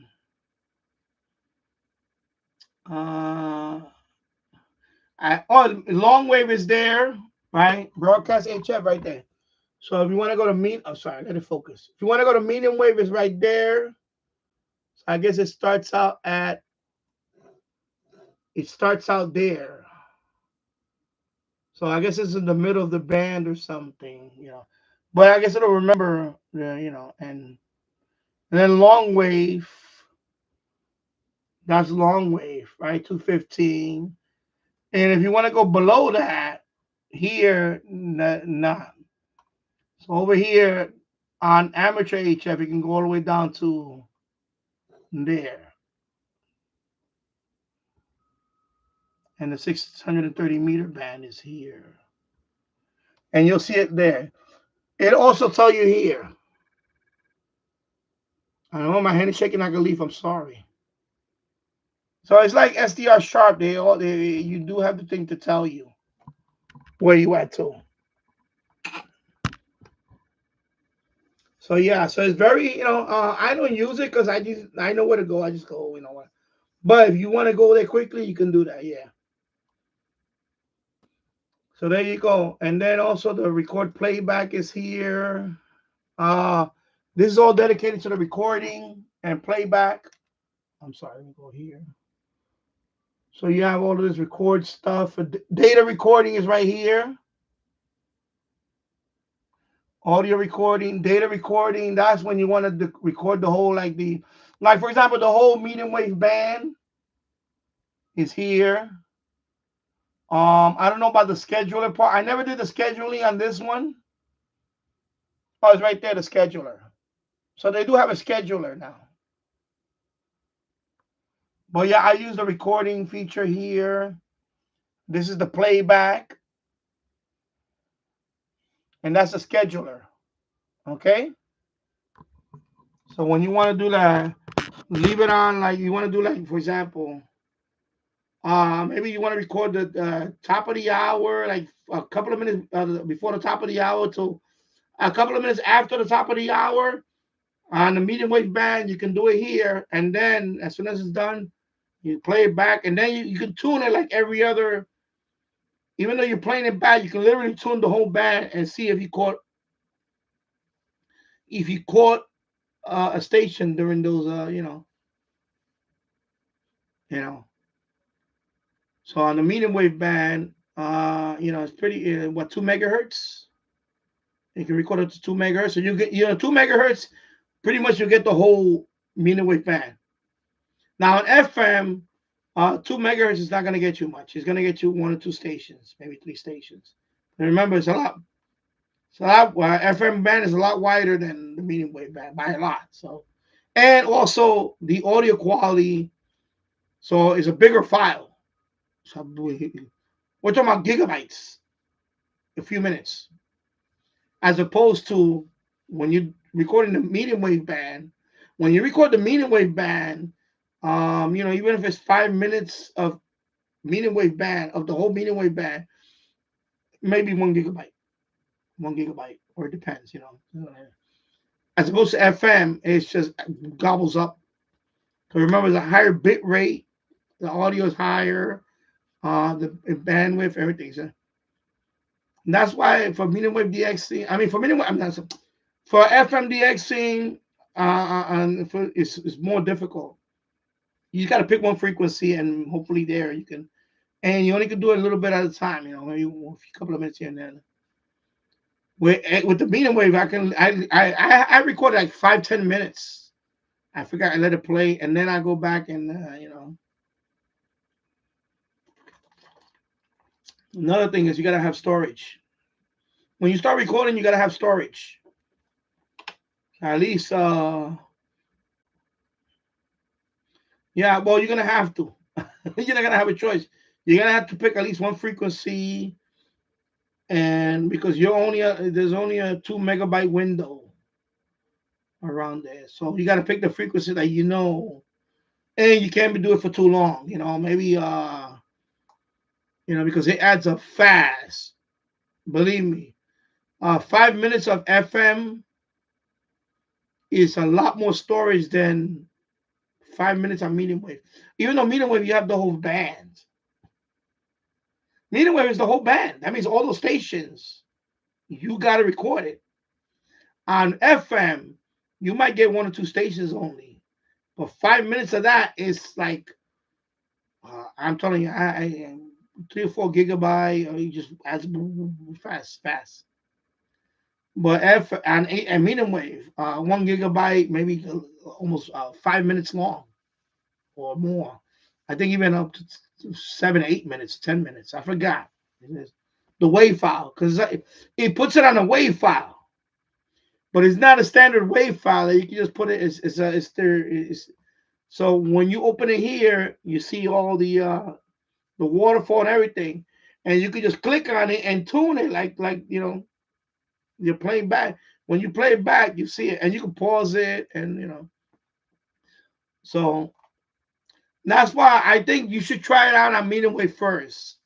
Don't jump into FM. I think just do medium wave first. Get the feel for that, because there's more margin to make mistakes. Because FM, first of all, FM, even if you don't record anything, I never tried NOAA. I never tried all that. Well, it probably take up a little more space, because here's why. It is FM. Even though it's a narrow FM mode, it's still wider than, remember the rule of thumb is the lower the band, the more, the lower the lower the frequency, the bigger the band you can cover, and not as much space. So NOAA is actually after FM. So it's probably going to be about the same, and not more.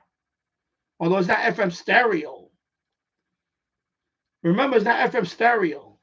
It's a narrow FM, right? I never tried it. You could try it. I never tried to do just leave it on a NOAA station, see if I can get DX on it. I never tried that. You could try it. Leave it on one of the NOAA stations that there's nothing there, and see. Yeah, you could try that. The problem with NOAA is you're gonna have to leave it for what? You're gonna do the top of the hour thing, like 2 minutes before, 1 minute before the top of the hour, and 2 minutes after, or something like that. Because I think NOAA will still take up a lot of space compared to medium wave. That's why I say try medium wave first. Get the feel for it on medium wave. Because a couple of times for me, even if I don't schedule, for example, I done when I first started, I didn't know how to schedule. So what I did, I would just be here recording live. So what I do is, as I'm approaching the top, I will record it. I will start recording. Okay, 2 minutes before the top of the hour, I press record and I walk away, and then I'll wait till 2 or 3 minutes after the hour. I will come back and stop it. That's it. That's what I would do. Not even schedule it. I would do that first, because the scheduling is tricky. I know on the SDR, sometimes it works, sometimes it didn't work for whatever reason. A couple of times because the stupid window update messed up it rebooted my whole computer. The times that I had scheduled it, I didn't. When I scheduled it, it wasn't any better than me being here. Just record it and walk away. Come back an hour later, record it, walk away, like that. I'll manually, I know that you want to have it set and forget it, but do that first. Don't just jump into scheduling, because scheduling is a headache in its own. It's just a headache in its own. Just record, like, for example, right now, right, 1:19, right? 1:19 in the afternoon. So say tonight, I don't know if you're going to be up late, but say, not even up late, say 11 o'clock tonight. So just, for example, go on medium wave, like around 10:58. Start recording. Just press record. 10:58, right? You just go up here and press record. While it's on, you're gonna press record. I think before you do that, you have to set up the options where to save it. Let me see. Because I never done it. I don't remember doing it like this. I have to. I'll see. Anyway, I think you just press record, and then you record. Then 2 minutes after the hour, whatever, you just press stop. Now that file is gonna save that file. Then you open it up and you play it. Because I never really used to record it. I've been using SDR Uno, so it's easy for me SDR Uno. I really haven't really tried to record on this. I don't, like that recording. No, I because when I used this back then, it was not like this. They actually improved it now. It looks like it's more updated. My thing. I use SDR Uno and it works for me. And that's why I like SDR Uno for that reason. Even the schedule is a lot better. When I first started with SDR Uno, it was more complicated to record. It was more. It got better to record. It got better over time. But the scheduler, sometimes for me it worked, sometimes it didn't work because for whatever reason, sometimes it just failed to start. And I would come the next day and I was like, oh my God, you never didn't record anything. For whatever reason. Sometimes it was because of Windows, whatever reason. That's why I usually just be around when I'm recording. Even if I don't sit in front of it, I'll say, okay, 2 minutes before the start of the hour, I'll start recording. And then whatever. Then I'll come back about 2 or 3 minutes after the hour, and then I'll press stop.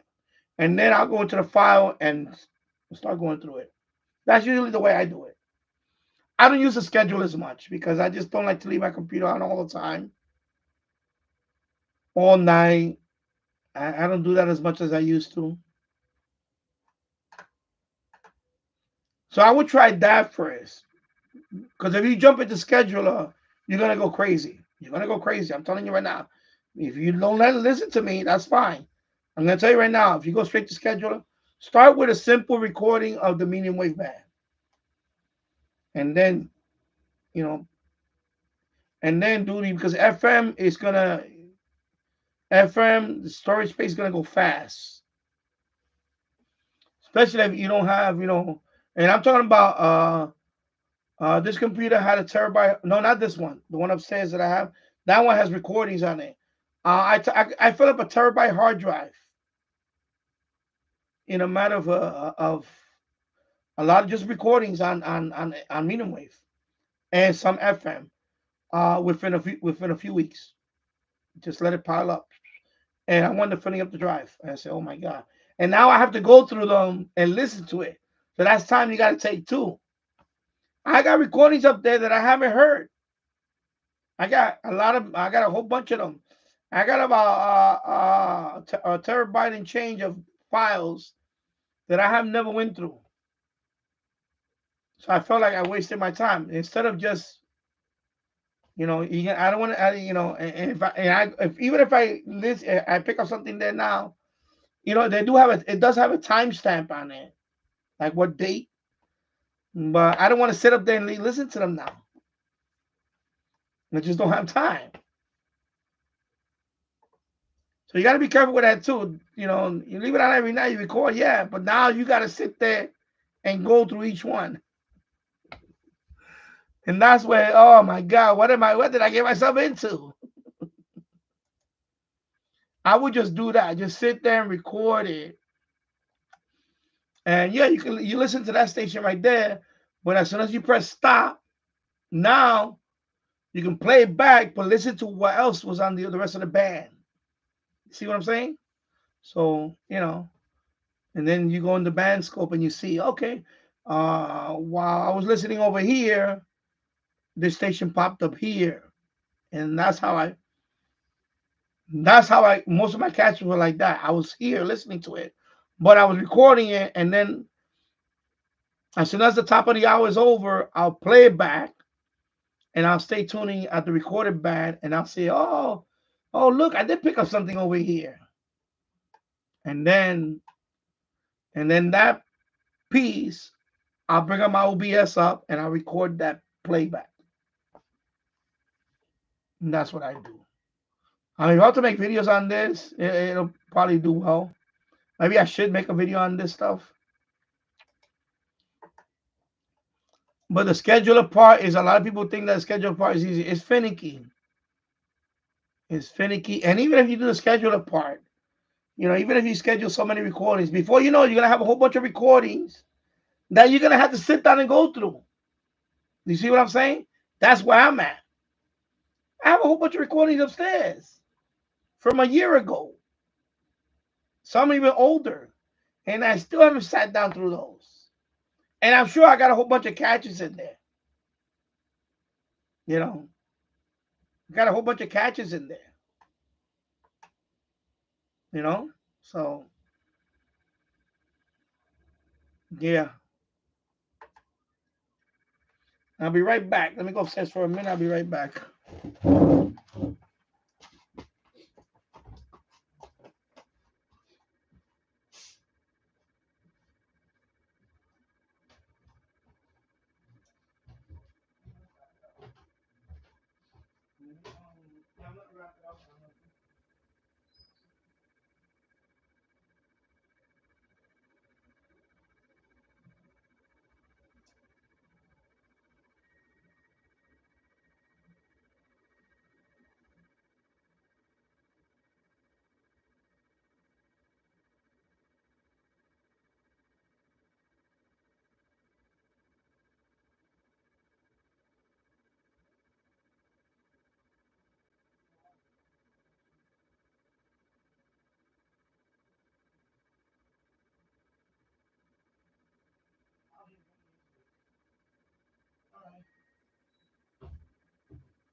Yeah.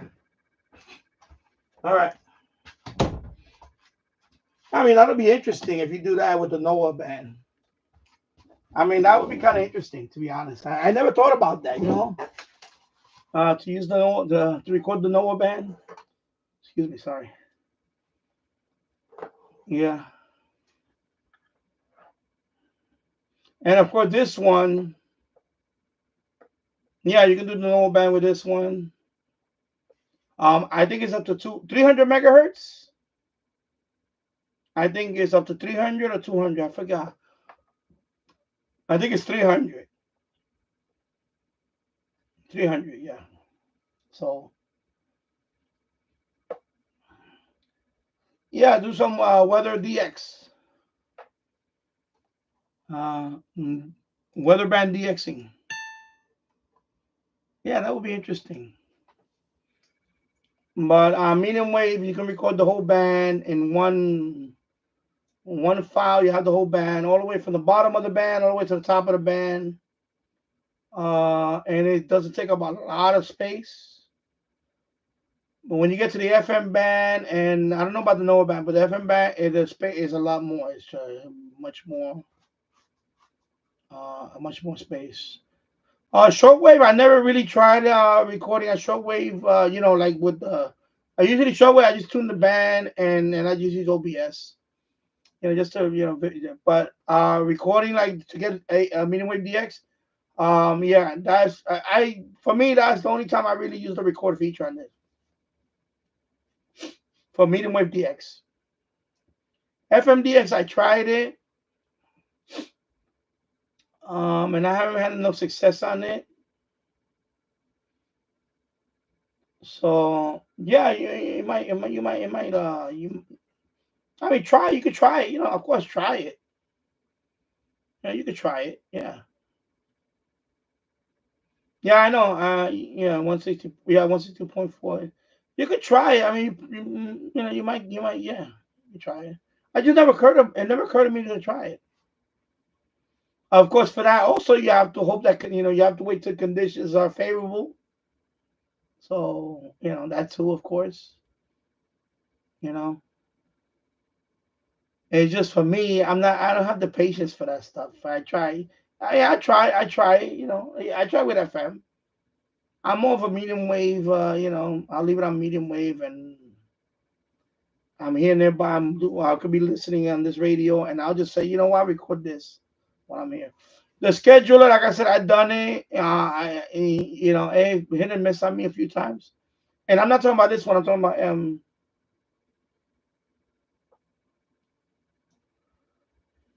yeah, but now you have to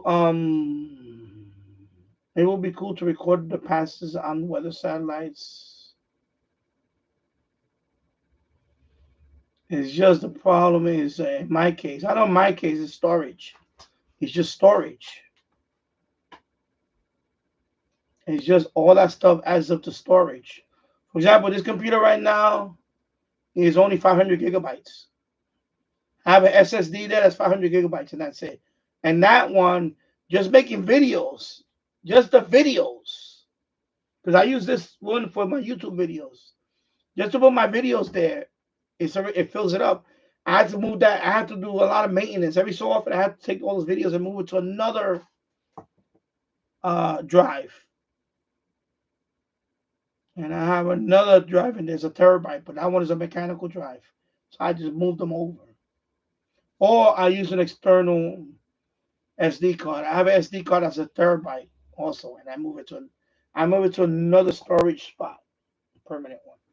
And not everything I have to go through it. Sometimes I just wind up deleting stuff that's like extra footage I don't need. The problem is storage on your drives. You know, if you have unlimited storage, you can record anything you want over and over for a long time, and you'll get something. Is storage is going to be your obstacle. If you have a lot of storage, record away. I don't have a lot of storage on this one. With this, I don't have a lot of storage. The one upstairs, same thing. I don't have a lot of storage on that one. Well, that one I have more. And that one upstairs has more. It has a 500 gigabyte SSD drive. That's my bootable drive for Windows. And then I have a 3 terabyte. I have a 3 terabyte mechanical drive on that one. So that one I have. So that one I move over data to the mechanical drive once I'm. But this one, no, not that much. And also, you know, it adds up. It adds up. So, and like I said, I got recordings that I haven't been through yet. I haven't even went through it yet. It's still upstairs on those drives. It's just still upstairs. And you know, now it's not even storage. It's about me sitting down, giving it the time of day, and go through it. I just don't have the time now to even go through it because I have a lot of other stuff I have to do. I don't have like the free time to sit there and go through all those recordings, listening to something that happened almost 2 years ago now. I just say, you know what? Let us say maybe one day I'll go through it and a little bit at a time, and I'll find a recording that happened 3 years ago. I called this station 2 years ago on this frequency. And if, of course, in my channel, then those don't get views. So I have to prioritize that too with the views. Yeah, it's a great catch, but it's not going to generate me views. And I really don't care about posting stuff like that anymore. You notice I don't post all that stuff a lot anymore. It just doesn't generate the views to this channel. It's too much effort, too much work. Now, if I gotta go up there and listen to all of that, and then go through it, and bring OBS in and record this video, yeah, I can post them. Woo! I called this station from this place. Woo! And you know how many views I'm gonna get? Not many. So it's just, you know, I gotta prioritize my time. I'm not saying, you know, I'm not poo-pooing it. I'm just saying for me personally, I just can't. I can't sit there and go through all those recordings. I just can't. I tried that. I rather sit here and listen to the medium wave band that day, and I said, you know what? Let me put on record. And then as soon as I'm done recording it, I'll play it back and I'll start tuning the band. I'll listen. And if I hear something, then I'll make a video on that right there. But to schedule recordings and I have to go back to listen to it, I just can't do it. I tried it. I just can't do it. Because there's no reward for me there. There's no big reward for me there anymore. Only my personal, personal best. I caught, personal best. I caught something that I didn't catch before. At some point, especially now that I'm into amateur radio, it's like, okay, it loses his. To me, it lost his. Is losing his. I just don't get motivated for that anymore. I don't know. It was something that I did. I still enjoy it. I rather. I love SDRs. I rather still take my radio and go outside and just tune and see if I can pick up something, as opposed to recording it and then going back on it. Yeah, that's great. After a while, I just got to that point where it's just, I'm one of those people that I wish I had 36 hours in a day. But we don't have that. We have 24 hours in a day. Out of the 24 hours in a day, you got to make at least 12 of them worthwhile. So half of your day you have to at least make, because you need the other time to prepare yourself and go to sleep. So you're really down to 12 hours a day. Out of the 12 hours a day, when you have a child and things like that, so because if you start scheduling it, you're gonna wind up having a backlog of stuff, and you're gonna have to sit there and go through that whole backlog. That's why I gave up on that. So I rather sit there. Yeah, exactly. Exactly. There you go. I probably won't schedule recording. I'll just record at random time. That's what I do. Yeah,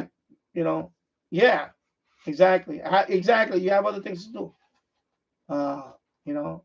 Because I'm telling you, I done that. I done the scheduling thing, and in the morning I checked up and I had like so imagine like 6 or 7 hours, 6 or 7 hour, top of the hour recordings. So I got about 7 files there. All of them are about 5 minutes long. Now I have to go through each one and tune them, and so when you have about when you start adding up, I say, yeah, I'm not doing this. I know there's some gems in there.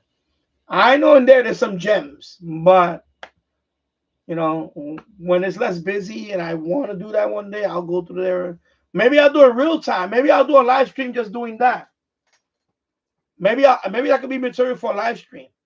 Maybe what I'll do is I'll bring those files down, I put them in a folder, and I'll say, this is why, let's go through the band together on this day, on this evening, and let's see what we could hear. And then I'll tune the band and we'll say, oh my God, look, I picked up this station. And, make note of it. I wouldn't mind doing that on a live stream. Take that file and open it up and see what I heard back in that night. That would be interesting. That would be more interesting for me, because now I got something to talk about, and I can use it on my live stream, and I don't have to. I'm not gonna be bored with it. If I sit down there and I go through every file, I'll be bored. I'll get bored. I'll be bored within 10 minutes. Yeah.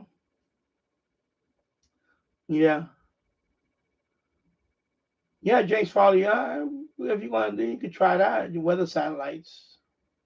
Me, I'm not gonna sit there and use up weather satellites. You can just do that by listening to when the time is right. You use I don't want to sit there and dedicate a SDR recording on it. I don't want to do that. But you can if you want to. TV Radio 1922. I also did some tests on the medium wave, and it works well with my Turkey Vantage loop. It does work, but it's better if you had a dedicated antenna, like an outdoor antenna, like MLA 30. MLA 30. See, I don't know what your situation is. I don't know if you could put an MLA30 or some kind of outdoor thing, whatever. It would be better if you could do that. That would be better. Because I'm gonna tell you right now, it's nowhere near if you put an outdoor antenna. The Turk loop is great if you have inductors already with it. As a standalone antenna, it's not that good. It's okay. It's a U loop, but the problem with a U loop is kind of deaf. I would recommend the MLA30. MLA30. I have the U loop, and on medium wave, it's not. You're not gonna get the performance compared to MLA30. You're not gonna get the performance. It's quieter. Yeah, even the one they sell, I have the U loop, and even and you still got to put it outside. You're still gonna have to put it outside, and that's why I like amplified loop antenna, just like the MFJ T86. That's an amplified loop antenna. It's an amplified loop antenna.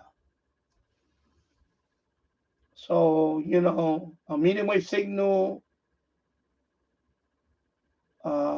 that's buried in the noise, an amplified loop antenna is gonna get the signal above it to the point where you're gonna be able to make out, to identify what station that is. With the U loop, I wouldn't do it. You better off throwing a long wire out the window, a real long wire out the window, than use a U loop for me to wave the X. I don't. It's not a. The U loop worked well for uh, VLF. VLF, it worked well because you need the noise floor to be almost non-existent on VLF. But for medium wave, at that point of the band, you're gonna have noise anyway. So the best thing to do is just to amplify loop. And the cheapest one is the MLA30. So I will get the MLA30. I will get the MLA30. Because the MLA30, even if you don't want to put you could put the MLA30 on the window. Many people put the MLA30 on the window. You can hang the MLA30. I'll show you what I would do if I lived in an apartment. This is what I would do.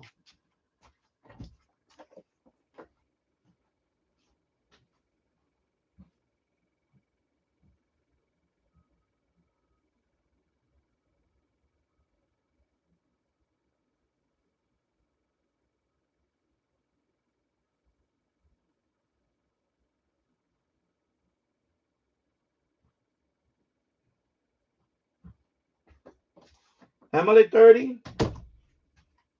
MLA30 in the window. For example, if I lived in an apartment and I didn't have a balcony where I could put it outside, and I had to put it on the window, MLA30, I will put this on the window. This is plastic. This is plastic. Yeah, I know people say, "Oh, put the Command." What's that brand, Command? That it has the adhesive. But the problem is the hook is metal. You don't want to do that. Unless you want to get a Command hook. If there's one with a plastic hook, you can. This one, stick it in the window. This is plastic. Hang the MLA30 on it, on the window, on the glass window. Make sure nothing hits anything metal. That's the only way I can tell you. Maybe put on the window or near the window or near window at least. And remember, it's directional.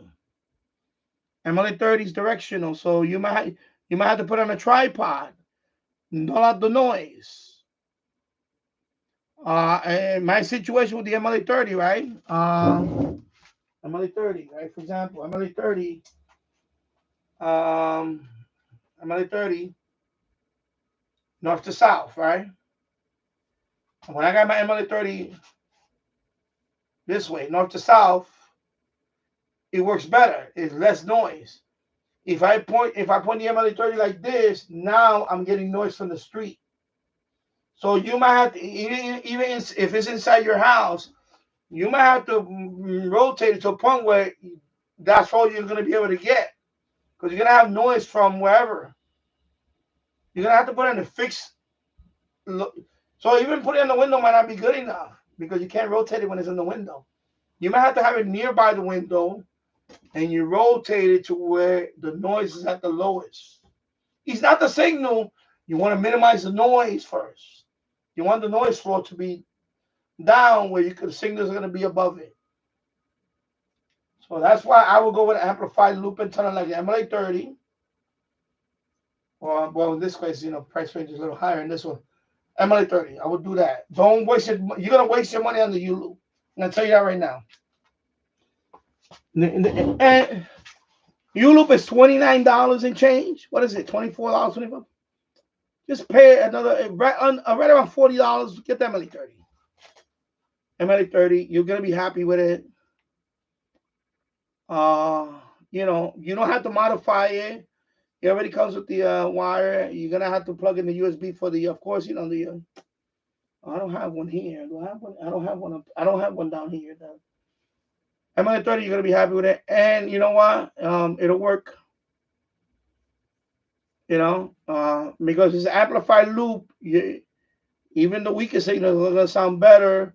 Of course, after that, you're gonna adjust your SDR. Make sure you're gonna have to bring down the RF gain. RF gain, you're gonna have to bring it down maybe. The RF gain on your SDR software. You're gonna have to bring it down if it's too much noise. You're gonna mess around with it. Right now, you're new to it. You're new to it right now. So you gotta learn how to use this. Since you're new to the SDR, now you gotta learn how to use the SDR, the software, your environment with an amplified loop antenna. That's a lot of the stuff you're gonna learn now. This is not your little portable with a AN200 loop and you can rotate. It's not that now. Now you're stepping up to. So now you're gonna have to find your little location. That's why I'm for. Of course, I can put my antenna outside, so I'm better off. But even when I put my antenna outside, I want my best optimum location for it. I cannot point it anywhere. There's an area where I cannot point it to because it's just too noisy. So, you're gonna deal with that too. And it might not be that. Maybe that part of the house might be too noisy. You might have to put your SDR in another room with the antenna or something. Or put the antenna out the window in this room, but your SDR might pick up too much noise. You're going to have to move the SDR to another location. So that's going to take, your tweaking is going to take time. It took me a long time to learn my SDR to be really good. I want to say really good. To be, right now, I could say right now, I know a lot about SDRs. I won't say an expert, but pretty damn close. Because I used it for quite a few years now. And I can tell you there is you're going to be doing some tweaking here and there. Your antenna, amplified loop, depending on where you put it at, it might not work well. When I first bought the MFJ 1886 loop, I put that one in the second floor room. It was noisy as hell. I couldn't use it. Then when I put it outside, much better. And then I finally decided to put it on the roof. And it worked better. But I had to put it on the roof. Now, I don't have to put it on the roof. Now I know better. Because that's an HF loop. I could have put it in the yard on another spot of my yard. That would have been better. So and that took time. And then with the MLA30, it took time. The first time I learned about the MLA30, the first time I bought the MLA30, I honestly thought it was a piece of junk. Kind of. I thought it was a kind of a piece of junk. But then tweaking it, I learned about it. Now I recommend people to buy it. And you don't have to modify it. It works fine the way it is. Now I can say that. but you're gonna have to learn the antenna. You gotta learn the antenna. You gotta learn how to use it. You know, don't be one of those people right away. Oh, it doesn't work. It doesn't work for me. It's too noisy. No, you have to give it a chance. You have to find locations for it. You have to find locations for it. You might have to locate your radio in a different location. You know, you got to give it a chance. It's gonna take a little bit of time. You have to. You're learning a whole. You're getting into a whole new thing with SDR. Right now, you got to learn the software. Right now, you haven't even decided what software you want to try. Like I said, you know, I would try. For me, I recommend SDR console. That's the one I use. If I'm using when I'm using my HF Plus, I use SDR console. I play around with SDR Sharp, but I feel better SDR console. That's my SDR for that one. For this one, of course, is SDR Uno. That's the one. And this one, I could also use SDR console on it. It works very well. And you're gonna learn those things. What works, what doesn't work. Now you're gonna learn about the antennas. You know, what antenna works better here. One location. Of course, mine, I always keep them nearby, away from anything. You know. Of course, that one is just sitting there. I would not use that loop right there. No way. That loop right there is horrible. That one has to go outside. Just, you know.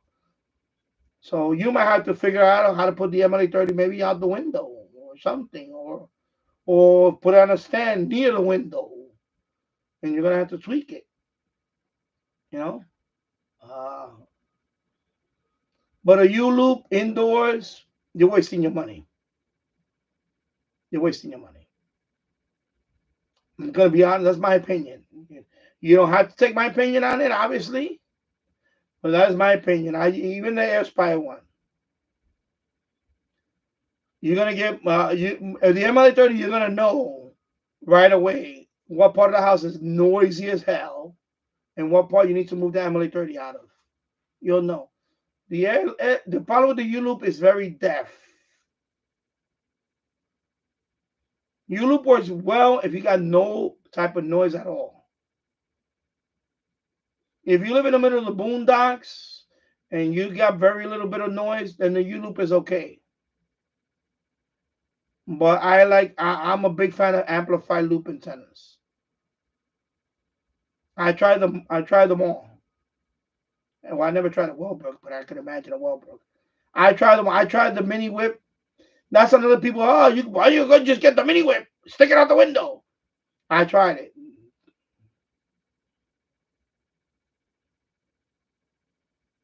MLA30 or get something better. But MLA30, that would be the I want to look at the U loop. Not in a city environment, in an apartment. No, I wouldn't bother with the U loop.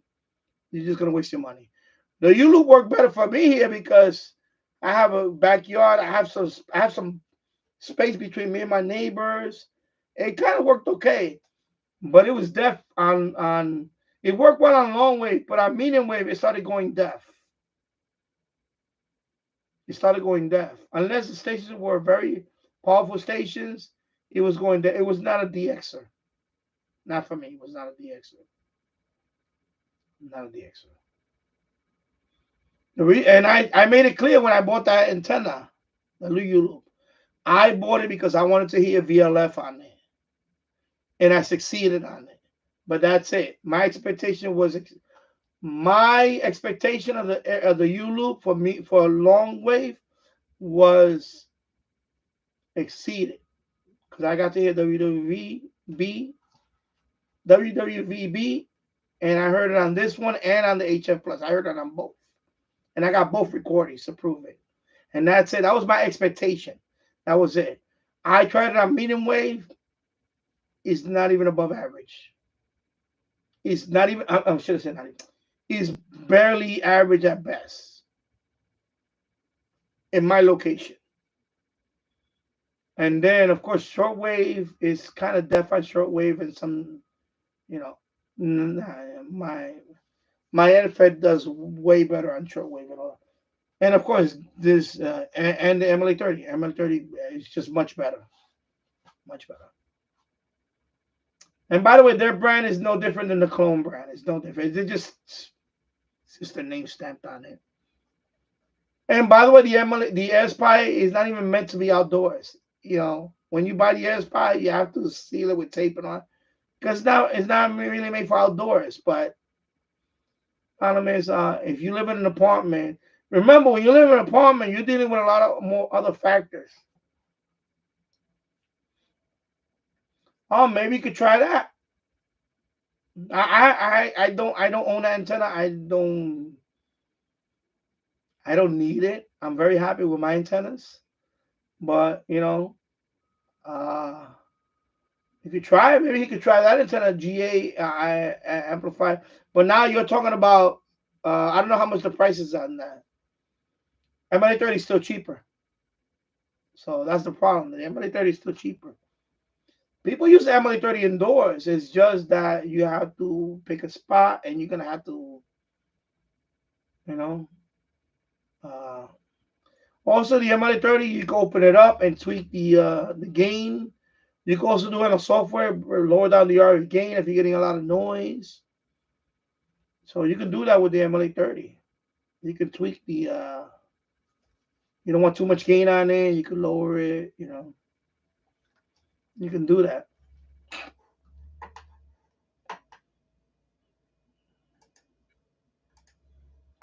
So you can do all that. I know I've seen people use it, but I don't trust their reviews on it. Tech price, tech price.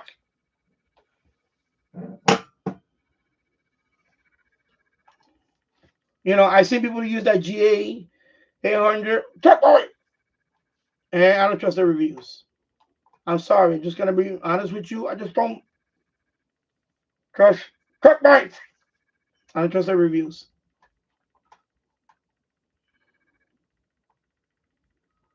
So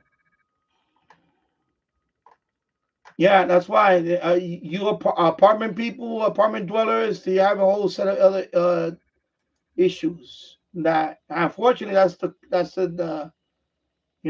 thing. That's why every situation is different. Maybe that GA 800 might be the solution. Maybe you could put that on the windowsill and use that. It might work. I wouldn't mind trying one, but they could send me one a review. But I'm not buying one based on tech price. I'm not gonna buy one based on tech price. So there you go. Just not gonna do it. Because you can post the price on it here, James. I believe that's not cheap. It's not a MLA30 price range. I think that is it about $100. How much is that antenna anyway? And post the price here. I'm not gonna look it up, but you can post the price here. But yeah, I don't. When people like tech price review it and they say I don't trust them because he's getting all that stuff. They sending him all that stuff. So of course I can't trust tech price. So there you go. I don't trust a lot of channels. The other one is the guy, the one in the shed. I don't trust that guy anymore either. He used to be a stand-up SCB, but now everything he gets in the shed is cheap stuff, and he always you know you know he lost credibility. Sorry.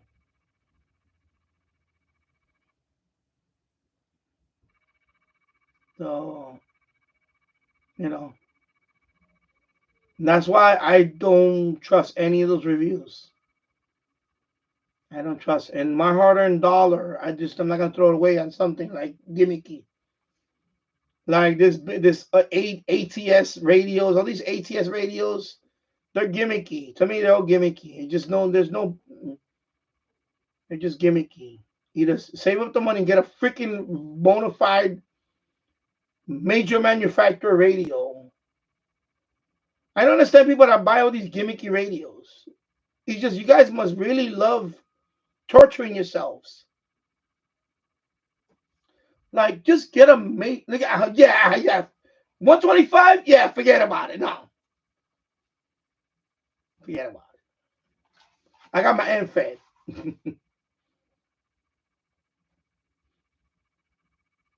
MLA30s, but I got 3 of them, though. Yeah, I'm not sorry. Yeah. You know, my thing with radios is, again, common sense, people. Is the ATS30 better than the Texan? Texan is a brand. Texan is a brand radio. That company is dedicated to making shortwave. ATS is a couple of freaking guys in the garage, right? ATS 20, whatever the hell it is.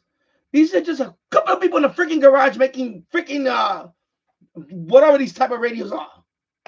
You're gonna compare that to a Texan? You're gonna compare that to, you know what I'm saying?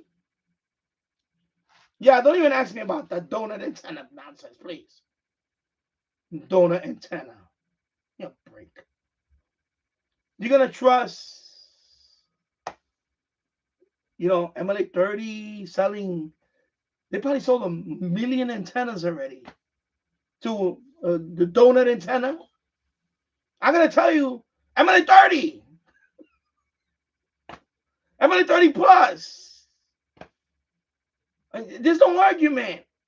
It's proven. It's proven. There's millions of videos out there. Well, I don't know about millions. There's probably hundreds, if not thousands. Well, there's got to be thousands and thousands of videos on the MLA30, picking up every type of station in the world on HF and medium wave, whatever. Proof is in the pudding, man. Or I'm going to get the donut antenna. Because a couple of YouTubers said that they use it. Because they got it for free. Because they got it for free, you know.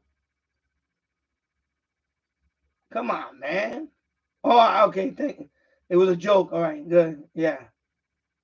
You know what I'm saying? That's why I don't, when I see those radios like the ATS, I wouldn't want to buy. Why would I want to buy that radio when I have where is that? Where is it at here? It's not even here. Is it here? Come on, man.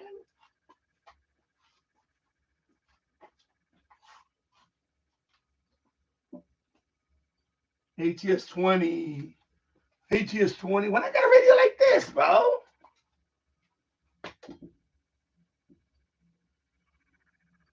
I wouldn't want to get an ATS 20. Because it got a little OLED screen. Come on, bro.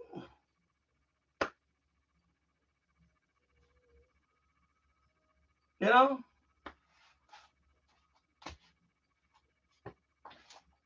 I'll get a piece, a Texan PL330.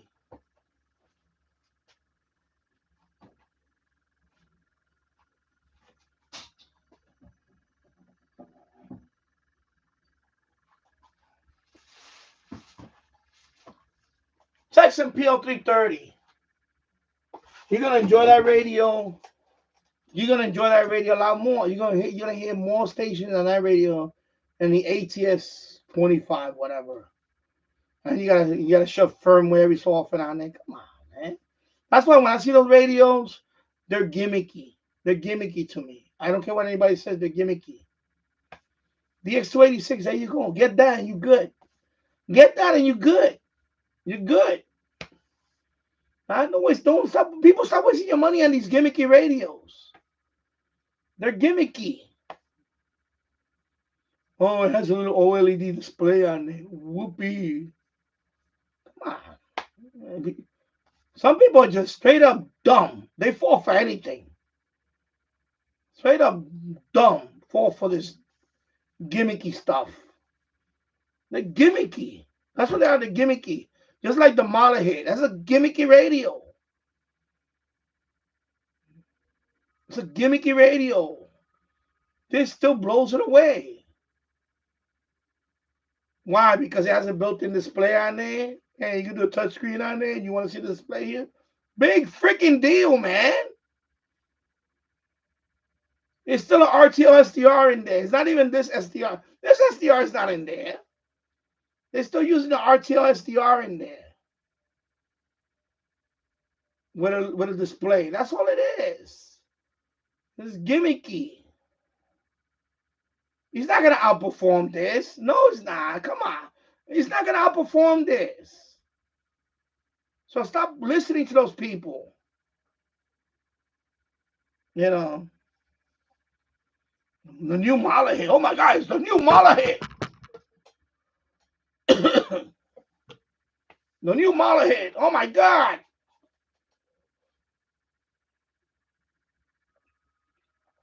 Shit is gimmicky, man. Come on, bro. Stop falling for that, people. Stop falling for that. At that price range, you could get a nice. At that price range, you could get a nice. You could get a very good SDR like that one, or the newer one, or you could get a nice. At that price, I would just get the Texan S2200X. That's a good radio, and I don't own one. When Jill says a very good radio, I would just. Oh, you know what? Get the LC90. Now that I got RDS on FM, you know, instead of falling for these gimmicky radios, get the LC90. I'm thinking about getting it now because of the RDS. Now the RDS got my attention. And they're fixing the single sideband thing. Now it got my attention. And now the price dropped like crazy. You can get that radio on AliExpress for under $200 now. $190. I saw it the other day for $197. $197, and I got a couple of discounts. I could probably get it lower. LC90. Now I'm thinking about it. To be honest, I'm thinking about now that with the RDS, because that's what I said. If they could throw RDS in there, now they got me. Now they got RDS. Jill showed it. He made a video on it. Now I can see myself getting the LC90. A Black Friday sale, maybe I get lucky, get it down under $175. I may pull the trigger on that. Now they got my attention. You're gonna have a lot more fun with a radio like that than a Mala hit, whatever. Come on, give me a break. And people stop falling for these gimmicks. Stop falling for these gimmicky radios. Just stop. Just stop. 5 hours and 24 minutes in the books. Wow, another extravaganza. On a Wednesday afternoon, it's 2:07 in the afternoon here in Yonkers, New York, in the East Coast of the United States of America. And welcome. Another extravaganza. Smash that like button, please. Just smash it. Smash it. Smash it. And share the video. Go on Discord or whatever. Just share the video. Share my. They say, hey, this guy's going to be on for another hour or so. You know, I got a lot of energy. I got a lot of energy. Guys, he's like the Energizer Bunny right now. It's a nice rainy day. No, I'm not gonna do that. Well, I'm gonna do the first part later. I got some cold ones there, but nah, I'm not gonna play I'm not gonna send the Mascanites. But I do have cold ones. In fact, I need to start putting them in the refrigerator soon. But when I'm done here, I have to do a couple of chores upstairs, and then. So actually, not yet. So yeah. So let me go back up here. So yeah, if you're thinking about getting the GA800 amplified loop, 125 is too much. I'm sorry. I gotta see some. I wish they would send one to me to review, or send one to Jill's, because that's a lot of money. $125 for that antenna. It's a little loop. I'm kind of skeptical about it already. The way it looks, I'm already skeptical of the performance. And I always say anything indoors is never gonna outperform anything outdoors. I don't think so. So I'm already skeptical of that. So anything indoors is never gonna outperform anything outdoors. That's just and I'm talking about any bands, HF, VHF, UHF, anything indoors is never gonna outperform anything outside. That's it. Especially in my case, I live in the basement, so I definitely I don't think that antenna is not gonna do well on any band. Not outperform my outdoor antenna. It's not gonna do. So I'm already skeptical about it. Yeah. James Felder, I use my MLA 30 inside, and I also have a long wire outside. Yeah, exactly. I would throw a long wire outside. If I lived in an apartment, I would throw a long wire out the window. The guy out on the block, he still got his wire out the window. I never spoke to him because now at this point I don't care. But his antenna, his wire is still out there. He lives on the second floor, and his wire is going to the nearby tree in front of the building. He still has the wire there. It's a purple wire, like a thin purple wire, and it goes to the tree, and it's still there. And when there's a will, there's a way. You can stick a wire out the window, and you can just throw the wire out the window, and let it lean out the window. And that will still outperform anything inside, I believe. You have to be creative, especially in today's environment. Yeah, you got to be more creative. I'm not saying is and I feel for people that but I know if I lived in an apartment and I lived in a high rise, I would have to be resourceful. I would put an antenna out there. Maybe I open the window. Maybe with a long fishing pole. I would attach it, and I would just run a wire. You know, and like a like a vertical, but use a fishing pole and run the wire with it, and just stick it out the window and secure not a fishing pole, like a flexible pole. They sell those flexible pole. I would be creative. I would use something like that, and I would have a wire with it. Maybe attach it with tie wraps, and then at the end I will dangle some of it, just dangling. At least maybe depending on how long the pole. At least try to put 15 feet of wire outside, just hanging, and that would do a lot better than having something inside. I would do something like that. Maybe I should make a video on something like that. I have old fishing poles that I found in the trash. They're pretty long. The problem is when you run the wire in there, they have those metal outlets. You will have to put those. You will have to put black tape on those because you don't want the wire touching it. And I would use the old fishing pole. I would leave it out. The people are gonna look at me like, "Are you fishing out the window?" Yeah, I'm fishing for signals. I don't care. Secure it on the window. Or if I have a fireplace, I would secure it on a fireplace. You got to be creative. Or if you got a tree nearby, just throw the wire in a tree. I know Jill's setup. He has the wire going to a nearby tree in the yard, right? Hey, you got to be creative. Otherwise, he couldn't do that. He couldn't do the HF. The onion is by his window. The wire goes all the way down to the next yard, right, on a tree or something like that. You have to do what you got to do. You have to, and that's what I would have done. I would have done something like that. I would have figured out a way to run at least try to run the longest wire possible,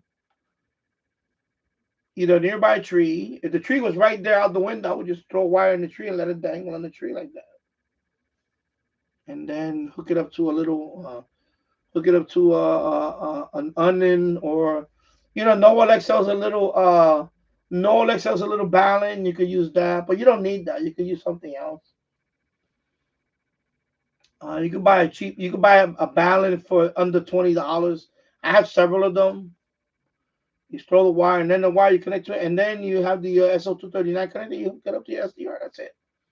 There's ways to do it.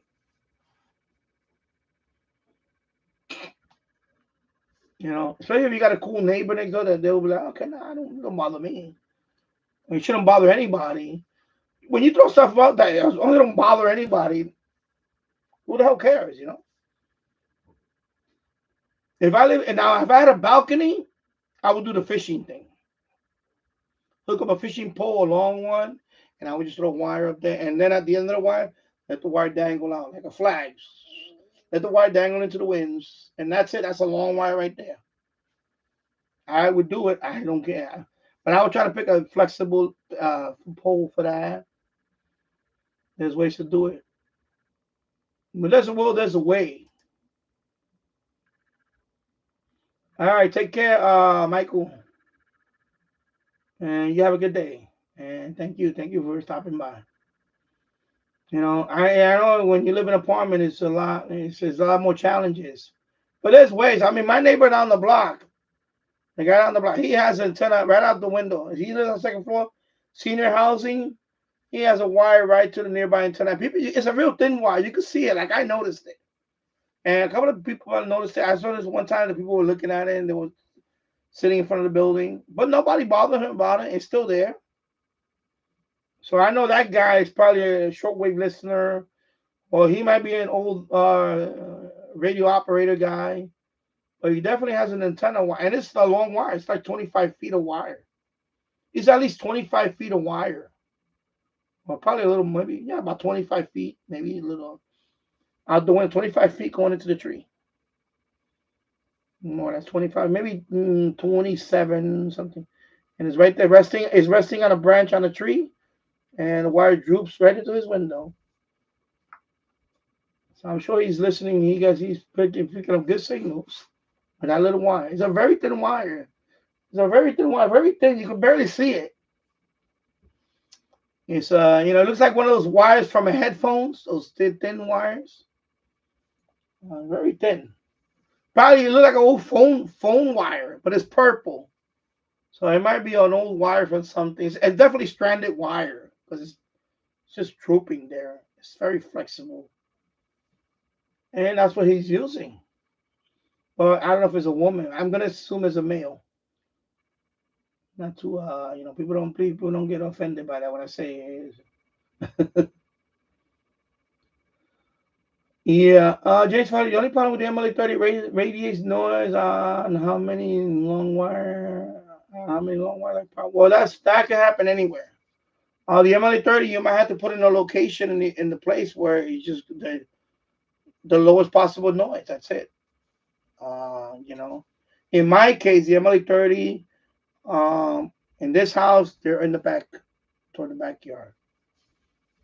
I never try to run it. Maybe one day I should put an MLA30 here and hook it up and see what my reception will be like. Maybe I'll put it on a tripod and try it. I never tried it, but maybe I'll try it one day and see if, maybe. But I definitely would throw a wire out the window or something. At least throw a long wire out the window. Because even if you throw it out the window and it leans over the wall outside, the brick wall, whatever, and long enough that it's not going to bother the neighbor outside, they open the window, maybe put it between them, and they're not going to notice it. I would just drop it. It's better than nothing. That's my point. If you throw a long wire out the window and it just goes along the wall, it's better than nothing. Believe me, that'll work a lot better than nothing. That's my point. So it doesn't have to be a wire up in the air or whatever. As long as you could drop it down.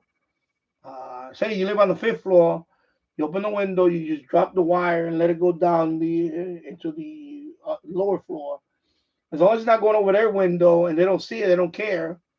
If they don't care, I would run along a wire to 2 floors down or something. Or maybe put the wire in between the windows where it's not going over their window right there. So when they look out the window, they don't see a wire coming down. Put it to the side. You got to be creative. That's what I would have done. That's what I would have done. At least throw the wire out the window, even if it's leaning right against the wall, is better than nothing.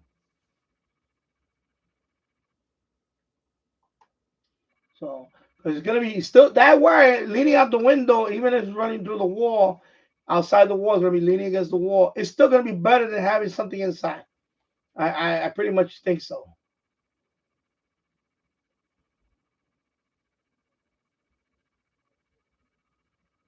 James Farley, it's rotatable though. You can put it on a desk.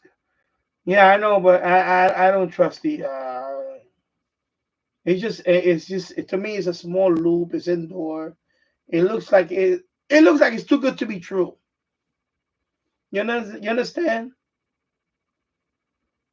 Like if that antenna was so good, I don't trust it. I just why have okay if that antenna was so good, why?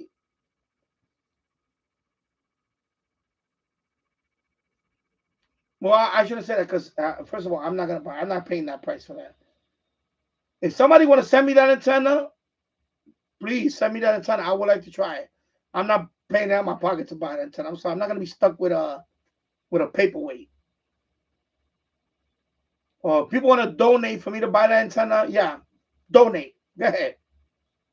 You could donate.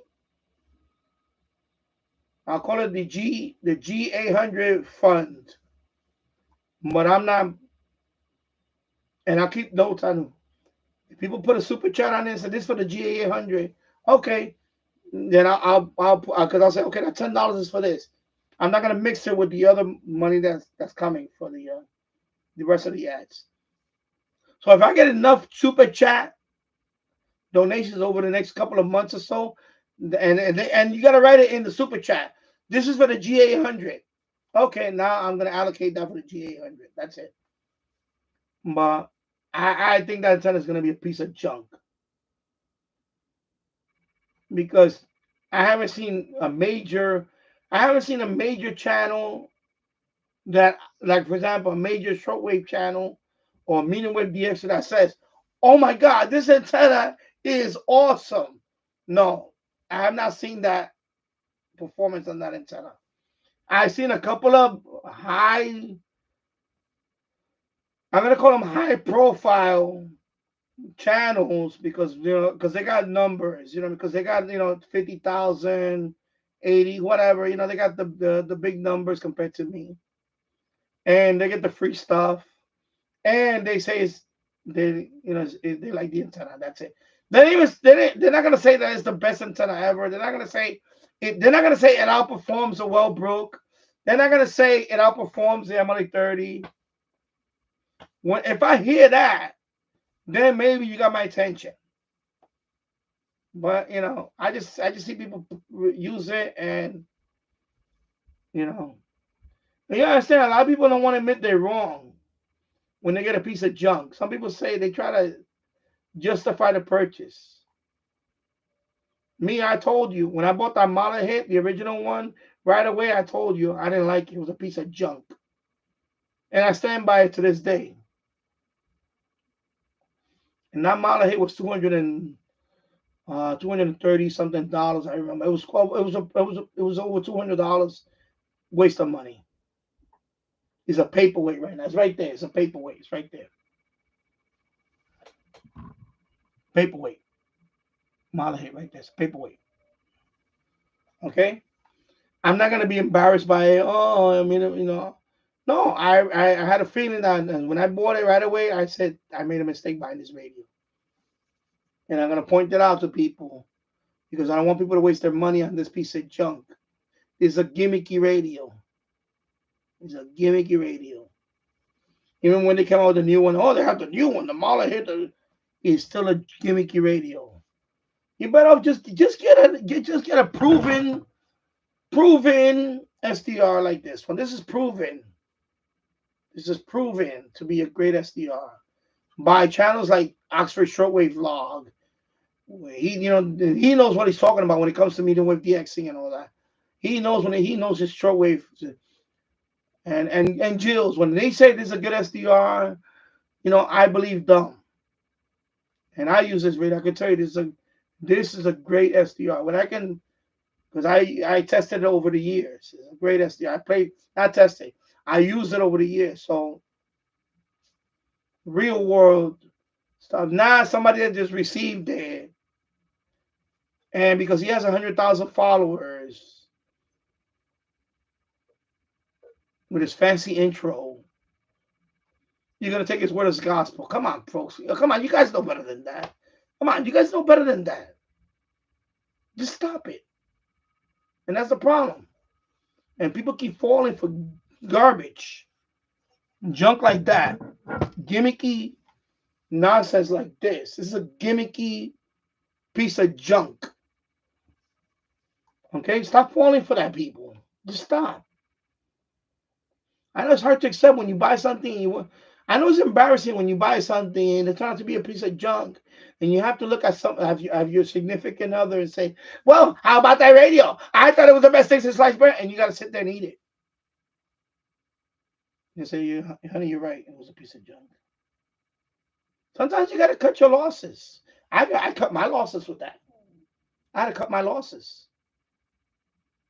That was $200 I'm never gonna get back. Right there. But if I can help somebody out for making that mistake, I'll get some redemption with the Lord.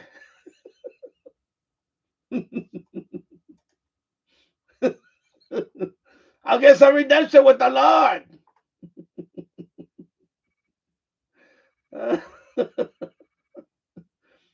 Oh my God. You know? Yeah. Hello, Frank. I'm not a sponsor, so stop saying I'm not a sponsor. I'm not going to be a sponsor. I hope you're doing well, Frank. Yeah, so those donor antennas, I'm not even. I thought about buying one, but it's not gonna. It's not, I just don't. I don't see it. I don't see it doing good. I just see another piece of junk on my shelf. If somebody want to send me one, I'll try it out. But I just don't see the you know.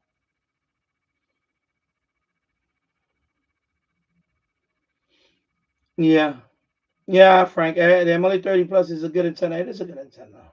It's a good antenna.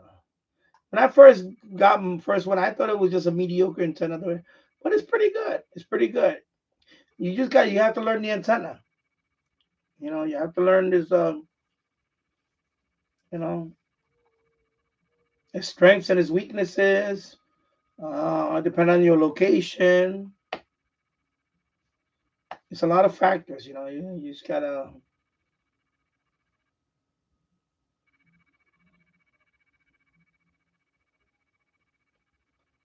Frank said McDonald antenna is better, but you won't remove the mayonnaise. I don't understand that. You can send 100 watts to cook the beef.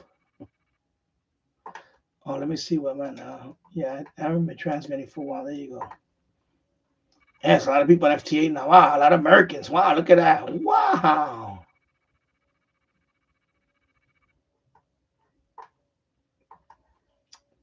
Yeah, I'm about to wrap it up in a few. I think I'm gonna wait till I hit the 6 hour mark, maybe right before that. So anybody want to chime in? Chime in now if you want me to keep going for another hour. But I think I'm gonna be. I think at the 6 hour mark, I'm done.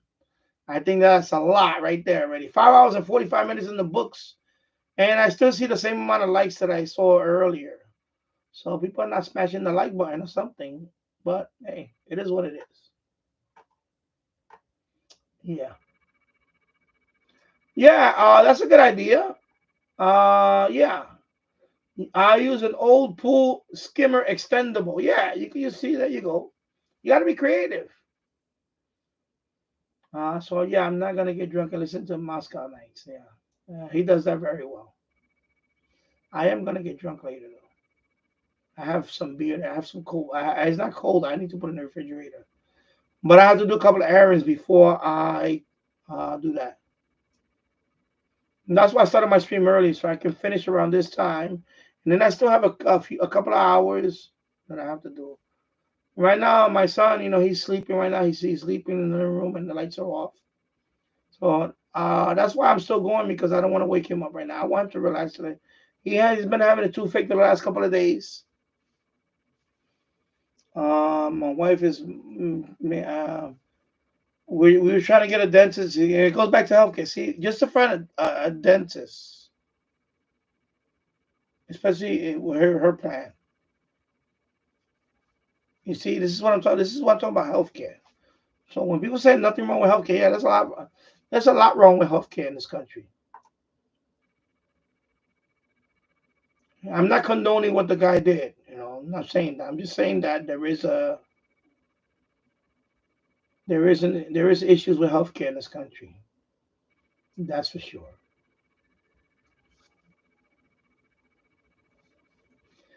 James Farley, my indoor long wire has a 9-to-1 balance running through the living room. Then the rest goes out my on my balcony. Okay. So I use an old. No, I hit my. I use an old pool skimmer extendable. Okay. Um. Glenn Dansler.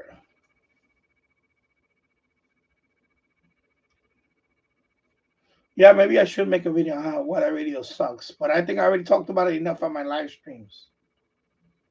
I really want people to see my live streams. I want the word to go around that my live streams are nothing to be looked frowned upon. I notice other live streams get a lot more live viewers than I do, and it's a shame. It's a shame. It's a shame that right now I've seen 6 people watching. I should have 50 people watching,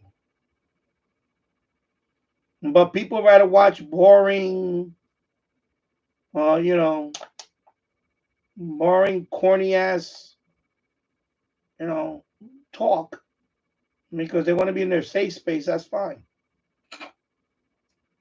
You know, that's the way it is. So either people get it or they don't get it. I say it like it is here, and if it bothers some people, then they shouldn't be on my live stream anyway. That's why also I do subscribers only. I don't want the typical, you know, person to come in here and derail my live stream with like what I used to deal with before, with teeny boppers or whatever. I touch on. I use my phone to touch on other topics. If everything was about radio, this live stream could only be maybe an hour. If I want to just talk about radio specific stuff and that's it, there'll be an hour of boring radio topics like always. No, I want to engage with my audience. It's not only a live stream about radio, but I really want to engage with my audience. I want to know how my audience is doing. I feel like I bond with my audience. I feel like I'm their neighbor.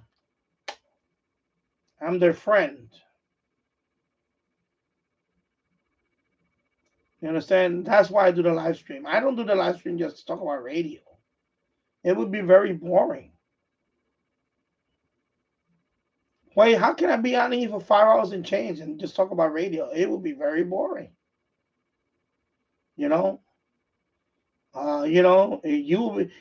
Just the same thing in real life. In real life, you have to be, I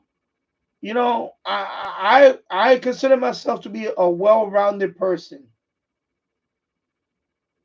Not here. I'm talking about in general. I'm trying to poke fun at myself there.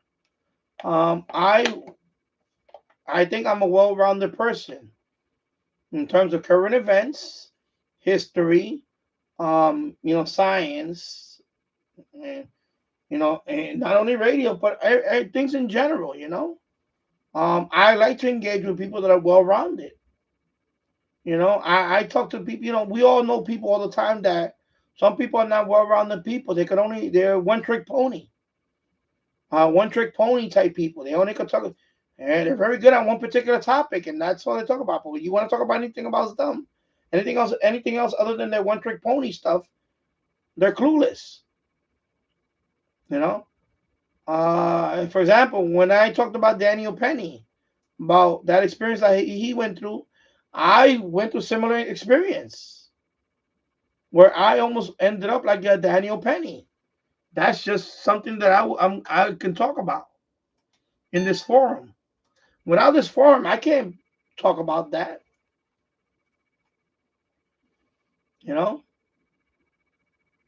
I use this forum to talk about the other stuff that I want to talk about. There's some people that just don't like that. Some people want to be, oh, I just want to go to a live stream and talk about radio. Good for you. There you go. You got plenty of channels. Just talk about radio. I find those channels boring. I'm sorry.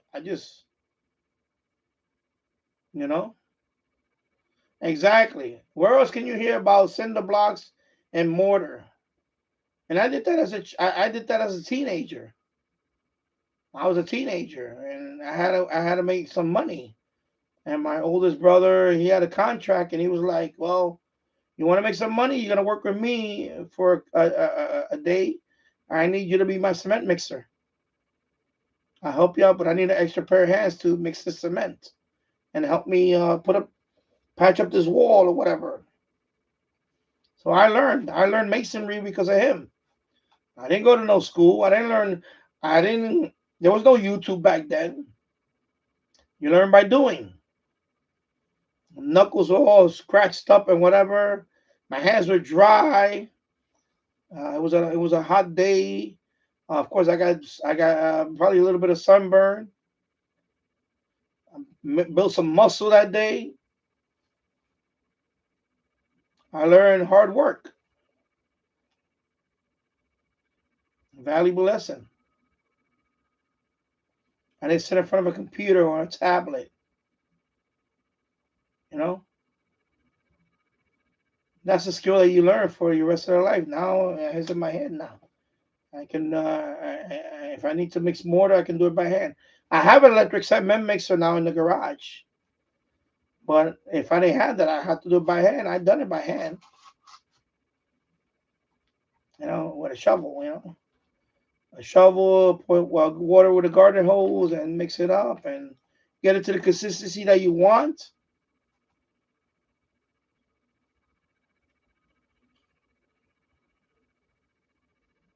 So yeah.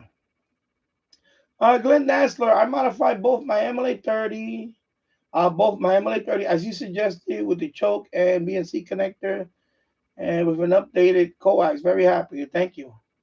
Yeah, it was just some suggestions that I did, especially the ferrite bead inside the MLA30 box. It was an idea that I got from a smart meter around the corner. There's a church. Actually, it's not a church. It's the building next to the church. It's like I don't want to say it's a monastery. It's I guess that's where they live at. I guess the people that work, the priest and there's a few people that live in that house. It's actually called a rectory, something like that. There's a sign called a rectory from that church. So I guess that's where the living quarters of where they live at. So there's a smart meter right there. So every time I walk by, I see that ferrite bead snapped in on that. It's a wire that sticks out. It looks like the wire for I guess the Wi-Fi, because smart meters, they all have Wi-Fi. I guess when Con Ed goes to there and measure, they have their thing reader and they just Wi-Fi and that's it. So I noticed it has a ferrite bead. So I said, if it's good enough for that, and there's a little wire that's in there, I'm gonna put it in there, see if I can eliminate the radio frequency interference. If it can suppress it at the source before I send it out through the coax. It was a good idea, and a lot of people use it. Of course, no one ever gave me official credit for it. Credit goes to Danny Shortwave and Radio DX. Because before I did it, nobody did it. So it was an idea, But I'm glad I see other people video and they say, yeah, I seen comments on Facebook, on many Facebook over the last few years. Did you put the ferrite bead inside the coax? Some people go, oh, it doesn't really help. Some people go, hey, it doesn't hurt. I mean, it doesn't hurt. You just put it in there anyway. If it works, it works. But you don't know that. So, but I put a small one, just snap it in there. That's it. It works. It works or it doesn't work. But that MLA30 is as good as this $400 antenna now. This antenna now is almost $400 now. Price jacked up on this antenna, or close to $400. The ML30 is just as good as this. So yeah. Yeah, so yeah, it's funny. Maybe you could do a video on why that radio sucks. I mean, it's just, I documented many times here on the live stream. First of all, I don't like the interface. I have sausage fingers. Touchscreen on that thing is very unresponsive. You really have to press it. And I tried it with the stylus. People said I tried it. It does not work with the stylus. It doesn't work with the stylus. I tried it because I have old stylus from. I had a couple of old stylus. I tried them. Nothing worked. And then the only good thing I'm gonna say about that radio is the noise reduction. The noise reduction on that radio is very good. That's the only highlight of that radio. Sensitivity, horrible. Horrible sensitivity. Horrible. Interface is bad. The only plus is the noise reduction. That's the only thing that's good about the radio, is that. Yeah. James Foley, I like when you talk about the world. Well, thank you. I appreciate that. Yeah, there's some people that just want to go on and listen to a few people talk about radio, and that's it. And they want to pretend like nothing's going on around the world. That's fine. Or some people want to say, well, we want to use this as an outlet for that. We don't really want to make. No, it is. I believe that I'm human. Listen, I'm human. I don't know about them. I don't know about them robots. I'm not a robot. I'm a human being. And I can tell you that there's days that I don't really care about talking about radio. I don't want to talk about radio. Maybe I want to talk about something else. And then maybe it's your chance to talk about what's going on in your life. When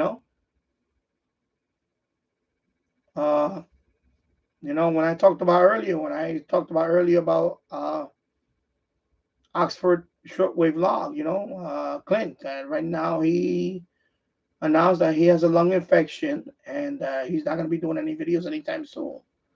And these are reward things that happen to people, and so I talked about it. Maybe a lot of channels don't are afraid to talk about stuff like that. Me, I talked about it, and I said it. I said, I'm gonna pray for him tonight that that thing is gonna go away, and he's gonna get he's gonna have a speedy recovery. Nothing wrong with that. One friend reaching out to another. I'm not gonna pretend here like my fellow YouTubers. They don't have they're not going through some things, So of course, I'm thinking about him. You understand? So I will talk about it here. Other channels might not talk about it on a live stream.